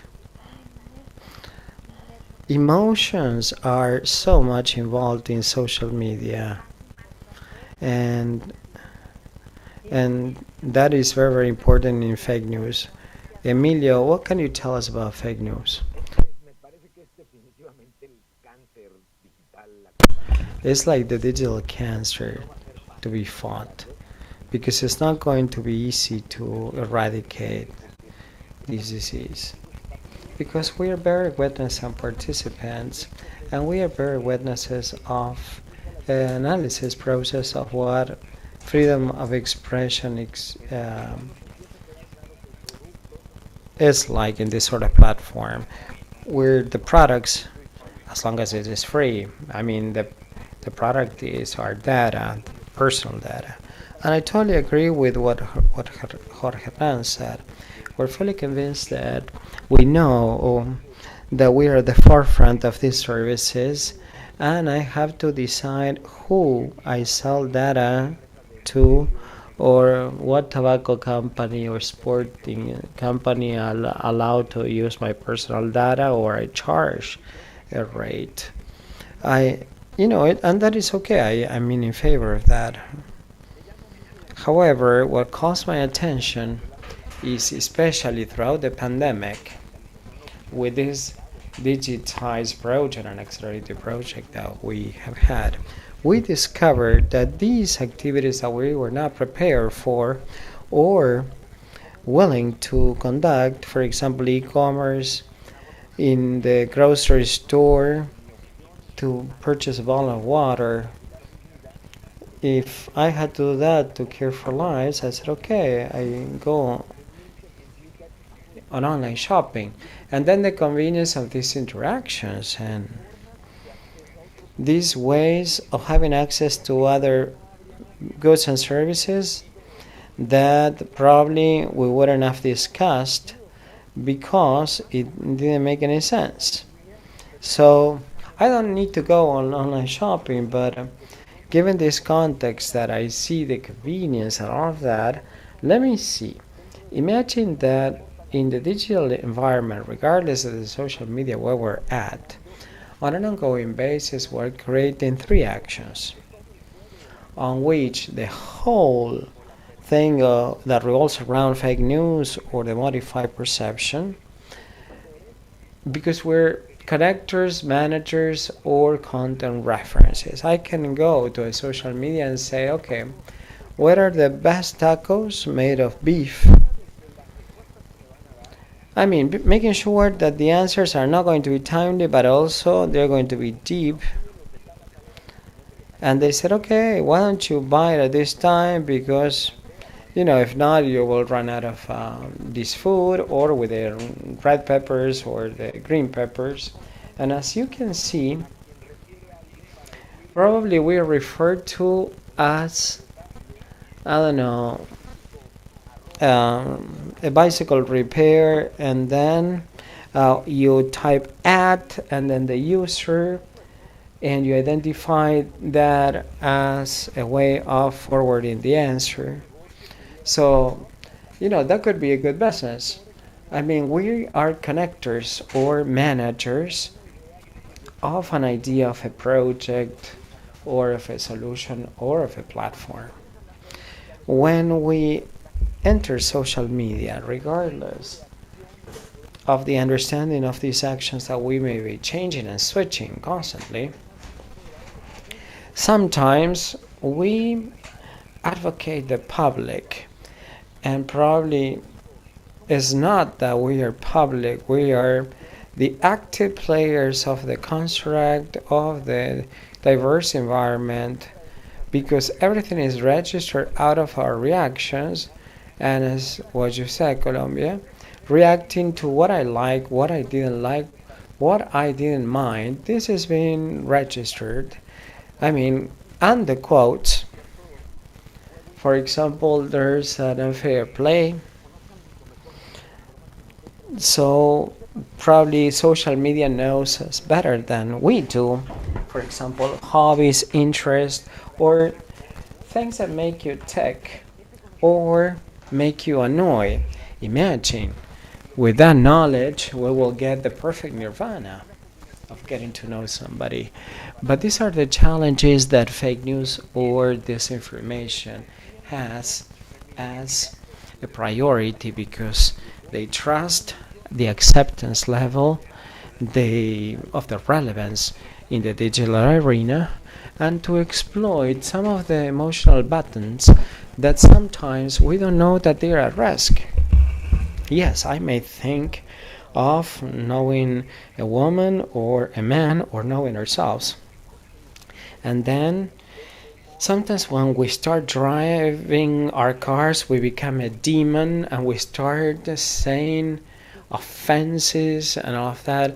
And then when we stop driving and when we park, we become more relaxed. We're not a monster any longer. So being behind the screen, just like right now, or I'm, for example, in one of the rooms, makes me feel that I'm not on stage before thousands of people. And it's what Jocelyn said. And it wouldn't seem, if I were in a stadium on stage, I would have thought 3 times more, because of the immediate certainty of what I have next to the stage right now as I'm behind the screen. It would mean that this is fake news also of the security. So, this is digital culture, digital education, the one we are using technology. The challenges that you proposed, because the effects of the elderly, where they go to the digital world, and what they found was a whole series of myths, fake news, disinformation, something that could be believable but very dangerous. And they may have been deceived because I said, well, this is not digital at all.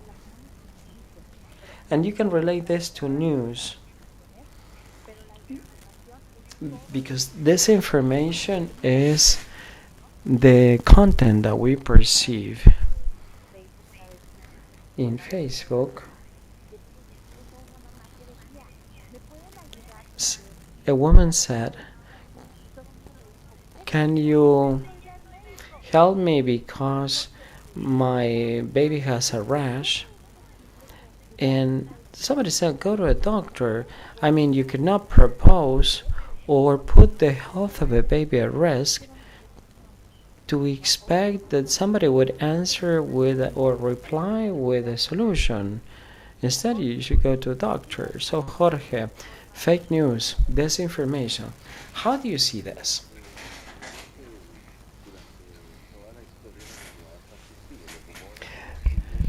through this history of humanity, rumors and gossip comes from prehistorical times. But, to have the impact or the rumor impacting our society was slow and did not exacerbate. But, we always depend on gossip and rumors, and this never changed. We still are like that. But we have better technology available, or more technology, as any technology, or as any bow and arrow that collectors use. We have a smartphone that resemble the bow and arrow at that time, and sometimes people misuse these smartphones or equipment or whatever. So there are many profiles of programmers that are very, very good, and then you always find people that are experts on algorithms, and you never know that these people, how valuable they are. So when they become independent, they become hackers or they become involved in the dark web. They know a lot of algorithms. They're very efficient. They know how to create a news viral without being real. They know how to do it. And they are used to, for example, in Colombia, we are about to have a presidential campaign. And then we have some warehouses here. We use the term bodegas in Colombia. So it's a large warehouse, and there are people there typing in computers and creating fake accounts, streams, hashtags, and creating the sensation that this is a trending topic, but it's not. And you have people that specialize on having a trending topic or making your videos viral, and how to make that social media sometimes make a mistake of communicating fake news. This became like the rule, and it's like saying, okay, please do not make these unimportant people famous, because the media should not be posting, I don't know, that you are astonished by somebody using a bikini, and then you have the community managers analyzing traffic, that they need traffic, they need retweets and likes, and this is the secret of their success. Well, they have their own secret formulas, and if not, they cannot get that traffic. So media has been responsible for disseminating fake news, not only in Colombia but across the world, and in that regard we are right. First,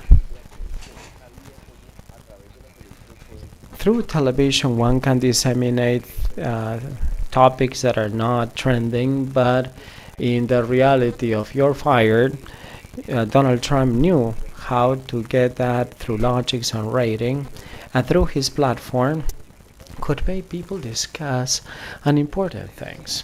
So the media are responsible for this, because there are people that are in hierarchical positions, managerial positions, that they need to know how it works, how this metric works, or algorithms, because if not, it's very easy for people with just a little knowledge to induce somebody to make a mistake or an error, and to convert things that are not news into news. So basically this is what Spain did. Spain at one point had a terrorist act, just like the FARC in Colombia, Peru, Sendero Luminoso, and Spain with ETA. So all the media gathered and they said, okay, we're going to stop publishing pictures and videos of terrorist attacks, because we're going to publicize news, but not the raising awareness, and we're not going to be the Pandora box of their terrorist attacks. So when Spain, ABC, El País, Mundo, TV Española, all the media in Spain, they said, okay, we don't want to cover, for example, a bomb in the subway or a car bomb. We're gonna do that, but basically ETA realized that this is not a resonant. I mean, they wouldn't. Those news will not resonate, and they basically demobilized armed groups. But still, we have here drug traffickers, groups on the left, from the right, the FARC, that they have manipulated systematically. All the journalists, some that operate in good faith, some not, and this, well, okay, it's a trending topic and we need to call somebody, but it doesn't work like that. The opposite, the media, should pursue the sources and try to find to corroborate 2 or 3 versions of the source, and if it's a trending topic in the social media, it's okay, but still, if we continue, the TikTok from Shakira dancing is going to be news as long as he has, I mean, if he has retweets and likes, it doesn't mean that it's a trending topic in terms of news. I mean, it's the same thing that a politician says something about politics, but you know, that is not a piece of news unless he's declaring something or making an official speech. Not so many people did that. So it doesn't have to be artificial intelligence. You know, sometimes people make headlines that are not. We have a leading case when Uribe Vélez, that proposes Santos, 2 days after being president, changed the whole thing. Uribe became very upset, and Uribe, from the Twitter, wrote every day to Santos. And Twitter destroyed Santos' popularity. Why? Why is that? Because the media in Colombia, they said, okay, this was reported by Twitter and by Uribe, but we're not going to be fools. We need to take control of that information. The social media are not controlling. Trending topic is another thing. Global Grammys and those transmissions sometimes are trending topic, but the one that issues the agenda is the channel, the TV channel, or the network. I mean, but journalists and news and newspapers shouldn't analyze what's trending in social media and then make news. News is different, regardless of the technology. And we cannot fall on being so superficial in the likes or the trending topic. Okay? And that depends on algorithms. I believe that we need to conclude. I'm sorry that I'm late with my comments, but that is important. It's what happened in other countries. So I think that we shouldn't depend on social media. Thank you very much, Jorge, and thank you for that information that has been great. It's been great having you here, but we have many pending panelists or more panelists that are going to come. So thank you very much for sharing the panel. It was great meeting you. Thank you. And Olga, over to you. I like the hot sauce of the tacos, you know, because it's like lunchtime here. So it reminded me of Mexican tacos. And also they promised me chiles in nogada or whatever. Okay, some questions from the students here. My acknowledgements, regards from Jocelyn, for Jocelyn. Students are asking whether there's a way whether governments can control what's the impact that create bubbles produced by algorithms and social media. What are the strategies we need to adopt to control that information? I ask you to be brief because we're exceeding the time we had.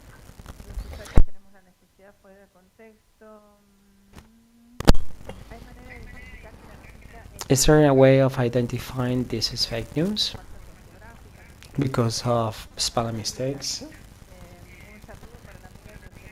Greetings for Jocelyn from the Dominican Republic, Lorenzo Martinez. How can we harmonize the regulatory agency to identify these fake news? And how can we use AI engines and raise awareness to have a better management of fake news, making use of official sources and prevent the dissemination of fake news?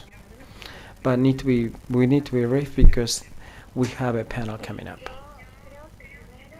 I believe that yes, we may take policies and development from civil society, state, and citizenry. As citizens, we need to check fake news. There are websites where we can check this news. And the media have the professional practice and ethics not to disseminate fake news, but influencers are different. They don't have that practice and they have many followers, and our young people consider that as news. So we need to train influencers, because if not, as they don't have this training, they disseminate fake news. So it's a joint work with social media and to fight fake news from the many perspectives. But it has to be a multitask work between state, companies, and civil society, and citizenry as well. Or citizens need to understand through awareness campaigns that the information that I get in my cell phone not necessarily will mean that is the correct information.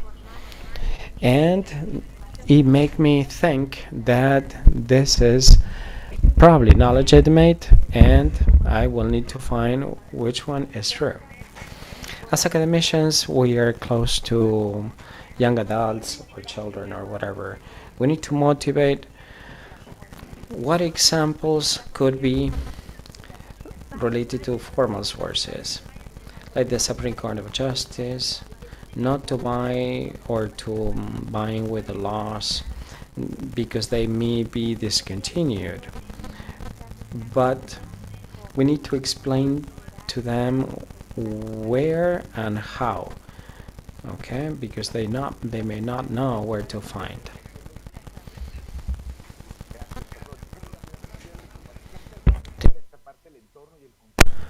How can we improve and validate this news? It's an exercise that requires a lot of effort and validating something that I'm reading, whether it is true, legitimate, if it's being dealt with by other media. And filters are what is too good to be true, to gossip like to be true. Well, that needs or requires some checking. And then on a daily basis, you know what the reason why in Latin America the way we share fake news without having too much discipline, and that is just in case it's legitimate, it's relevant. So we shouldn't venture to say that it's true. No, we basically convert information into something that shouldn't be information, okay? Thanks. We should be aware. Jorge? Thanks a lot. I still receive emails from the Prince of Niger that wants to offer millions of dollars, somebody that wants my bank account. Those are fake news, but with a level of exaggeration, and still people fall victim of that because of the mission, and sometimes they wire $200 or $300 and they fall prey of that. The same goes with fake news. In France, they say Facebook is not interested in fake news to be out of the system. Why? A platform with fake news has an average that is higher in frequency compared to the real one, and that implied less interactions and low profitability. So it was more convenient for Facebook to have fake news because it makes people to stay longer online.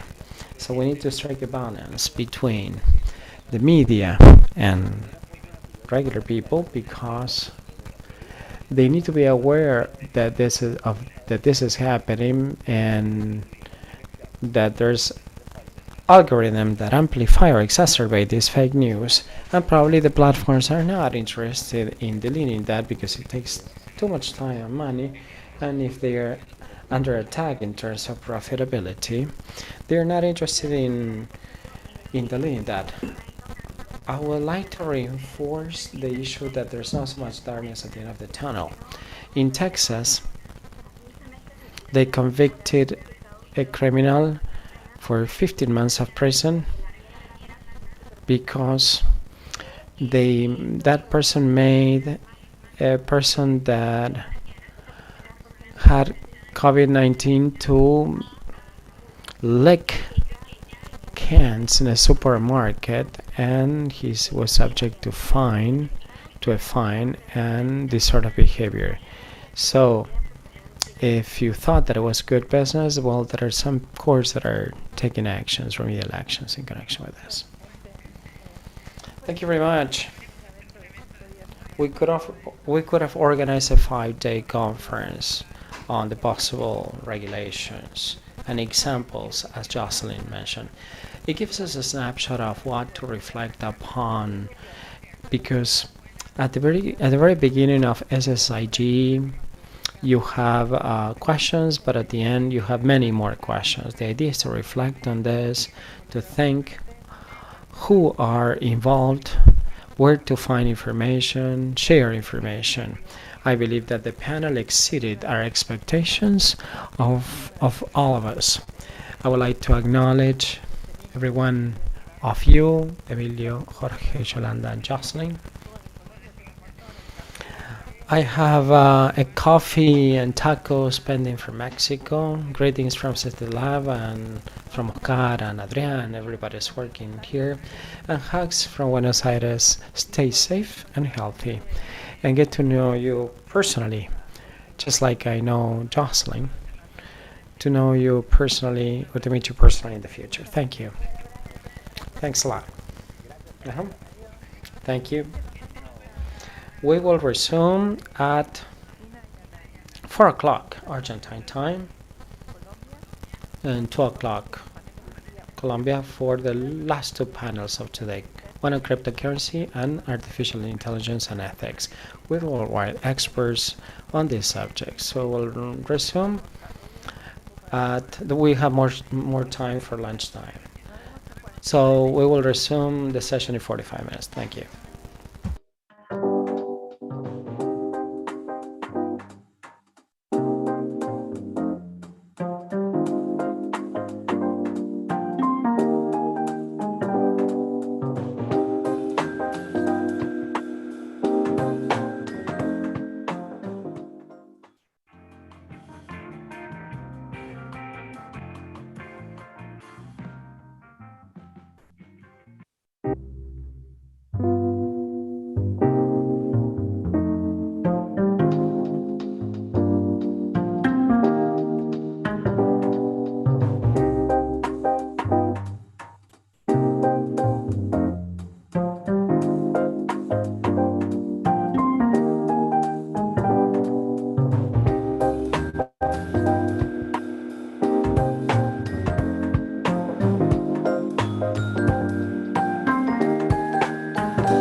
Volvemos.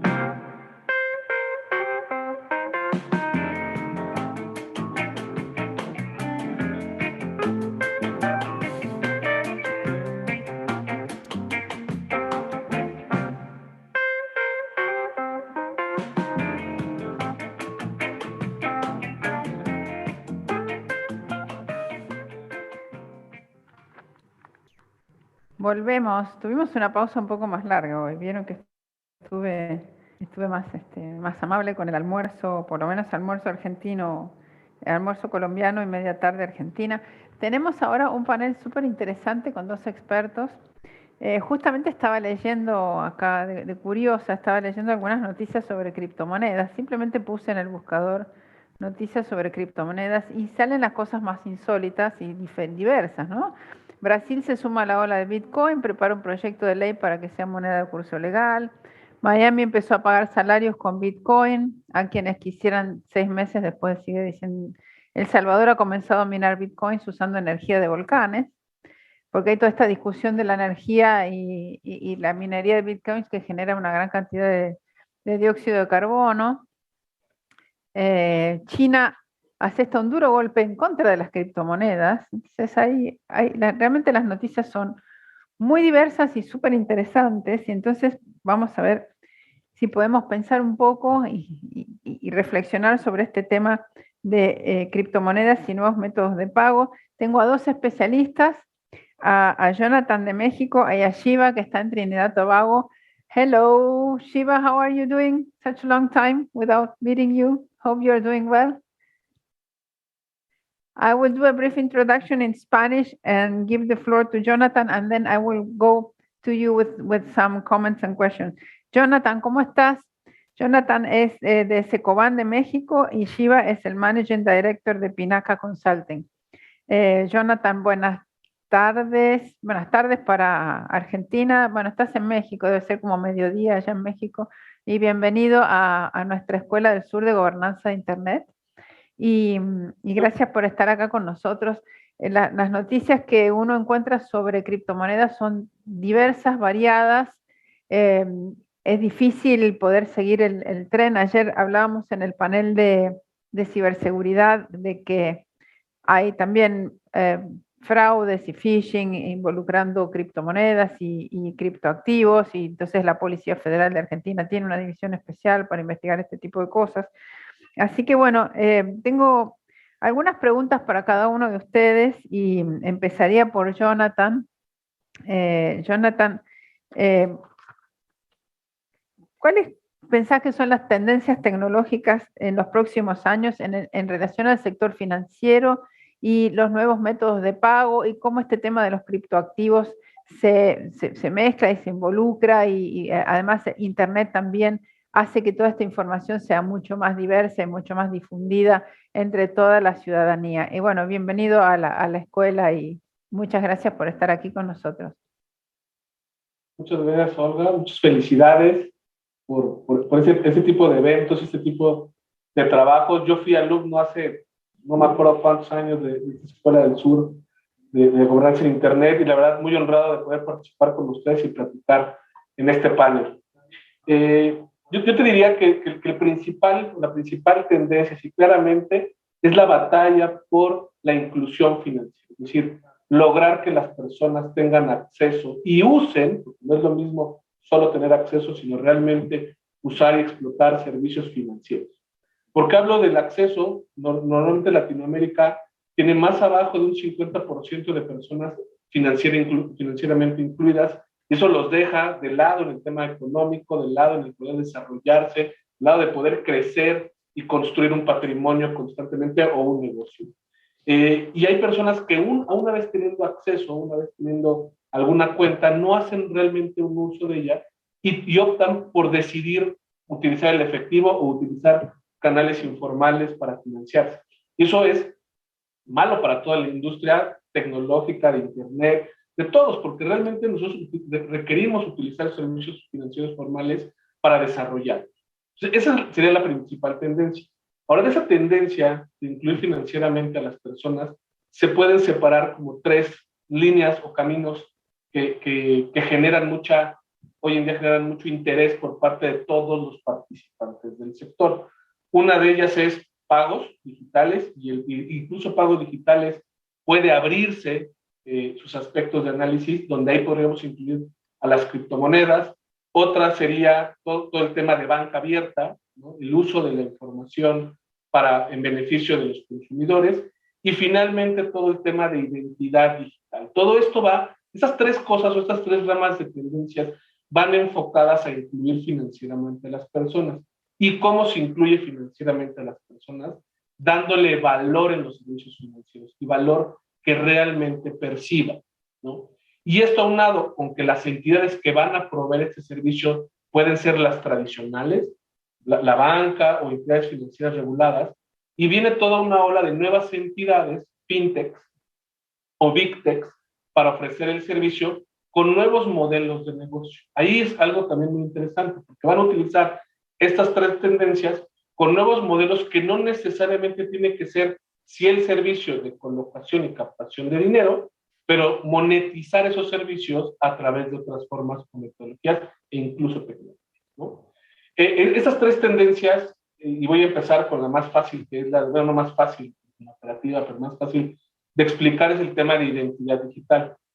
Latinoamérica carece de sistemas donde de forma virtual o presencial, de forma segura y confiable, las personas puedan demostrar su identidad para tener acceso a estos servicios financieros.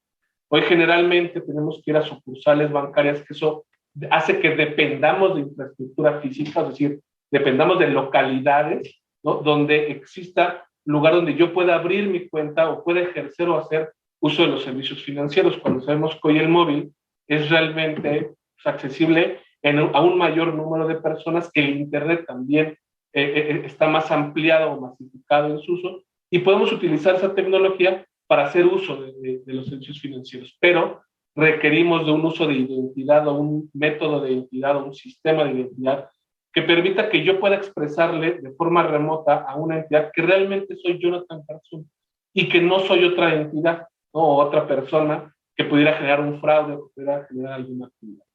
Luego está el tema de la banca abierta, utilizar la información de los usuarios en su beneficio para dar servicios mucho más personalizados, servicios que generen valor de forma segmentada, es decir, no tienen las mismas necesidades o intereses de los servicios Shiba que los que tengo yo, que los que tienes tú, Olga. Entonces, que con nuestra información nos conozcan más y puedan modularizar y personalizar los servicios financieros.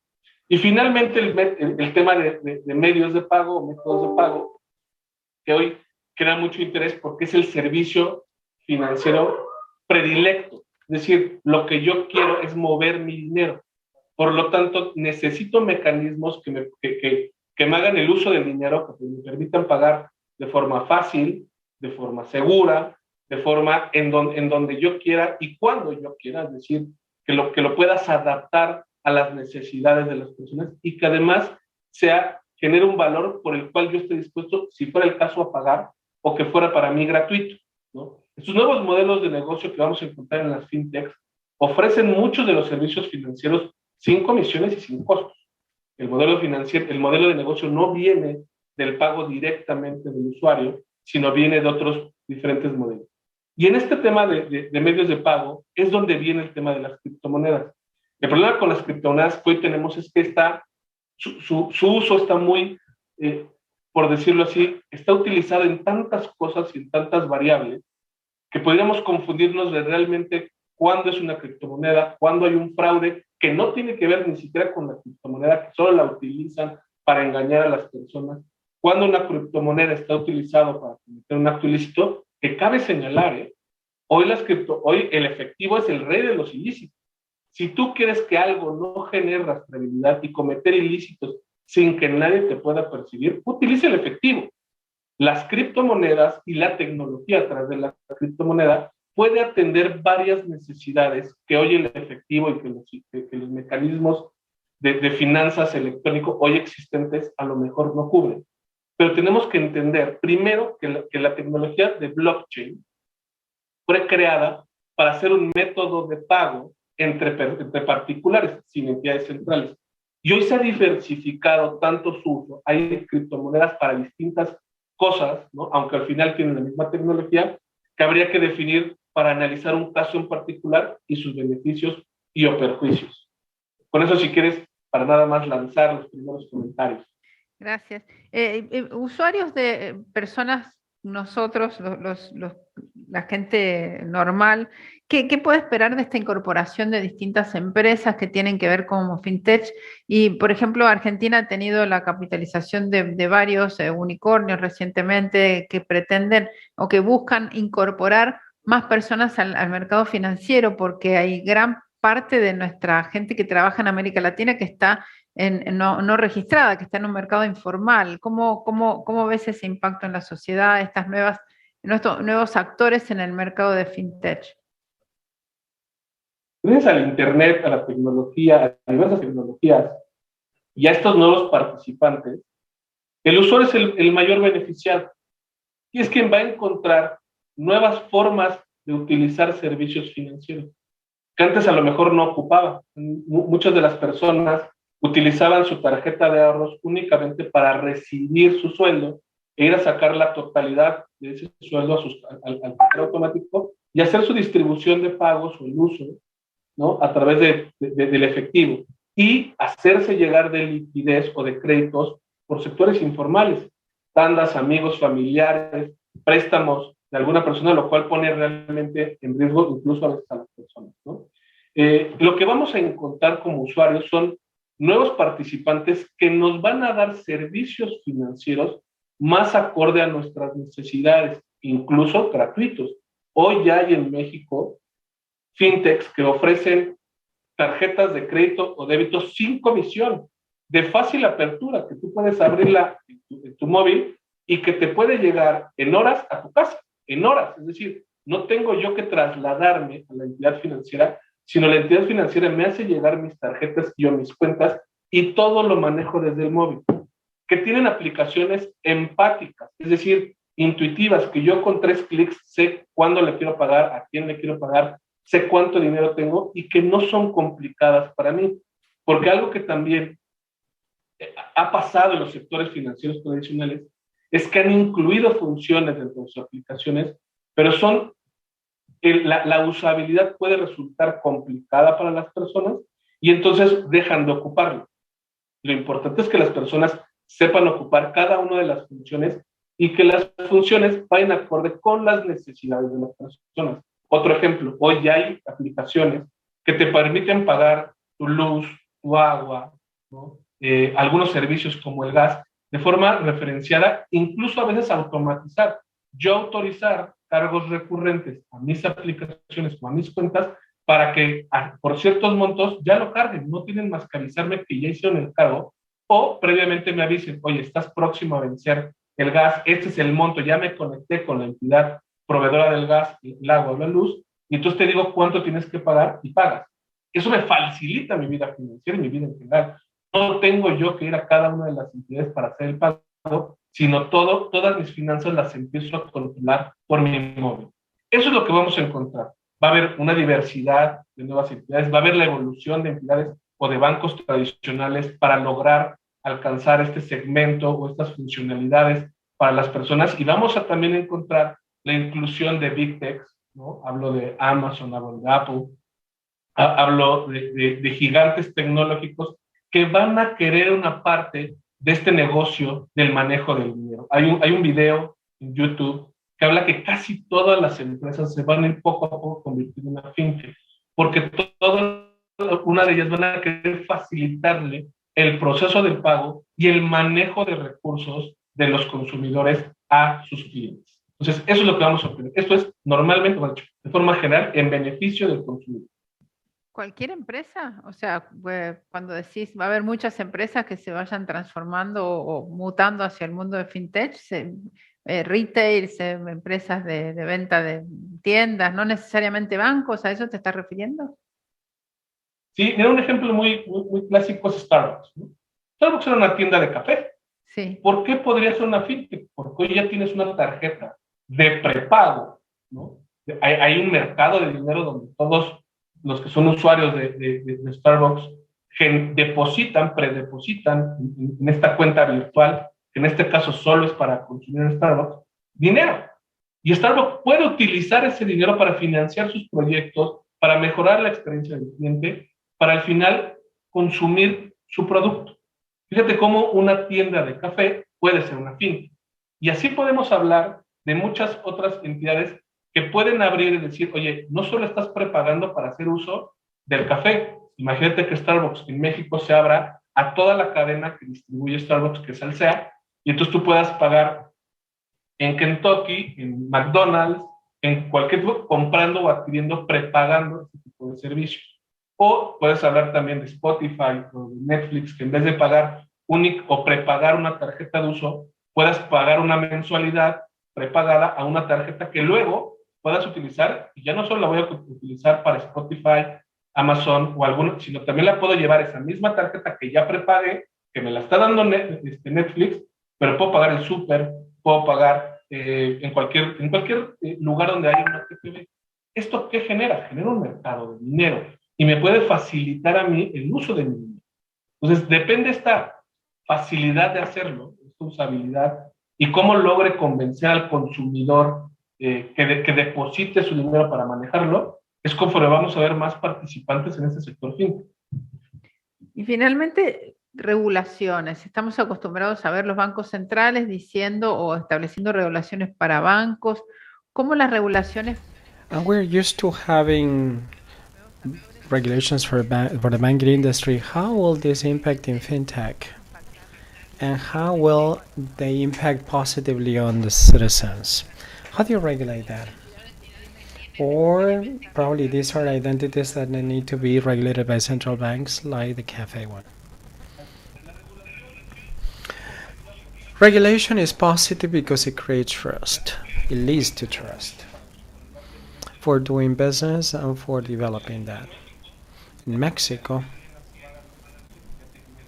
by the fintech law, it was not recently published, but it's been in effect for 3 years. And it created an ecosystem of trust or confidence, investor confidence. So we acknowledge these companies investing in crowdfunding to come to Mexico to develop this business. Something important with requirements, helping consumers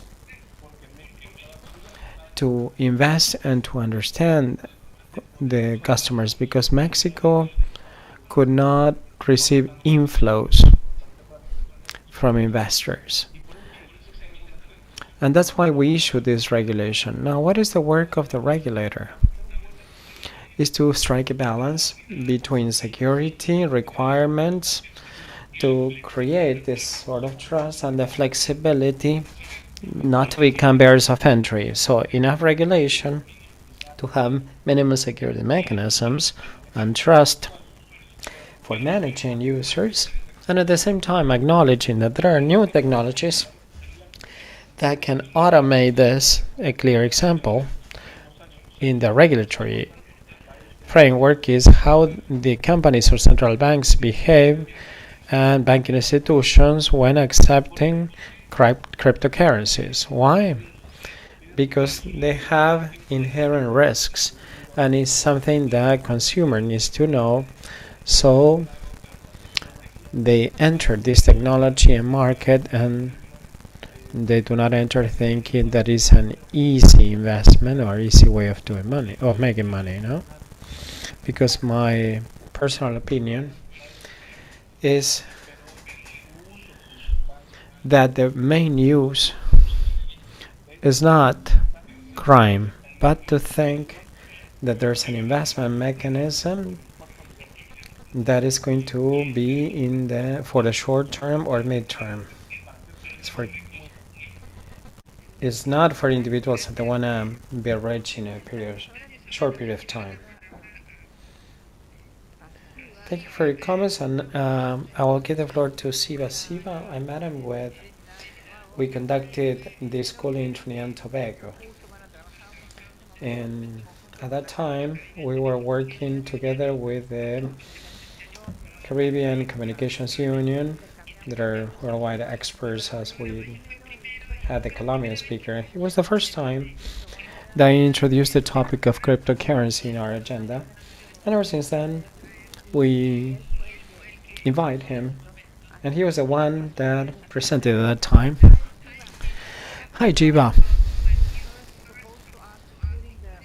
This cryptocurrency issue in our program. We were working at that time with the Caribbean Telecommunication Union, who the organization was our host in that school that we organized in 2014 in Port of Spain in Trinidad and Tobago. And since then, we have been in touch, and you were the first one to propose this kind of panel into the program of activities of the school. So we wanted to invite you again. Now it's a hot topic for the whole world. So you were a visionary in having this in mind at that time and working in these issues. And many thanks for that at that time, and many thanks for being with us today. And I hope that you are doing well in Trinidad and Tobago, and that COVID was not so hard for you there. Shiva, I have some questions for you. There are many news that El Salvador going towards cryptocurrency, some other countries trying to find a cryptocurrency as a national currency, and then other countries like China saying that the cryptocurrencies will not be allowed and prohibiting them. So if a country desires to achieve the benefits with a good cryptocurrency, which digital currency should offer or may offer? What is the benefit for a central bank digital currency over making a cryptocurrency legal tender? How do the central banks play a role if they want to allow a national cryptocurrency? Thank you, Olga. And yes, just to reinforce your first point, when we met back in 2014, that presentation I gave at SSIG 2014 actually led to some research that was done via the UN ECLAC, where we produced a report looking at the risks and opportunities of digital currency. So the SSIG as a school has been very influential towards shaping the outcome we are now seeing within the Caribbean, where we have a more inclusive approach towards digital currency and specifically central bank issued digital currency. We have 2 central banks have already launched their own retail CBDCs. One more is in the process of launching that CBDC, their own CBDC, that's the Bank of Jamaica. And then the Bank of Haiti is just starting on the journey towards digital currency, central bank issued digital currency. The 2 that are live right now are the Bank of Bahamas and the Eastern Caribbean Central Bank. So Olga and Adrian, you guys have been very influential in this outcome, I would say. And this is my 3rd appearance on the SSIG stage, so thank you for that as well. Yes, so if we can go back a little bit as to what is a digital currency. A digital currency or a cryptocurrency is a class, some type of mechanism of transfer that was proposed back in 2008.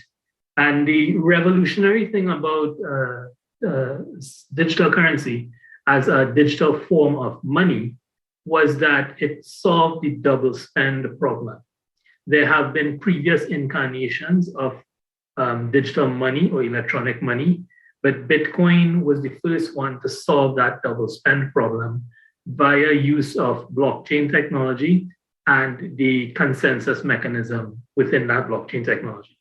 So the underlying technology of Bitcoin as a digital currency was very influential. It solves a problem that people have been trying to solve for a while with respect to not being able to use the same digital token twice.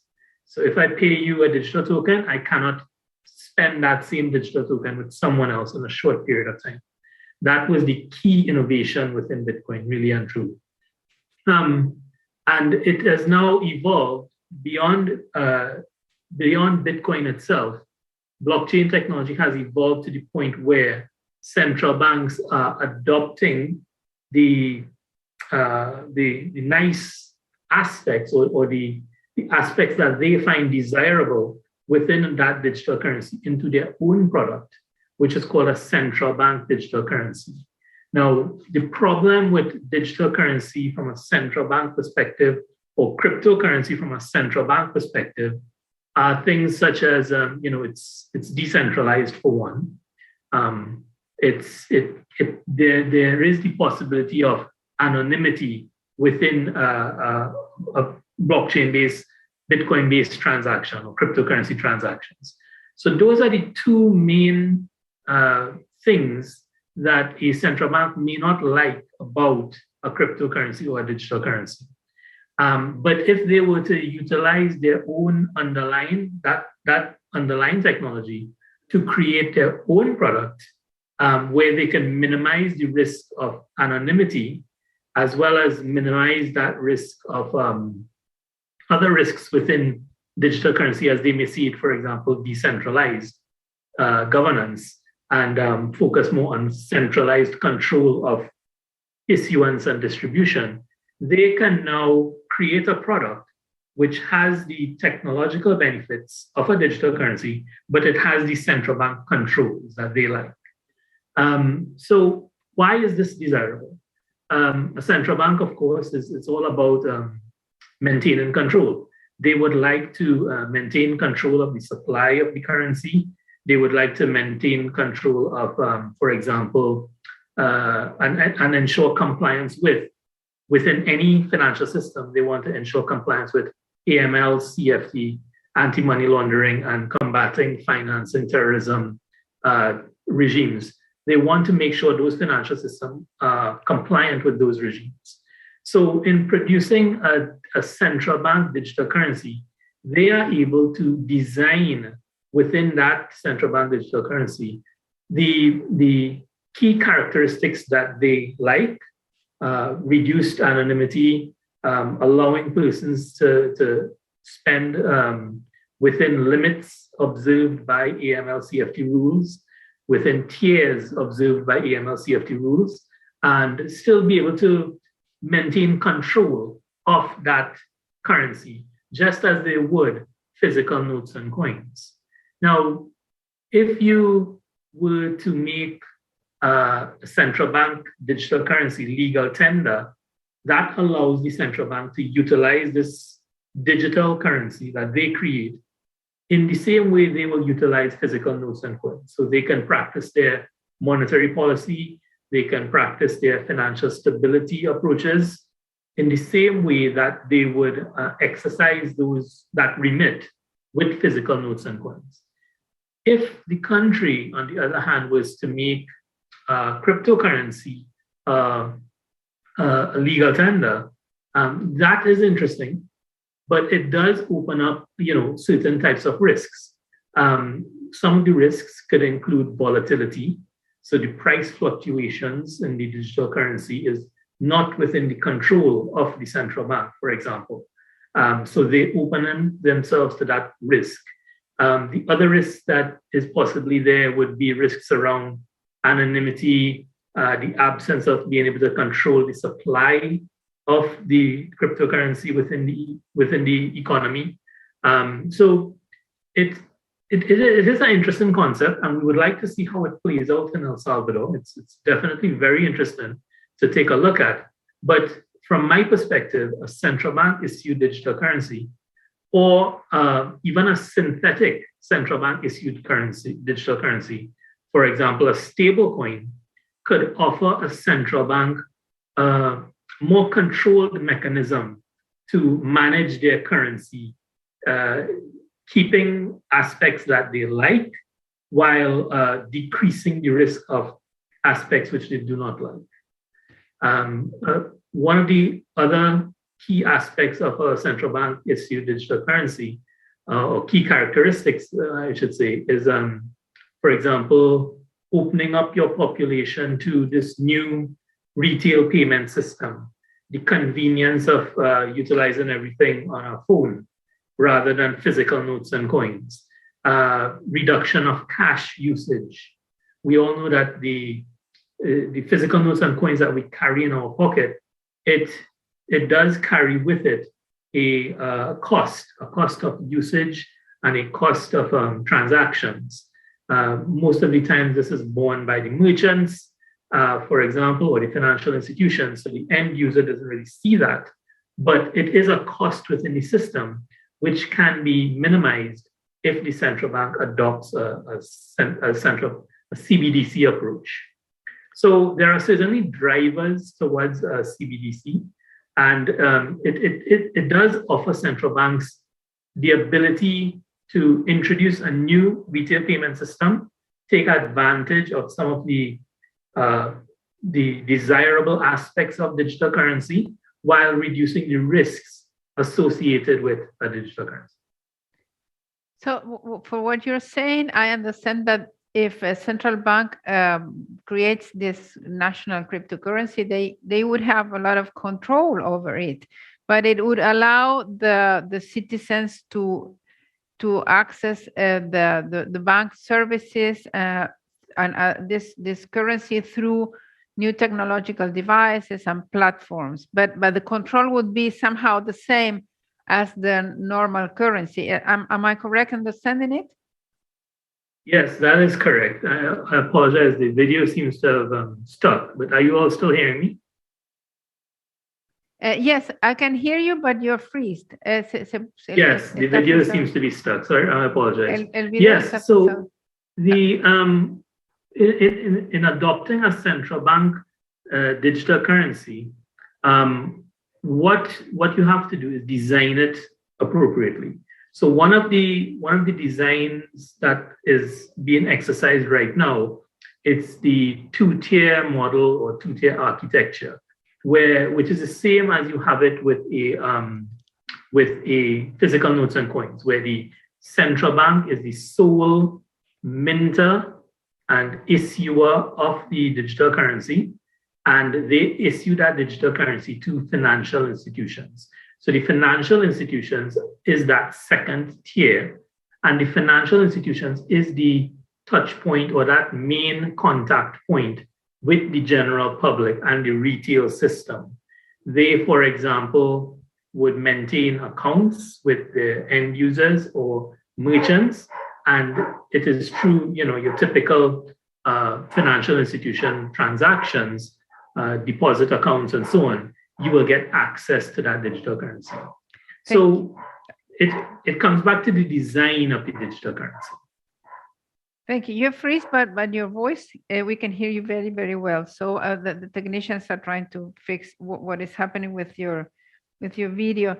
So you have managed the execution of central bank digital currencies, and in profiting from your experience and this implementation, what advice would you give to a central bank that is willing to embark on this central bank digital currency pilot? There are several examples I just found in the news today. Sure. I would say it begins with a strategy. You have to have a clearly defined strategy of your motivations in adopting that central bank digital currency. So your motivations could include, as we discussed earlier, cash reduction. It can include subsequent cost of cash reduction. It can include financial inclusion, that you would like to put out a product to the market which does not have as high onboarding requirements as your typical bank account would have. So financial inclusion is a key driver towards central bank digital currency. So you would have to take these things into consideration and come up with that strategy of how do we approach digital currency. I would say you need to elucidate that, or make sure you write it down, place it within your strategic objectives or your vision for the next 5 years, and clearly think about this. You have to explore the area of the solutions piece. You have to look at who are the providers out there, what have they been working on, what are the solutions they are building, and not just, you don't want to just build a solution for right now. So for example, the BIS, Bank of International Settlements, they have put out some good research on types of CBDCs. And there are categorizations of CBDCs where a central bank may create a CBDC for its own purpose right now, but further on out the road, 2 to 3 years later, you may want to have interoperability between central bank digital currencies. So if you are getting into the space now, you need to contemplate these questions up front. Am I building something for my own purpose, or can I build something that will work with other central bank digital currencies? And that's an important question because that leads to potential reduction of cross-border transmissions in terms of cost and time, which is a key objective of a central bank digital currency. Once we get to the stage of multiple central bank digital currencies and interoperability between them. So looking at the solution space, it's a key. Doing that research, having, for example, a fintech group within your central bank that is tasked with this objective. I can tell you now, most central banks do have that fintech group. You also have to look at, for example, entities like Pinnacle right now. We help serve as that intermediary between the central bank and the vendor. And why that is important is because this is such a technologically advanced area that you really need that expertise on your side to ensure that your requirements are translated into that product, that your requirements are baked and built into that product. So you will have requirements for security, you'll have requirements for privacy, you'll have requirements for transaction speed, volatility. You will have a series of requirements, and you require that expertise on your side to basically challenge and work with the vendor to ensure that the central bank requirements are, placed above all else. You have to ensure that what is being built has to stand up to external scrutiny, has to stand up to external testing, has to stand up to external audits. And the only way you can get that level of assurance within a product is if you design security into that product. Olga, as you know, I'm an information security expert. That is my core competency, and that allows me to get into these areas. But you need to build security within that product. So there's a series of steps that you need to take. It begins with strategy. Then it goes out to looking at the solution space, looking at the consultant expertise, clearly defining your strategic goals, and then embarking on a theoretical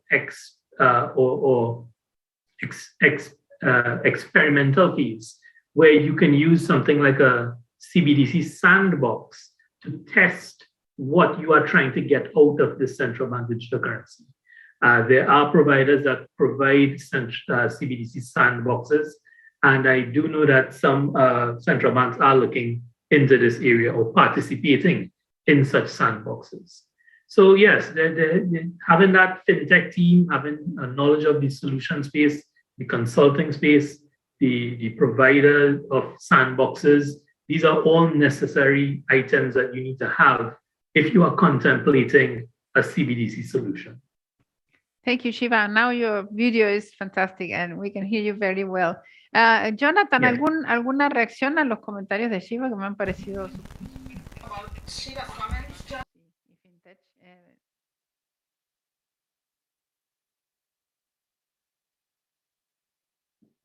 Claro.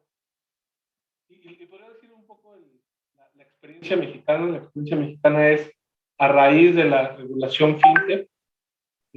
Las criptomonedas fueron reconocidas dentro de la ley.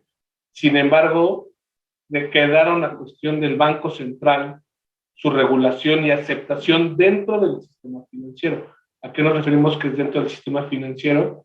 Es que el manejo de las mismas por instituciones financieras reguladas debería seguir las reglas que Banco de México dice, ¿no? Banco de México, las últimas posiciones que han mostrado es que con el objetivo de mantener una sana distancia entre estas monedas que fluctúan en su precio por el público consumidor o usuario de servicios financieros mexicano, no le permitía a las instituciones financieras incorporarlas dentro de su operación. Pero esto no debe ser entendido de que las personas no pudieran adquirirlo. Las personas pueden adquirirlo a través de ciertos intermediarios o directamente este tipo de activos virtuales, les llamamos activos virtuales. Ahora, es importante que dentro de toda Latinoamérica se esté evaluando la incorporación de la tecnología blockchain dentro del sector financiero e inclusive centralizarla para que las instituciones pudieran, uno, tener una mayor adaptabilidad a este tipo de mercados y monedas, virtualizar las monedas y virtualizar el activo que está dentro del sector financiero y darle mejor rastreabilidad sin la necesidad, y ahí lo voy a poner entre comillas, de las entidades centrales. Pero al final, todas estas criptoactivos o criptomonedas que están empujadas desde un banco central, pues carecen un poco de esta ideología con la cual fue creada la tecnología blockchain desde que no tengamos un ente central. Que no parta de que existe el control único de una entidad que pueda distribuir y señalar que está correcto o que valide todas las transacciones, ¿no? Esto pone a discusión si las entidades centrales o los bancos centrales deberían trabajar en eso, pero la verdad es que la tendencia ha sido brutal. Ya podemos encontrar, y lo platicaba Shiva, los esfuerzos de Latinoamérica para lograr la incorporación de criptomonedas en el sistema regulado, ¿no? Es amplio. Ahora hay que probarlo. Me parece que todo aquel banco central que no empiece a probar o haga algunos prototipos de cómo debería de funcionar, se puede quedar atrás, porque lo decía bien Shiva, ¿qué pasa con la interoperabilidad? Hoy tenemos entidades como casas de cambio que dicen, yo te cambio esta moneda a este tipo de cambio por este. ¿Cómo se va a hacer justamente esta interoperabilidad entre monedas virtuales de distintos países? ¿No? ¿Quién va a tener esa, o lo vamos a dejar, como así es un poco las monedas virtuales actuales, a lo que el mercado señale? O sea, esta le vamos a dar un valor superior a esta, y entonces los impactos que pueda tener macroeconómicos son mucho más fuertes. Hoy sabemos que la impresión de dinero o la generación o la apertura de dinero al mercado tiene efectos macroeconómicos para incentivar el consumo. ¿Cómo estas estrategias macroeconómicas podrían ser influenciadas a través de un mecanismo, a través de blockchain, ¿no? Me parece muy interesante lo que va a pasar, e incluso deberíamos de dividirlo. Una cosa es la aceptación de las criptomonedas en el sector financiero formal. Eso es un camino que ya sabemos que Brasil y otros países están caminando a la aceptación de criptomonedas existentes a su mercado financiero, y otro camino es la creación a través de los bancos centrales de una criptomoneda propia, ¿no? Entonces, me parece que esos dos caminos van a ser muy interesantes seguirlos durante los próximos 3 o 4 años. No creo que sucedan de forma muy golpeada, dado los efectos macroeconómicos que ya se ven. O sea que podría suceder que un país, por ejemplo, decida tener su propia criptomoneda y además usar otras criptomonedas aceptadas globalmente. O sea, ¿podrían estos dos caminos coexistir? ¿Entendí bien de tu comentario? Eso todavía es más complicado, ¿verdad? Es decir, se puede en el futuro no cercano, en mi visión, no próximo, que esto coexista. Seguramente cada una de las entidades centrales y reguladores se irá por un camino inicial. Yo no reconozco los criptoactivos, pero genero el mío propio para competir o hacer un poco la lucha de mantener la centralización de la moneda de un lado, y habrá que decir, oye, yo sí voy a abrir mi mercado porque sé que al final es un activo que hoy los consumidores o mis ciudadanos están utilizando como un mecanismo válido, porque a ver, aquí lo importante es cómo se usa. Si las personas usan una criptomoneda y se vuelve un... How can we use cryptocurrency and there's no other option but to regulate it? The issue is why we're going to be using as a mechanism of assessment, and this is used as an investment mechanism. So this raises awareness depending what consumer we're targeting to. These are the pathways that the banks and the central bank will have to take. I have many questions and comments from fellows. And I will read in Spanish and English. So what do you think about NFTs, non-fungible tokens? We have seen some pictures of some stones that are sold of a lot of money, and other pieces of art and other products that are being sold in this way. There are several questions about that.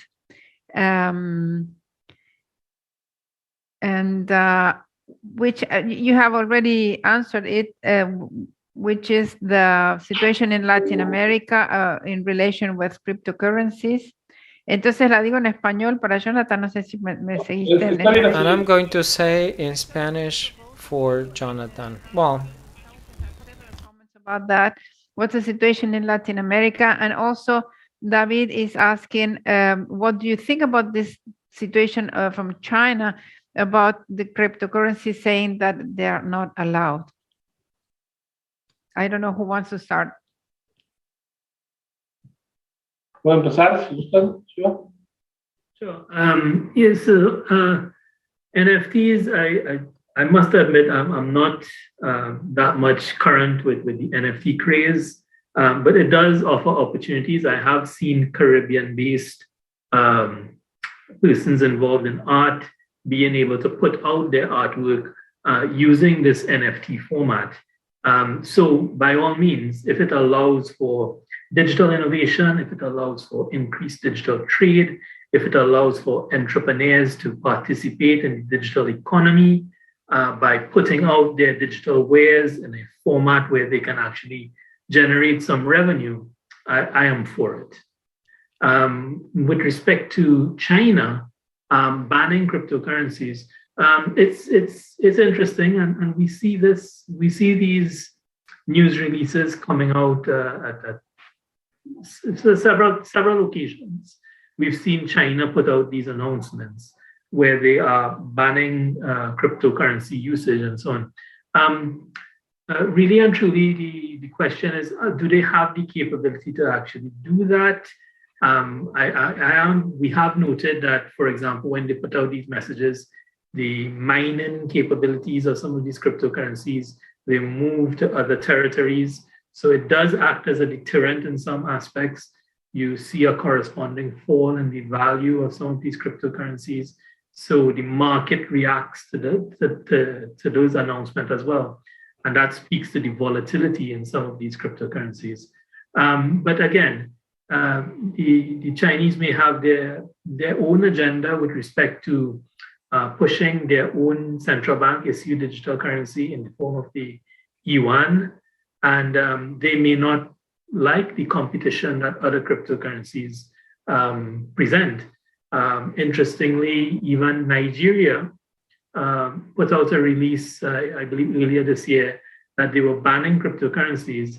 And then subsequent to that release, they announced they were embarking on a central bank issued digital currency themselves. So they may be seeing this as a competition.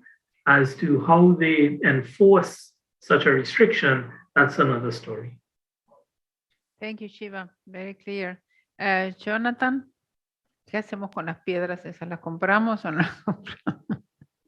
Es un nuevo modelo de negocio reciente, muy interesante, pero que parte de temas de propiedad intelectual, que ya teníamos problemas y además teníamos problemas en Internet al respecto, porque ya sabíamos que puedo utilizar un video, puedo utilizar una imagen, puedo utilizar algo virtual en un mundo de Internet y lo puedo copiar con la misma calidad en microsegundos y distribuirlo.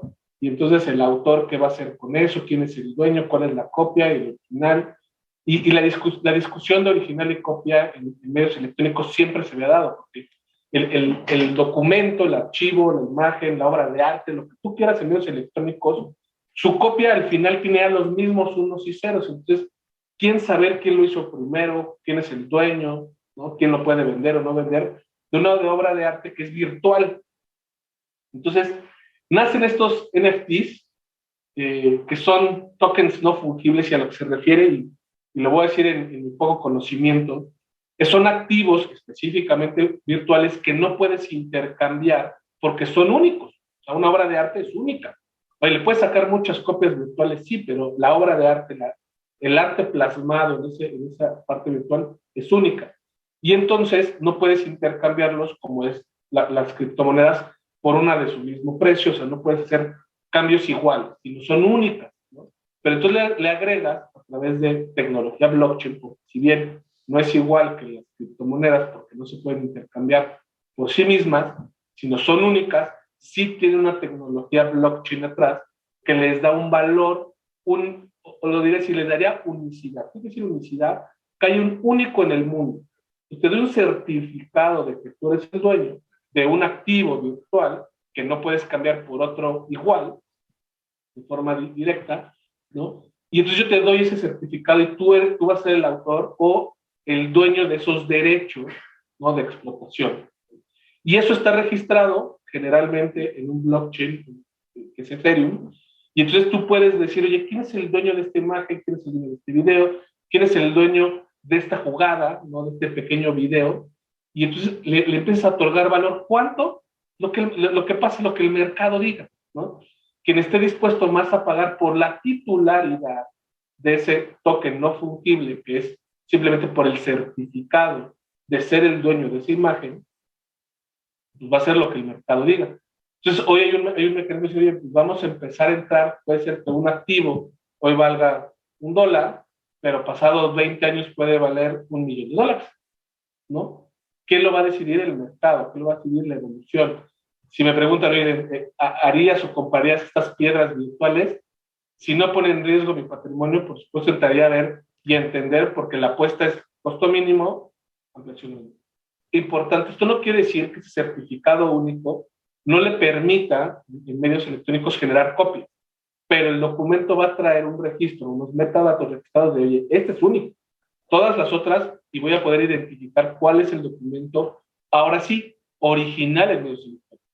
Aunque los otros traigan el mismo contenido, sean similares, estos metadatos relacionados con el contenido me van a poder identificar que este fue el primero y que es el dueño, y voy a poder revisar en la cadena de bloques o en este registro distribuido quién es el verdadero dueño, a quién se lo vendió, por cuánto, ¿no? Entonces vas a poder crear trazabilidad. Entonces es bien interesante, es un nuevo modelo de negocio, y cada quien decidirá cuánto vale cada imagen y cada piedra. Así es, muy interesante.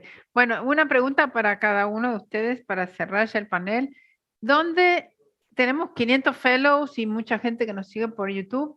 ¿Dónde se pueden informar más en detalle sobre criptomonedas, sobre nuevos métodos de pago? ¿Hay algunas páginas que nos puedan recomendar, alguna publicación? Shiva, in English, we have 500 fellows and many people following us on YouTube. Where would you recommend for them to read and get some information that could enhance their knowledge about cryptocurrencies and new payment methods? Para cada uno, for both of you is the question. Bueno, sin duda.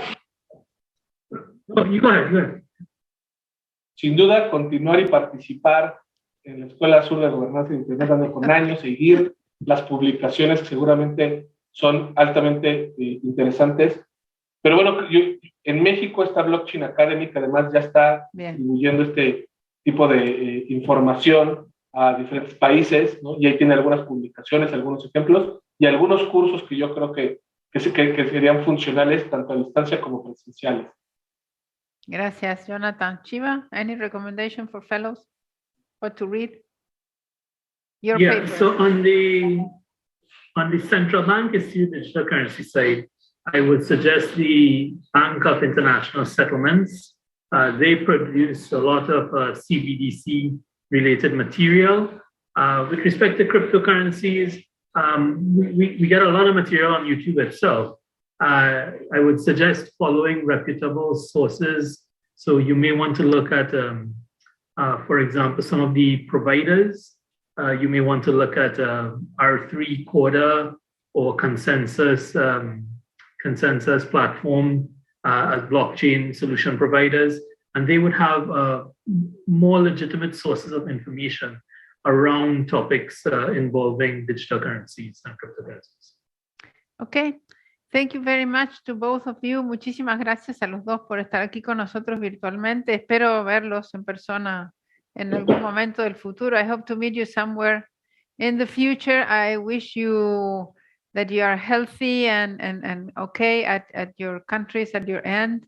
Muchas gracias. Espero que estén sanos y que no los haya afectado esta pandemia. Les agradezco muchísimo haber estado en la escuela. Jonathan, no me acuerdo de haberse estado en 2011, entonces.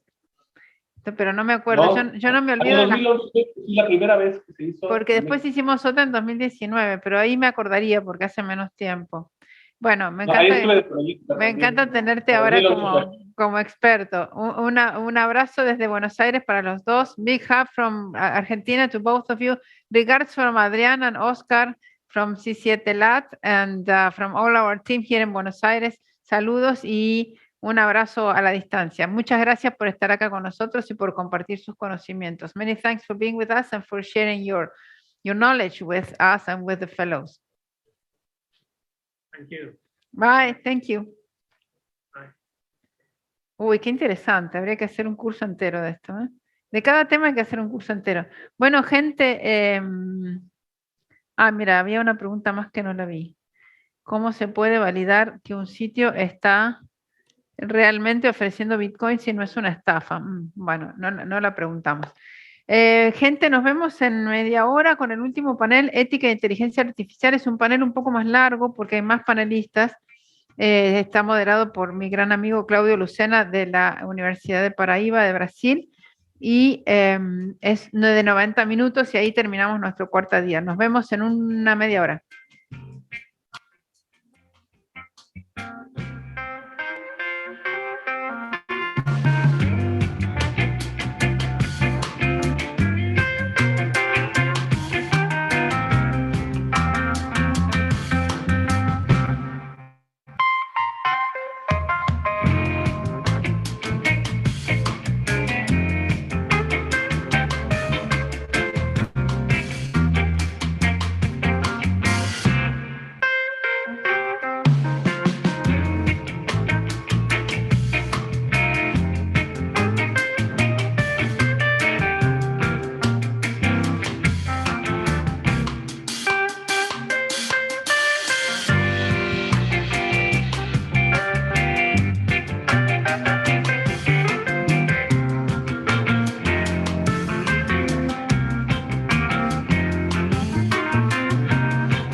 Hola gente, vamos con el último panel de este cuarto día de nuestra querida South School on Internet Governance, con un tema súper interesante. Hoy empezamos con inteligencia artificial, después seguimos. Okay, we're gonna start with artificial intelligence, then cryptocurrency. Let's go right now and start with the last session. And we have the privilege to have one of the last panels of today, good friends of ours. The topic of today is artificial intelligence, ethics, responsibility. And I have the honor to introduce friends. We have Claudia Lucena, who's going to be the moderator. We'll hear from Jorge Vega Iracelay, Claudio, that is in Brazil. Jorge Vega is in Madrid. Jorge, let's welcome everybody. And Nicolas Diaz is in Germany. And he's leaving Essen and he's going to Hamburg. Okay. And Kristen Curtis, que es de Estados Unidos. Christine.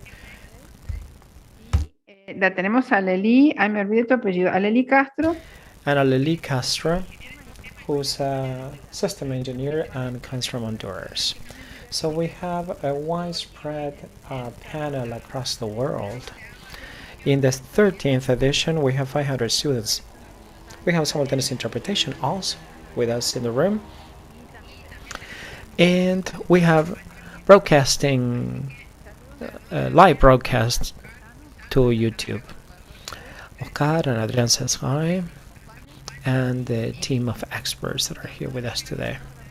Claudio, the floor is all yours, and thanks a lot for being here, obviously. Claudio? Great. Okay. It's a cliche saying that we can hear you because it's mute your microphone. We keep forgetting. It's an honor and privilege. I would like to acknowledge all the students. I would like to acknowledge also the South School on Internet Governance. There are great coincidences in life because this is the first time as moderator and as an official member of Personal Data Protection Office. When I started working in the international community on Internet governance, precisely with the South School on Internet governance in Costa Rica and San Jose, it's been a pleasure. Thanks very much for being here. The panelists that are going to offer a lot of know-how and their experience. We have Nicolas Diaz Ferreira.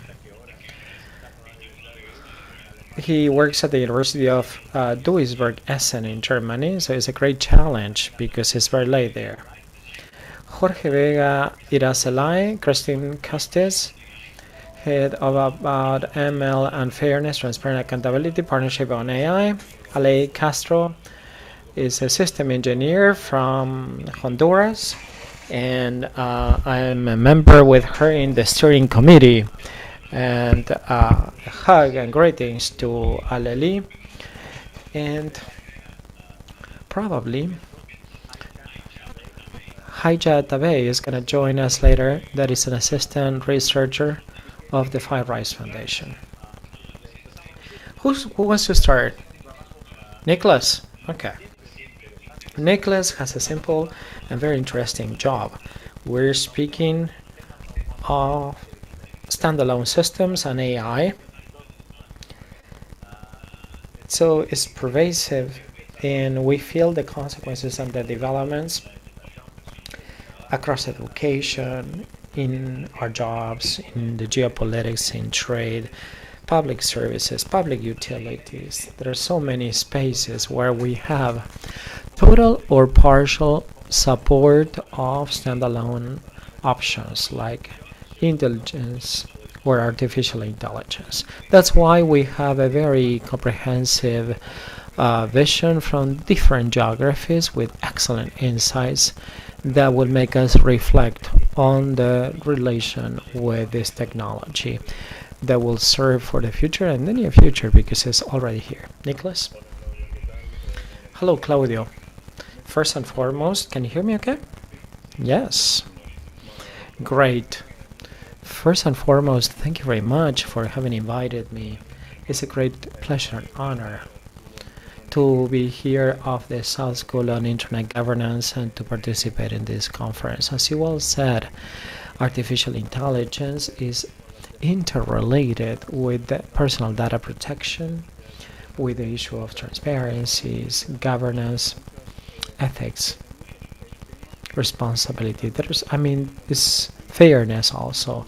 They are so interrelated, and this is due to the fact that in a world where there's abundance of data, the Pandora box is open right now. There are so many issues that emerged that at that time when these techniques or statistic methodologies for predictive models with artificial intelligence were developed a long time ago.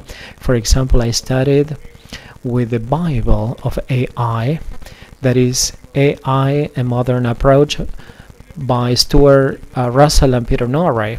It was edited in 1994, gathering a compendium of so many publications and methodologies and models of AI that have been developed in the 80s and in the 70s.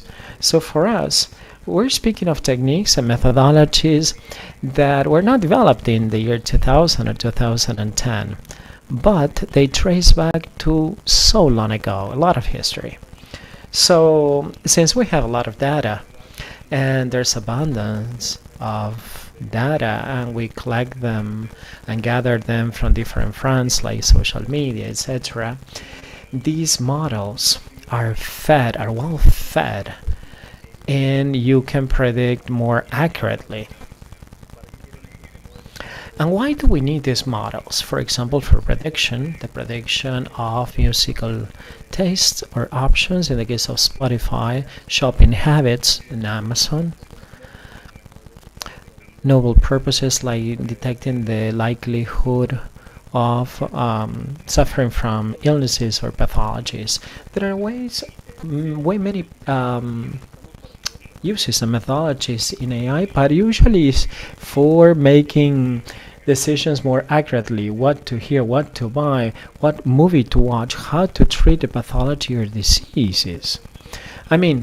These are all decisions that are very complex in nature that include so many factors when it comes to making the right decision.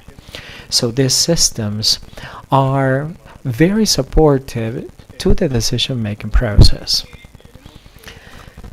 When it comes to these applications, eventually they may seem harmless at first because they're creating so much noise.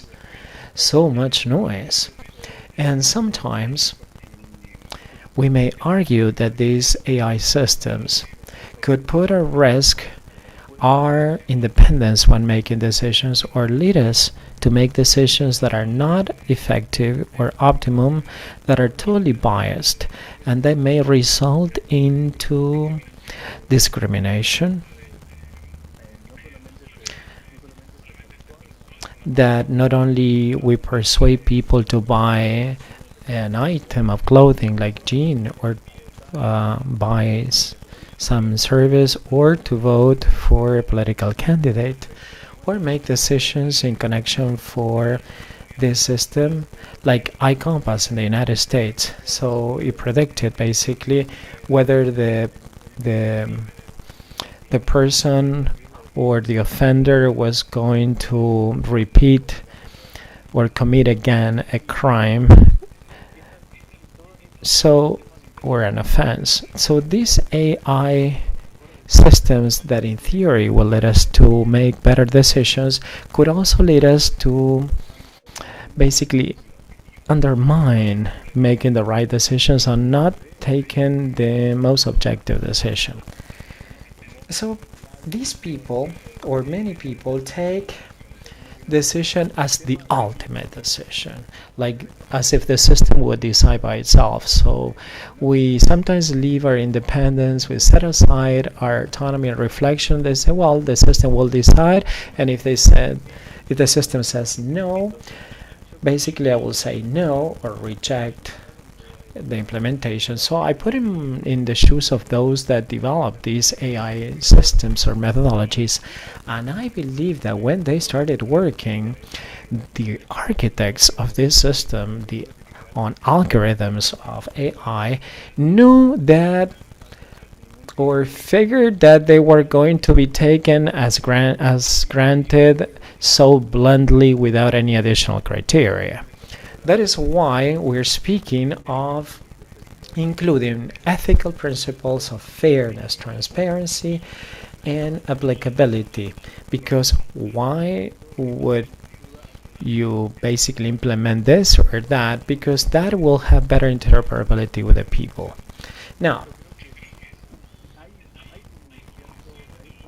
I believe there's a common denominator of ethical principles that are managed. Initiatives like Trustworthy AI for Good, or AI for Good. There are many initiatives conducted on ethical principles or white papers that speak of AI principles. And at the higher level of abstraction, there may be, or there is, a common denominator based on transparency, privacy friendly, and things like that. Now, from the principles until we implement them, there's a long way to go, and we see a whole set of principles, but not so many solutions. So when we discuss the issues rather revolve around AI, I believe that is my perception and that of many, that we are living in a vicious circle, and we're moving around criteria that are too abstract. For example, I'm an IT engineer. That's my profession. And I believe that there's a bunch of developers that need practical decisions to include them in the prototypes or in the technical solutions. The problem lies that are many factors by which developers do not include these ethical principles. Many times they are not prepared. If we trace back to my training as IT engineer in the past, there's been a shortcoming or a shortfall on the role that we play as engineers in society. That is not a minor thing, but we're far from reaching those advances. I mean, progress has been made, however, priority should be placed upon the ethical training on IT professionals, on communication professionals as well, and I believe that it is necessary to make them understand that they are the cornerstone when it comes to reaching a trustworthy or an ethical principle AI design, or ethics by defect, privacy by default. So what I'm concerned with in terms of AI is through artificial intelligence, convince, persuade, or provide guidelines and tools to developers so that they can include these ethical principles in their technical solutions. Just as we recommend products and services that of Amazon or Spotify, and the idea is the same: how to develop recommendation systems that could guide or provide guidelines to developer in the pipeline of AI, but so that they can reflect on including these principles throughout the pipeline of AI.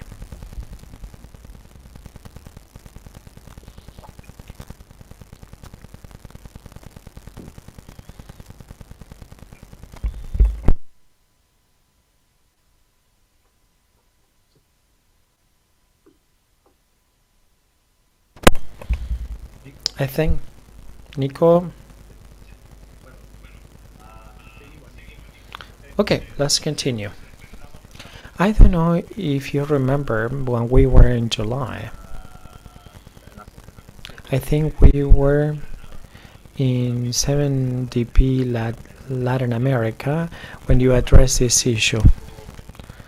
And then we were speaking of the ethical training.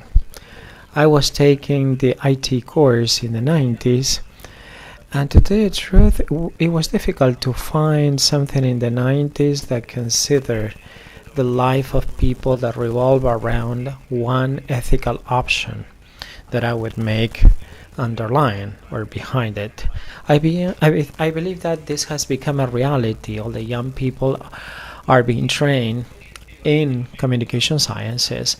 They have the possibility to impact or affect the lives of many. And ethical training is not included. I mean, we haven't done any updates on that course and on that training. Thanks, Nico. Again, good luck with the new challenges that you have ahead of you. Now, these options that are technical options, evidently, they have repercussions in the regulatory framework. And particularly, this is included in a paper tracing back to 2018 with the issues of governance. The Council of Europe had 484 regulatory issues and of governance. And there's one initiative that is very important because it's based on an evidence-based structure or infrastructure with concrete proposals. And Jorge Vega, it has a live focus or has focused on this regulation. That he works in the University Carlos III, Spain. Could you tell us about this? Thank you very much. Y no podía ser más auspicioso el tema y el título de esta escuela del sur de gobernanza de Internet. Yo creo que después del COVID nunca se evidenció de una manera tan rotunda qué importante es el Internet. Y qué importante ha sido también algunas soluciones de inteligencia artificial que sí pudieron, de alguna manera, ayudar a prevenir y de alguna manera combatir este flagelo de la pandemia. Esto quiero empezar así como para dar un tono, de dar una cara un poco más amigable sobre el tema de la inteligencia artificial. Atrás tengo dos robots, ¿no? Que uno es utópico, un soñador, y el otro es más distópico y no cree que esto llegue a nada, ni siquiera los esfuerzos regulatorios. Nicolás creo que nos dio un buen enfoque sobre el contexto en el que se hacen estos desarrollos, que es esta era del Big Data. Esto es muy importante tenerlo en cuenta, porque cualquier regulación que ignore o que de alguna manera no tenga una buena comprensión de los hechos, del fenómeno, y sobre todo cuando se trata de nuevas tecnologías, seguramente no va a ser una regulación eficaz. ¿Qué está haciendo la Unión Europea? Bueno, la Unión Europea ya desde el año 2018, que comenzó con una gran estrategia para la inteligencia artificial en Europa, de alguna manera motivada también por una preocupación geopolítica, creo. Porque el mercado digital de los datos en Europa estaba siendo monetizado por empresas americanas y se dio cuenta de que tenía que crear un mercado convencido también de que esto traía innovación, progreso científico, tecnológico, y a su vez estimó que había un mercado de datos en en el mundo de alrededor de 825.000 millones de euros hacia el año 2025.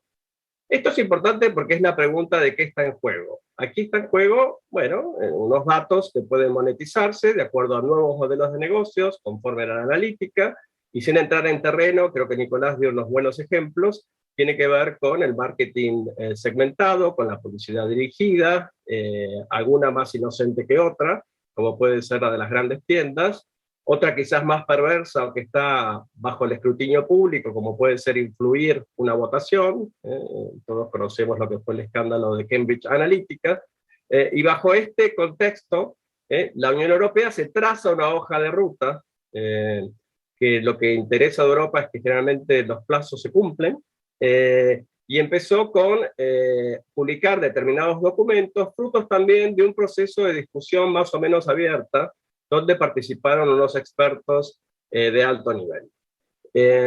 Esto en el año 2020 de alguna manera aterriza en una propuesta de libro blanco, que es de la Comunidad Europea, de la Comisión, perdón, Europea, el órgano ejecutivo de la Unión Europea, que a su vez de alguna manera aterriza en abril de este año con una propuesta de reglamento general, que es uno de los tipos de regulación que se pueden tener dentro de Europa, para el tema de la inteligencia artificial.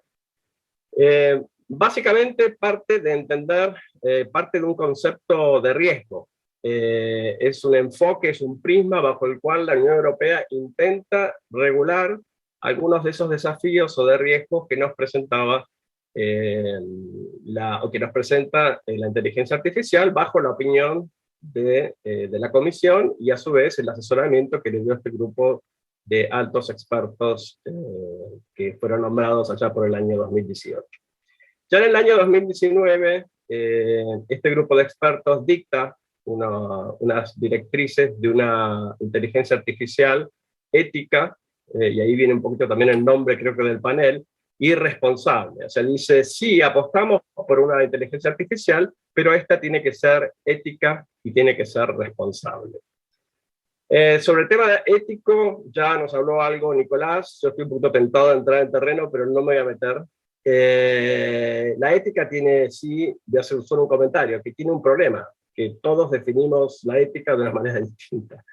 La ética, salvo que tenga un código de conducta y un procedimiento claro y un tribunal, y se dé por los propios miembros de una comunidad científica o profesional, pues es muy raro que al final sea eficaz. Y por otra parte, lo digo como alguien que ha trabajado mucho defendiendo los intereses de la industria, pues la industria hasta ahora vivió con esta panacea de que todo el tema de la inteligencia artificial estaba desregulada. Y lo primero que propuso es, pues vamos a adoptar un código de ética. El tiempo pasa y vemos que la regulación, por distintas razones, entre ellas el lobby de las grandes empresas tecnológicas, pues no puede ponerse de acuerdo sobre los detalles de lo que significa qué es ético y qué es responsable. Aterrizando sobre esta propuesta de regulación del mes de abril, pues repito, el criterio de fondo, el prisma sobre el que se ve este tema de los riesgos, es el de entender quiénes son los sujetos en la cadena de suministro de un sistema o de un producto desarrollado en inteligencia artificial que están en mejor condición de manejar ese riesgo. Y determina que hay determinados desarrollos que están prohibidos, otros que tienen un riesgo alto, otros que tienen un riesgo medio o bajo y otros que no tienen ningún riesgo. Como ejemplo, los prohibidos puede ser, por ejemplo, el tema del scoring social. Ahora, y es una de las críticas. Now, one of the criticisms refers to the government, not to private corporations. One of the main problems are the social networks, defining clusters and groups of interest that they give us content or material in this social media. This has to do with specific sectors, for example, or the high risk, I'm sorry, and it requires a consent before launching a product. And this regulation is not included in civil responsibility from this legal point of view. And as a recommendation in 2017 and an opinion that was adopted in 2020 in Parliament. This demonstrates that there is consensus on the principles that were far from having a regulation, detailed regulation. And low risk gave us the possibility of having that label or voluntary consent and the nil risk or inexistent risk of the regulation.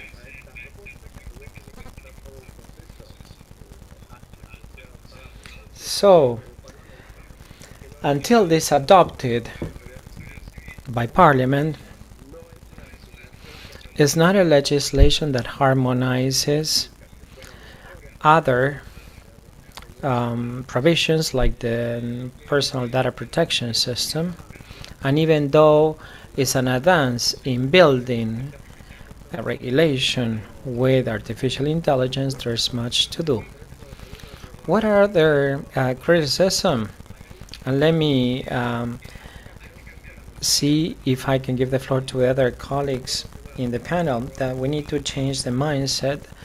I worked in legal training, but I work with engineers. There's no better formula to work with engineer and with a lawyer to create a patent.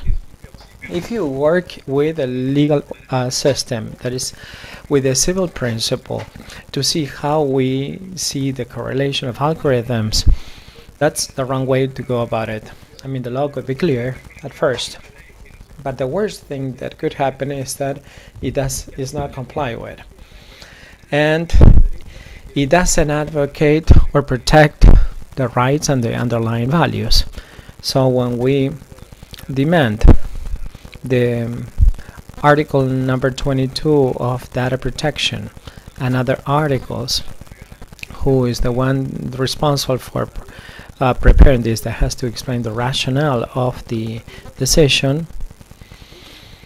This is a difficult pathway, or a difficult path, and it's difficult for the citizen to understand it because it's going to take some time to work around AI. Not all the decision, not all the results, and not all the inferences made by mathematical correlations are going to be explained with human resources. So the problem of applicability basically is deadlock.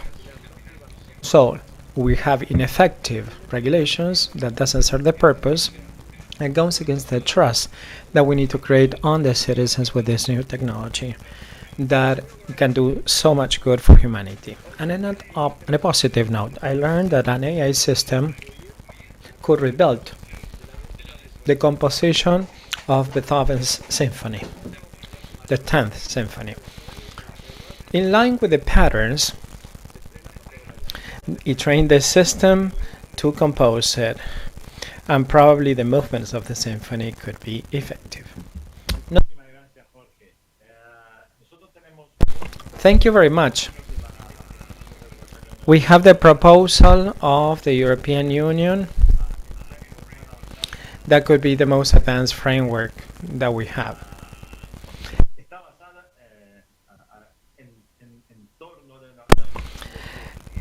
And it's based on the risk.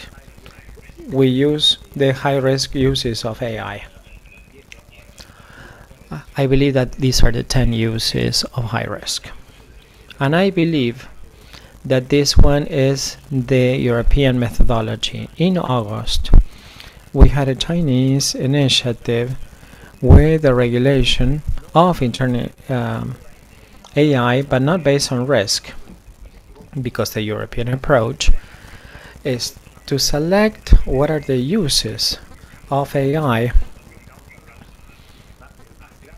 that create the most important potential risk to a large proportion of people, and then to use the rationale.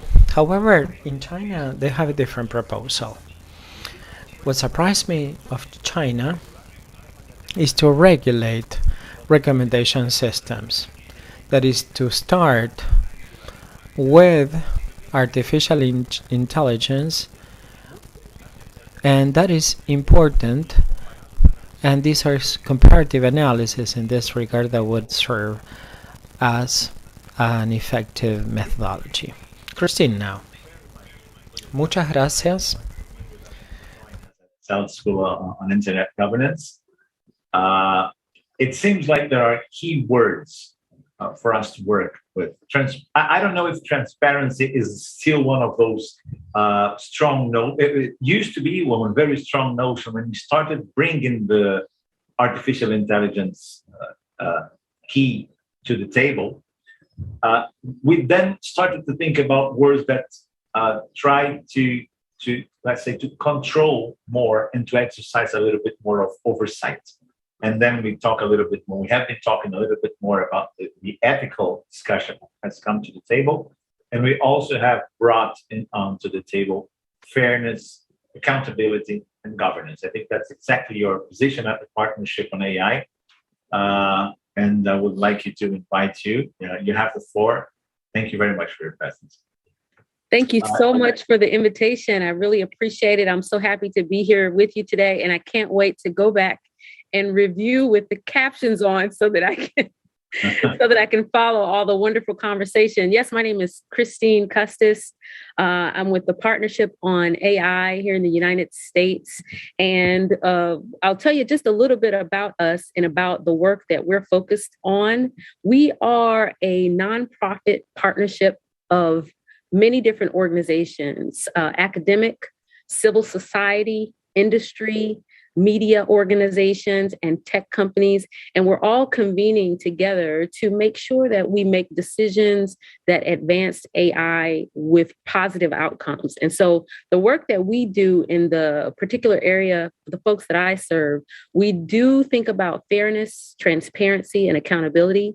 And one of our main projects is called About ML. And it's basically a project where we look at how we can use documentation as a way to operationalize responsible AI. So this is how we take a tactical approach to fairness and transparency through documentation. So I just want to walk you through just a couple of things, and I'm happy to share these slides with anyone who is interested.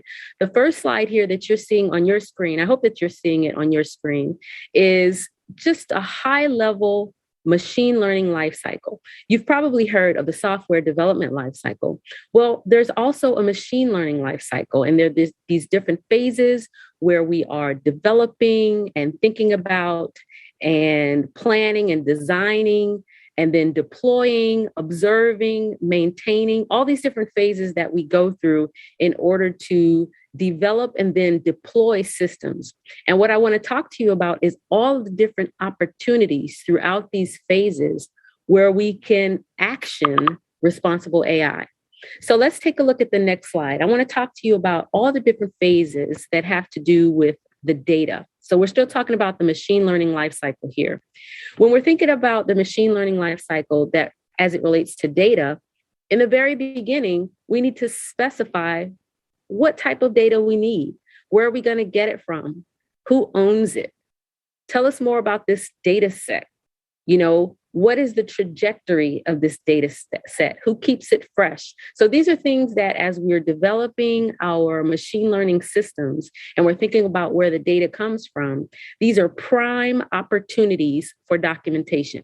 Keeping a record for your future self or other folks who might come along later and want to understand how you specified your data and why your specification is important for your specific business use case.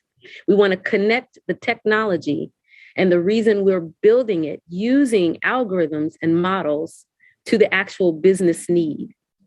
Another phase in the life cycle that is meaningful in thinking about how we can action responsible AI is the data curation. So you figured out the type of data you want. Okay, where are you going to get it from? How are you going to process it? What is the composition? Are there special judgment calls and rules based on your geography, based on the laws where you are from, based on what industry you're in, whether there are privacy rules that you need to adhere to? So we want to keep a record or keep some documentation around the rules that we make up about our data. I'll pause there. Did somebody have a question? I thought I heard something. Are we okay? All right, I'll keep going. Yell at me if you have a question. So this is another opportunity, another prime opportunity for documentation, operationalizing responsible AI. We don't want to just have principles, high-level thoughts and ideas. We want to be able to take action and operationalize transparency and accountability. And this is a way we can be accountable with the way we document how we have curated our data. Just like a scientific experiment, we want people to be able to duplicate what we have done. Still talking about the data, there's integration. It's very unlikely that you will create a machine learning model that just has one data source. You're going to be pulling data from lots of different places. You want to keep documentation on where you're getting it from, how you integrate it, what are some of the complexities of those integration points. Maybe it has some sort of reaction when you mix this data with other data. So you want to understand that entire pipeline of information. You want to have rules of engagement for your data management. And you want to make sure you separate the technical aspects of your data from the scientific and data science aspects. Just because you have different roles and responsibilities throughout the life cycle, and the people playing those different roles want to know different information about your integrated data. And then we know that data does not stay fresh forever. You need to think about where that data came from. If it belongs to people, did they give you consent? How long does that consent last? Whose job is it to keep that data fresh and to make sure the laws haven't changed and you can still use that data? We have in the United States, a few years ago, it became against the law to put social security numbers on credit card applications. And so this is something that throughout all the different data stores that are used in different models and algorithms in models, we have to go back and make sure we are in compliance with any new regulations that happen with our data throughout the life of its use. So again, we're just talking about the different phases of the life cycle and all these opportunities where we can operationalize responsible AI using documentation. Let's keep talking. We'll look at the next slide and we'll talk about the model. So this next slide talks about the model and all the other opportunities we have to keep documentation. Again, we are specifying what model we are using. How are we architecting it? You know, what are our regularization rules? What types of things do we know about our hyperparameters? What do our optimization algorithms look like? These are all things that sort of live in the head of the machine learning engineer, but we got to write it down. We got to make it accessible and democratic for other folks so that it's clear the choices that we made and why we made them in case we need to go back and find errors. We can't always be proactive enough to keep errors from occurring, but we want to have strong documentation so that we can go back and find those errors and correct them. We also have opportunities for documentation in our training of the model. We need to let people know how we trained, how we debugged. Again, we want to do this scientifically so that people can duplicate. And if they can't duplicate, we understand that there are some areas that need further explanation. We want explainable machine learning. We don't want a black box that can't be explained. So we want to be able to document the type of model we used. We want to be able to document any consequences that are relevant to any downstream data stores. And this is something that we can do during the training of our model. During the evaluation of our model, we want to keep track of how we're using this model and how we're measuring performance. What are our measures? What are our metrics? What are the properties of those key performance indicators? We want to make that super clear, and we want to tie it back to the business case so that we can tell people why we say this is a model with 90% accuracy. How are we evaluating? We want to make sure it's very clear so that it can be duplicated. We want to make sure that the metrics we choose are applicable in case the business case changes. What I mean by that is you have a model that performs a certain function. It may be reused in another business case, but we need to make it clear in our documentation if our metrics will not allow that reuse. We also have opportunity for documentation through our model integration. Again, when we're solving complex problems with machine learning, very rarely will we use a single model. We need to know the consequences of mixing and matching and merging models that also have mixed and matched and merged data. So we want to document all of this thing. What are the rules for validation for this one?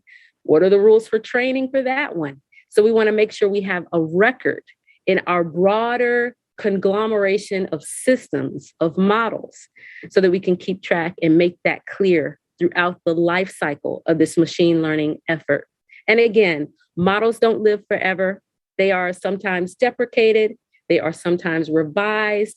We need to have some sort of version control so that anyone using our algorithms, anyone using our models, anyone using our data understands when it has been updated, when it needs to be refreshed, when it could possibly break something else in the pipeline. So these are just all opportunities for us to do some very simple record keeping, some very simple documentation to make it clear and meaningful and democratic and accessible for others to continue our work. So I'll pause there to see if there are any questions, and I'm happy to turn it back over to you. Thank you. No, thank you. Thank you, Christine. We've been talking over the past years a lot about the issues and the pitfalls and what the things that could go wrong when we use automation techniques in general and artificial intelligence techniques more particularly, and when we embed them into the human activities, and it's happening everywhere. But I think it's about time we start talking also about something more concrete frameworks that tell us, or at least that lead us in directions that we think should be the ones, so we can keep record and keep oversight and correct eventual mistakes that we're making. And we're extremely happy that you have brought one of these proposals, starting from which now, after you mentioned it and after you established it, seems very simple thing to do, which is organize, document, keep records. By the way, that's how we improve any model that we decide to put into practice anywhere. But the fact that you have organized that, it seems very interesting to me. I'm sure there are going to be questions in the coming minutes. I'm already curious about if the team is looking at that framework as a sector-specific thing, or if you're meaning it as a more broad initiative. If you're thinking about different sectors, how you imagine it should behave in different sectors. But I'll hold my curiosity and leave us a little bit of time after we move to Ali. Thank you once again very much for your time and for your insights, Christian. We're coming back to that. Thank you. Alevi Castro, mi compañera hondureña de la Universidad Tecnológica de Honduras, de UPH. Yo he estado un par de veces en UPH, siempre en San Pedro Sula, en otras oportunidades también. I've been in Honduras and I've been working in UTH. Now, the question that I have, and probably you can take this question, is once we look at the development technologies and all the legal aspects that are pressing at this moment, and once that we have listened to Christine, where we have human oversight and supervision, what is the direction that we are heading towards? Well, what is the direction that we need to take with this scenario? Good afternoon or good evening, depending on the timing zone you are in. Thank you very much for giving me the chance to participate and to share my experience. I would like to share my presentation now. I would like to use this space to reflect upon artificial intelligence, and along my presentation you will see some of the aspects. I've never met Christine, Jorge, or Nicholas, and my presentation interrelates with your topics and with you. Despite being in different countries, we have the same feeling. That's why I need to work with this presentation reflecting upon the future of artificial intelligence, preparing ourselves for the future. And this is here to stay, being developed with our opportunities and proposals. We have to see what we can do about this. Nicholas said that he's a system engineer. Christine has some other profession. Jorge comes from another background. But we all seem to be interested in AI, so I urge students to reflect upon artificial intelligence. That's why I titled my presentation that is called Trends That Define the Future. Artificial intelligence, trends that define the future. We should speak of disruptive technologies when addressing AI. Since the very beginning of the pandemic, disruption has revolutionized all concepts. So we have AI, and we are going to give an overview without losing sight that augmented reality, virtual reality, blockchain, big data, and robotics are in a way related to different processes that work together with artificial intelligence. Just like Jorge, I did my homework and I've been doing a lot of research, and I take pride in seeing your presentations and underlying the underlying concepts. We have seen many proposals and many declarations, and we have identified these countries that are amidst this development. Some of the projects are operative, and some of them are in the trial phase, and some of them are in the testing phase.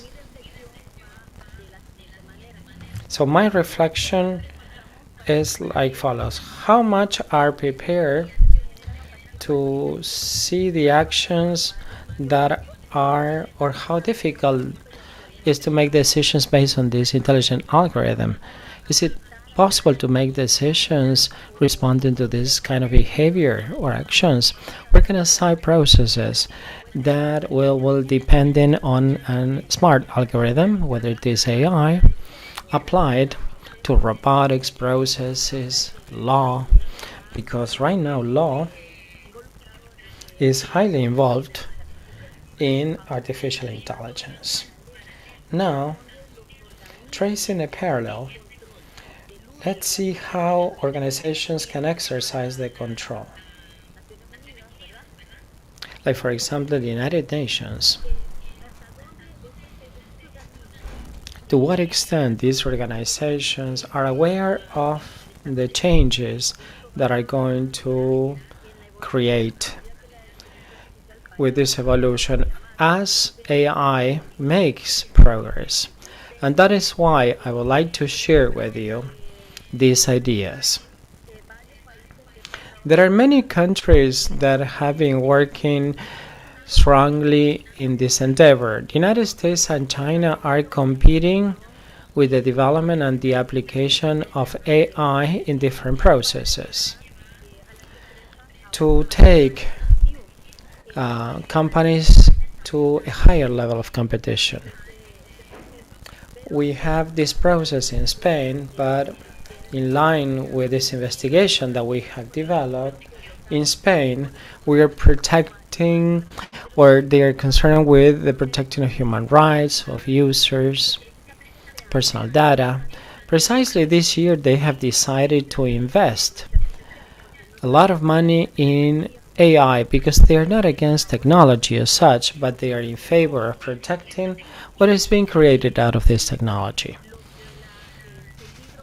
So what in the white paper on AI was published by the European Commission in 2020 is the ethical responsibility, because it's strongly linked to processes that lead to the application of this technology, to the success in the solutions that are being created with this application. On the one hand, we have higher investment on AI, especially in Spain. We have funds allocated to different projects. So what is the challenge ahead of us? To prevent autonomous decisions like explicability, responsibility, transparency, and biases, and discrimination and privacy. But it's not that they are not willing to invest, but that they're taking care of this, like privacy, data privacy, and as Jorge said, it's an open market, so the database is open and is sold to the highest bidder. So how can we filter, control, protect, or safeguard these sort of situations? At the end, I have a proposal. We have to retain and promote researchers and experts in the sector, because if there are scientists that manage AI research, however, in their places,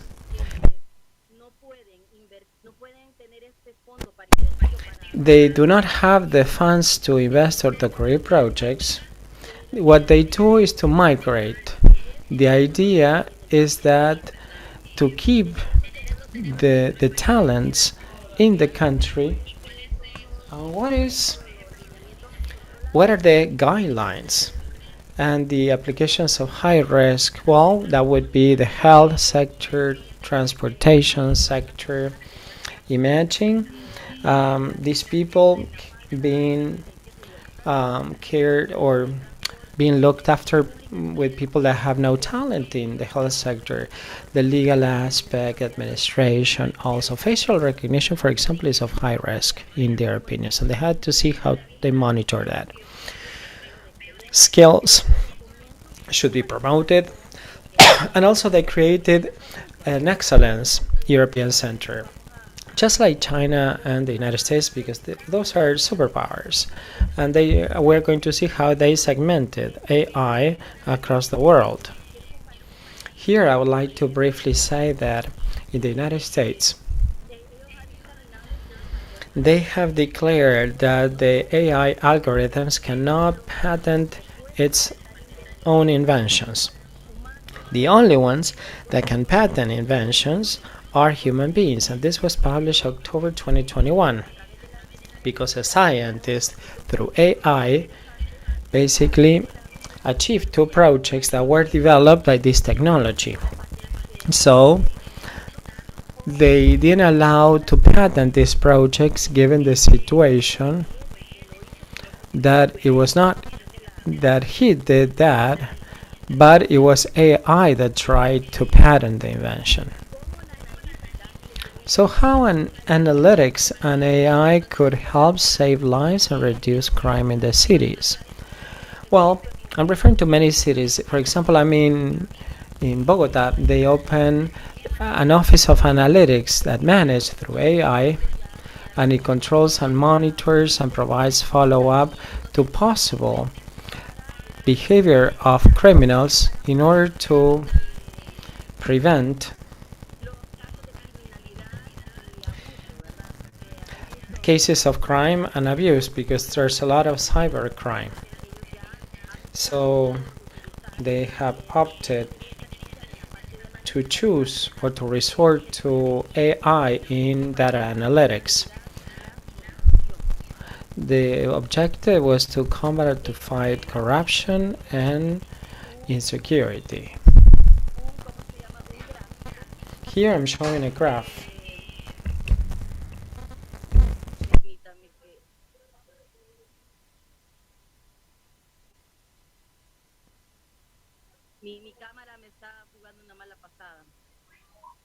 Lo siento. I'm sorry. But we see the PowerPoint. Here we are showing how Latin America makes a contribution and how they are investing in artificial intelligence with its regulation and its application. In order to control the advantages, I would like to end by means of a proposal. Here we see that Uruguay, Chile, Colombia, and Argentina are leading in Latin America the issue of development and regulation in terms of AI. Now, here we have the map of strategies of AI.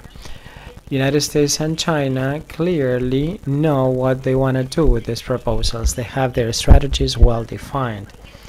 One could observe who are creating these proposals in yellow, and in orange, who has strategies in place to develop AI. And the rest of them are merely spectators. So I urge students that are from countries that are not covered by this map to make the necessary contribution to this development. This was published April 27th this year.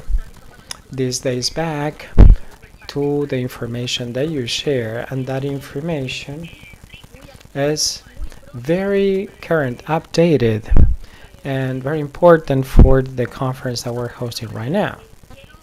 Now, before I conclude, let me leave you with these questions. Would you receive fair treatment if your boss were a robot? We're getting to that level. If it were a robot, would it be concerned about the perception or feelings? Artificial intelligence is very, very cold because it doesn't understand feelings. It understands only patterns, data, and directions. So this is what I'm going to ask you. Also, I would like to know its application, because there are many platforms nowadays that as a result of the pandemic, they became strong, and you upload the profile and they ask you about your experience, and at the end of the day, probably you are rejected and you may meet the criteria, but however, if you don't fill out one item, you don't qualify. That simple. So the question is it fair that a computer accepts or rejects, for example, a job application? We should all be prepared. So AI is here to stay, and all technologies are related to that. But the only thing that is left to do, I mean, there's something that we can do is to promote training from the academic sector. If we have the chance to reach others, we need to promote training of artificial intelligence to improve it overall. Let me comment what happened Monday with Instagram and the social media that was down. We got scared because we couldn't communicate, and it was like doomsday. Why don't you watch this documentary? Here, the experts of Silicon Valley in Twitter, in Instagram, and the social media exposes the reality of this social media. There's data that we are not aware of. The level, for example, of suicide, the rate of suicide is alarming. It starts in the United States. It's an alarming rate because social media basically have an acceptance of everything that we post, and there are many people that take it seriously, that nobody posts and nobody retweets, or sometimes they have to focus on a more aggressive video or a more beautiful picture, because that uses algorithm that affecting people indeed. And I can assure you the smartphones can listen to us, that we may be talking about a film and then you have movie options. So it is necessary to document this, to educate ourselves in connection with social media and artificial intelligence. And let me conclude by AI in cybersecurity is taking a strong hold, because cybercrime, cyber harassment, I mean, they have evolved, and this goes hand in hand with artificial intelligence in order to mitigate the risks and to identify where and when it's happening. But we also depend on the government. that the governments should react. And hopefully I'm wrong, but they are not concerned with the involvement of AI because everything that leads to control and transparency. And artificial intelligence right now is working with cloud security, with network security, and with identity management access. So basically, this is what I would like to share, and my reflection is to provide training and educate ourselves. And if we have a chance to be professors at the university to work with others, we should focus on education and replicate the know-how on the use of this sort of technology. Thank you. Thank you. I imagine that this message that you left is very important. If we have 500 fellows, I'm one of them actually. It is a very different profile with people from all over the world and from different areas of expertise.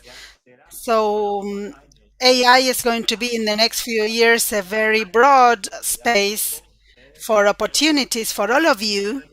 And we need to take into account education, training, learning, and getting to know all these things. And Aleli was saying, or was giving an example of filling in a form and not having access to present it. And here I have, sharing in the chat with you the link of a company that is called Highview.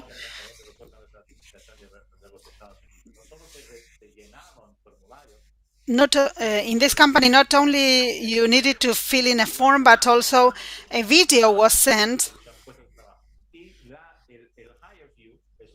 And the Highview was is a software, an app, a platform that promises to find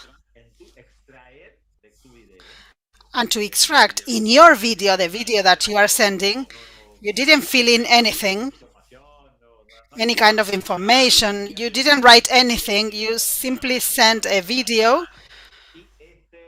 and this platform promises you to extract from that video the personal characteristics or features that the employer requested. Is it trustworthy? Is it going to work well in a team? So this is a corporate platform. So how are we going to be certain that this is a technology that can help us? And here we need to think about, is this a safe technology? Can it be trusted in order to reject, for example, a candidate? We need to discuss this. I'm sorry, Aita couldn't be here. He has an emergency and couldn't be here with us, so we have a little bit more time. And I know that the fellows have a lot of questions, so I'm going to start with this reflection now. I'm going to reflect on something, and then I'm going to give the floor to Christine. Mr. Pedro Domingos, who is a well-known scientist specialized in IT. He's from Portugal but living in the US. And he's saying that nowadays all the dilemma that have been posed by the philosophers are, all the philosophical dilemma are being tested nowadays. And I'm also going to reflect on something that another philosopher said, an Italian philosopher, Professor Luciano Floridi, and he said, he talked about a simple solution, a simple problem and a simple solution, but it's actually brilliant. What he said was, we are under no conditions of knowing if we are going in the right direction, if we don't know where we want to go to. So this is very simple.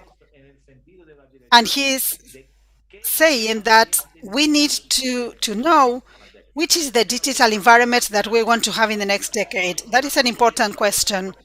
To know if we are in the right direction, we need to know which is our digital environment project. And in that sense, I'm going to ask a few questions. I want to ask Christine. Our fellows that Professor Pedro Domingos, a Portuguese computing scientist who currently lives in Washington, he frequently puts us that all human dilemmas, all the dilemmas of the mind of the last century, are currently tested through machine learning models. And I'm adding to that the fact that another philosopher, who was Professor Luciano Foridi, who headed the Oxford Internet Institute for a number of years, is also all alerting us to the fact that we do not know, and we will not know if we're going the right way if we do not have a project, if we don't have a plan, if we do not know where we want to be.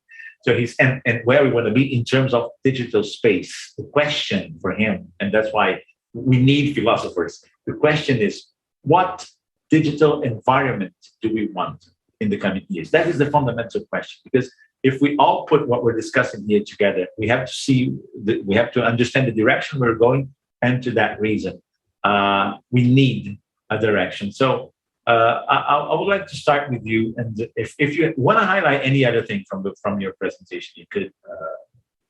Very welcome to do it now. But those would be my starting points for you.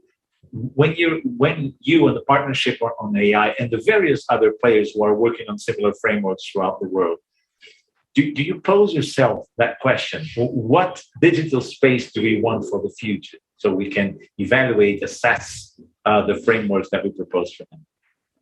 Yes, I think that's a really great question. And it's the one we should begin with, not what fancy product can we build, not what cool app can we get in the app store, but how will this affect people and society? And how will this, because great technology often pervades our lives. Can you imagine going 2 weeks without your phone? No, you couldn't, because it's now so much a part of the way we live. And so we should think about how this will affect our living, how this will impact our lived experience, and how there are different lived experiences. And that's where the thinking about bias could come in, that we see that people are impacted differently. And so we want to think about how we can be equitable with the way we develop and deploy, and just putting all that down. And what we preach is putting it all down in documentation so that we can be honest about ourselves, that we thought about not just the good scenarios, but the bad ones, the possibility for risk and negative impact. So I think it's a great place to begin, and not the fancy tech part. That's a great starting point. Thanks again, Christine. Nico, si tienes otro aspecto de tu presentación o tu tema que te gustaría. Nico, I don't know if you have another aspect that you would like to mention. I wanted to mention something. Can you tell me, in the training for the next developers, can you tell me the different questions that we can pose them and how we can tell them that these ethical concerns are part of their everyday life? Thank you very much. Thank you very much for the question. Let me pick up what Christine shared with us. In connection with this life cycle of development, the pipeline of AI, and the different opportunities that this framework can provide us to document the many decisions, design decisions, that are made during the life of an AI project. I totally agree that we need to document key decisions that create a large impact on the final result of this process. The issue is that coming from the IT world in software engineering and understanding how traditional software, because AI is based on software, how difficult could it be on average to document the diagram of classes? Unfortunately, developers in agile development environments, we have agile methodologies because of a principle of the agile methodologies that we have, and does not place priority upon documentation, unfortunately. So we are playing around or fighting an organizational culture where these details are details that when we see them afar, but they have a strong impact. For example, we have to document, and at the same time we need to train or provide support to the developers along the cycle of that development to convince them that documenting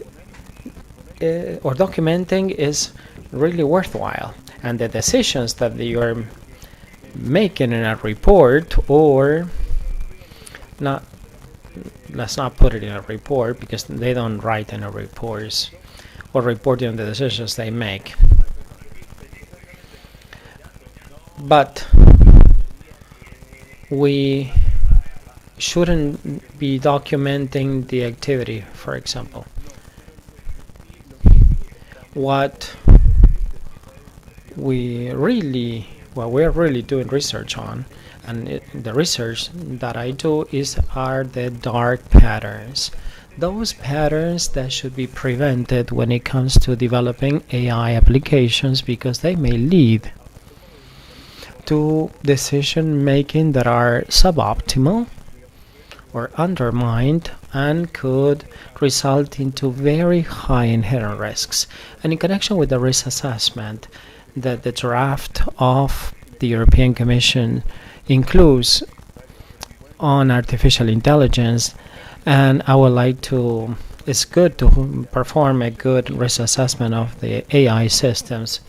What the Social Dilemma movie reveals is that it conveys the message that many of people that have been involved in AI development for social media were incapable to analyze the long-term impact of what they were doing actually. So the risk assessment, in my opinion, works in a limited way. So we should find a way to include that knowledge of what shouldn't be done when it comes to risk assessment, so we could have a better idea of what the impact that we're having, not only individually, because when developing a recommendation system for news in Facebook, I mean, that developer never thought that this would result into a filter bubble or in a disinformation process massively. So we should perform a risk assessment individually and collectively, and that is darn hard, because to take into consideration the social part, or the social aspect, I believe that that is key to have an AI development, that it should be more ethical and trustworthy. And sometimes it is incredible to do this. In the case of Compass, we mentioned, but you know, the algorithm is a deterministic code that is related to variables and some weights. But if we take the Office of Qualification in England, in August last year, in order to avoid the admission tests in the universities, they estimated their results.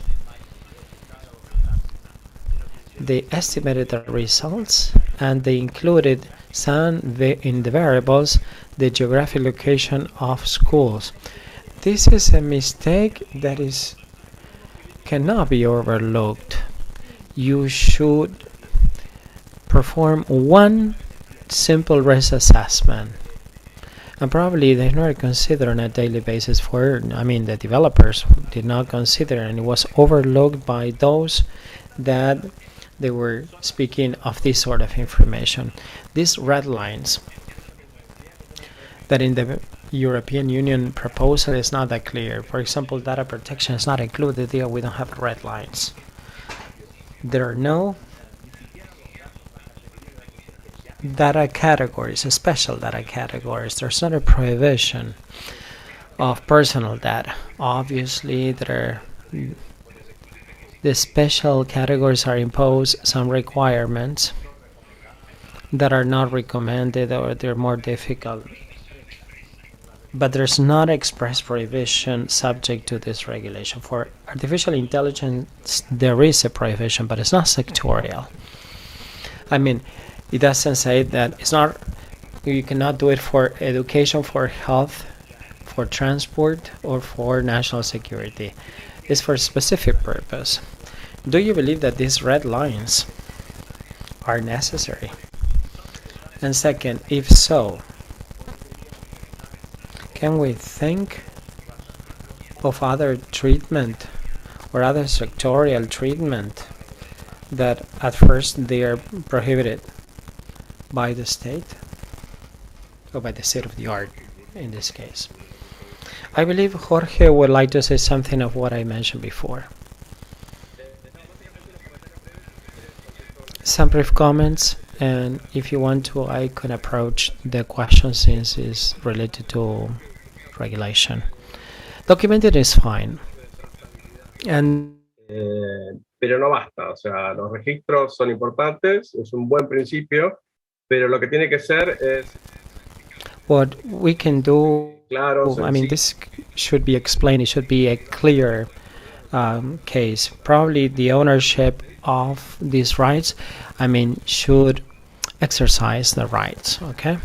So this is a comment that I would like to make. I like to say that we are based on personal data protection, and the ultimate end is to serve humanity, because this is neutral technology. It's a medium to reach an end. If we cannot comply with the common good, purpose, or welfare, we'll be in the wrong path.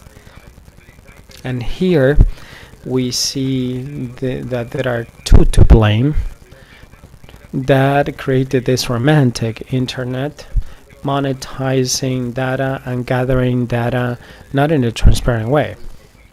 So this is important. One last comment on regulation. Regulation, we need to understand technology for regulation. There are interesting regulatory frameworks like sandboxes. Sandboxes are used for blockchain in the United Kingdom.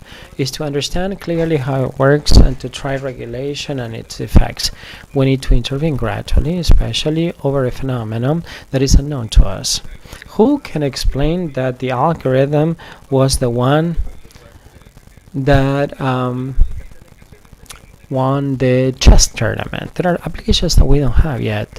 What scares me is that we may regulate a phenomenon that is unknown to us in the wrong way. By way of an example, out of the hearing of Mark Zuckerman in Congress in the United States is not what he replied, but the questions asked by lawmakers. So we need to understand better, we need to approach technology, and we need to work hand in hand. So there's no better way to address governance that implies stakeholders and citizens in a positive way. Probably they cannot understand the scope or the reach, and that is important. If you don't have the red tape in Brussels to reconstruing what citizens demand, that is not what is coming out of regulation. So this is something that is a pending issue. And Claudio, what was the question?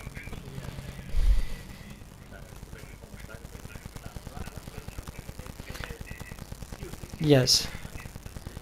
If you believe, well, in the proposal of AI, there are red lines. Yes. That you don't have in personal data protection, okay? At first. So, are they necessary? They're not necessary. Do we require more? I believe it's a good start. The issue of social scoring, and this is widely disseminated in China. That's why I am suspicious of that China does in connection with regulation. It's a surveillance tool and algorithms It's one more tool in a totalitarian government that wants or intends to have technology supremacy. So we need to start with the red lines. So the regulatory framework is okay, or project is okay, like social scoring. Why governments only? Why not to prohibit what the main platforms are doing? So probably that is the case, and a lot needs to be done. But at least that's an agreement in principle of what shouldn't be done. Like, for example, biometrics identification, public spaces, surveillance. It needs to be a good policy to prohibit, at least until we have a better understanding of it. Or, for example, the interest groups, clusters. The way we see each other and to be classified in categories that we're not used to it. What happens with sexual orientation? Should it be allowed a company or a governmental agency to have a cluster in connection with sexual orientation? That should be another thing that should be prohibited.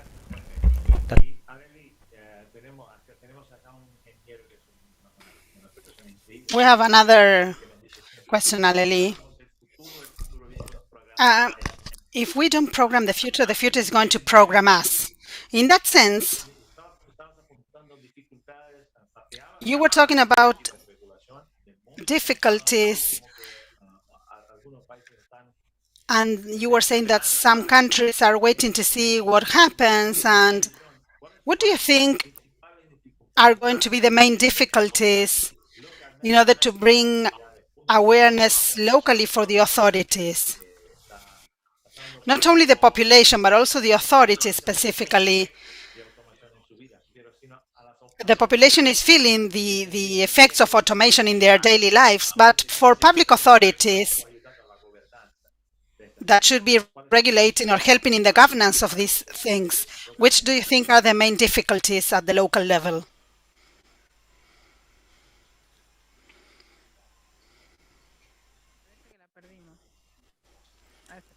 Claudio, creo que perdimos a Aleli. Claudio, I think that Aleli is not connected. She's offline.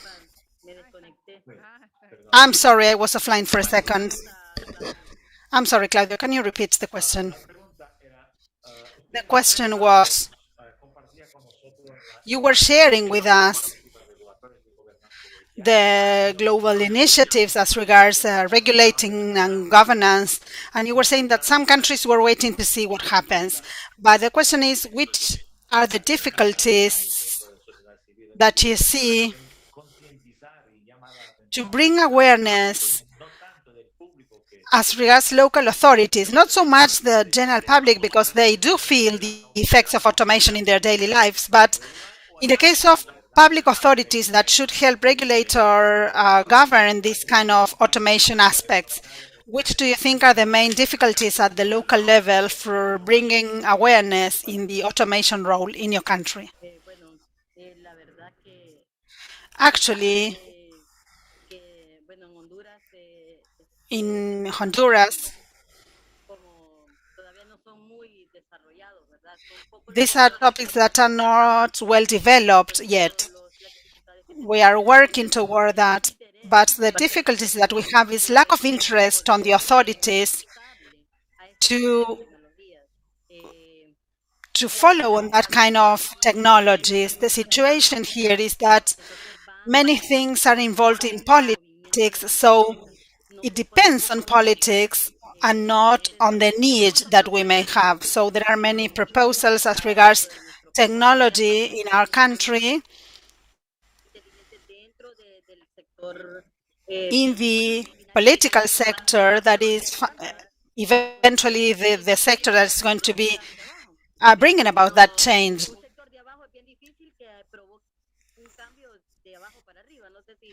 It's difficult to have a change from the bottom up. It's easier from the top to the bottom. So I don't know if I'm explaining myself, but we need people with open minds and willing to really help with this kind of activities because it's only done at the ground levels.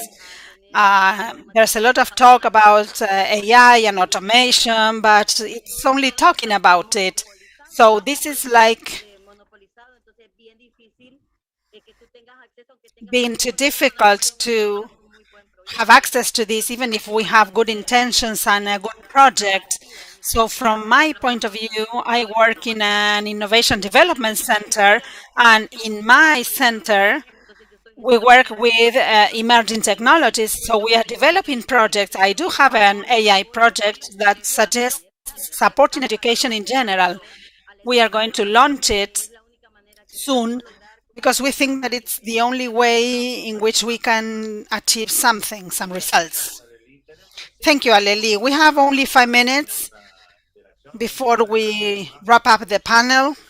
I want to thank you once again for being here today with us, for sharing your knowledge with our fellows, and we have 1 minute for each of you to wrap up the panel. Nico, thank you so much. Once again, good luck with your new challenge. Thank you, Claudio. Thank you, Olga, Adrián, as always, for inviting me. And what I try to do is to talk about AI as something that will allow us to develop many positive aspects, and that, of course, it should be regulated in a good manner, but we also need to cooperate in order to create the adequate regulations and to spread legal knowledge to the developers so they can include the necessary ethical principles so as to reach the goal that we all want, that is AI for good. Thank you once again. Yes, it's a huge collaboration challenge. Jorge, it was a pleasure. I don't know if this is the third or fourth conference that we share.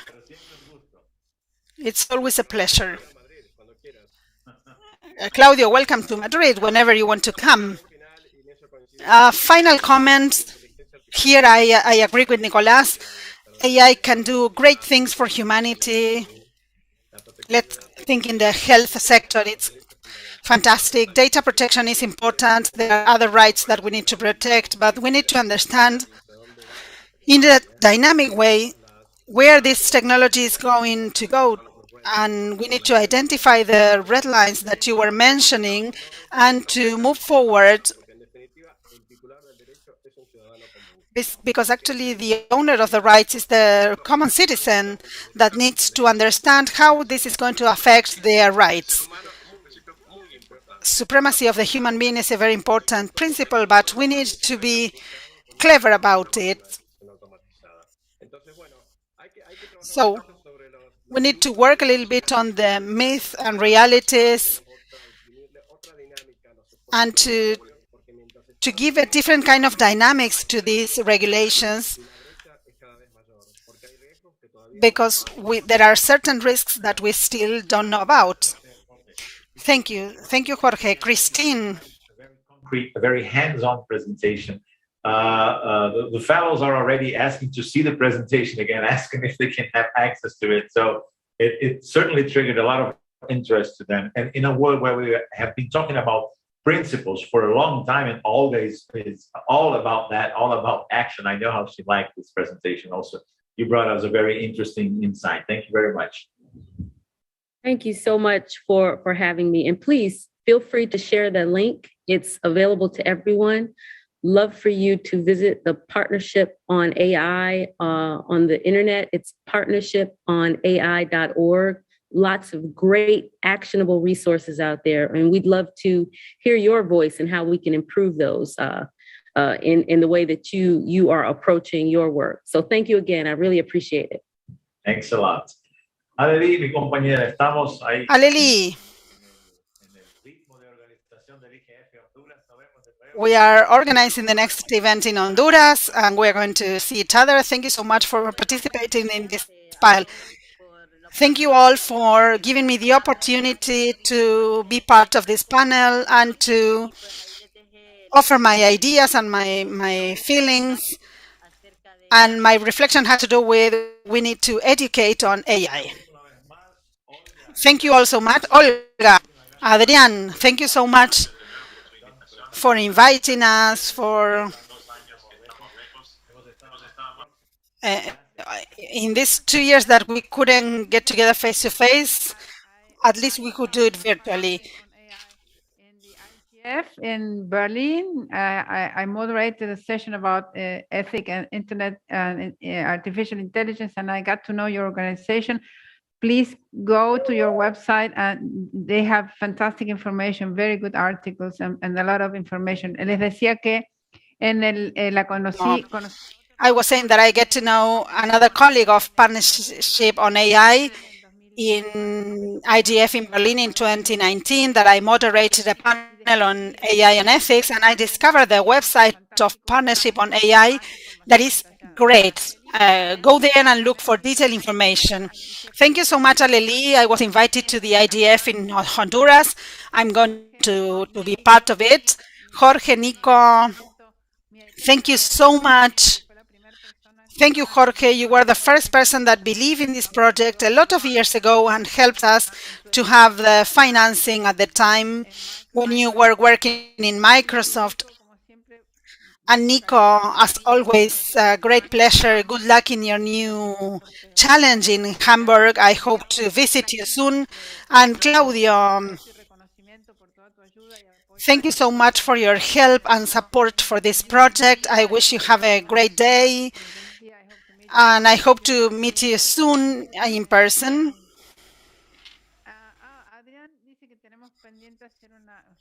Adrian is saying that we need to organize the school in Paraíba. I'm going to be the first attendee. Yes, we're going to do it soon. Big hugs from Buenos Aires. I hope that you are safe and healthy. And thank you so much. Thank you.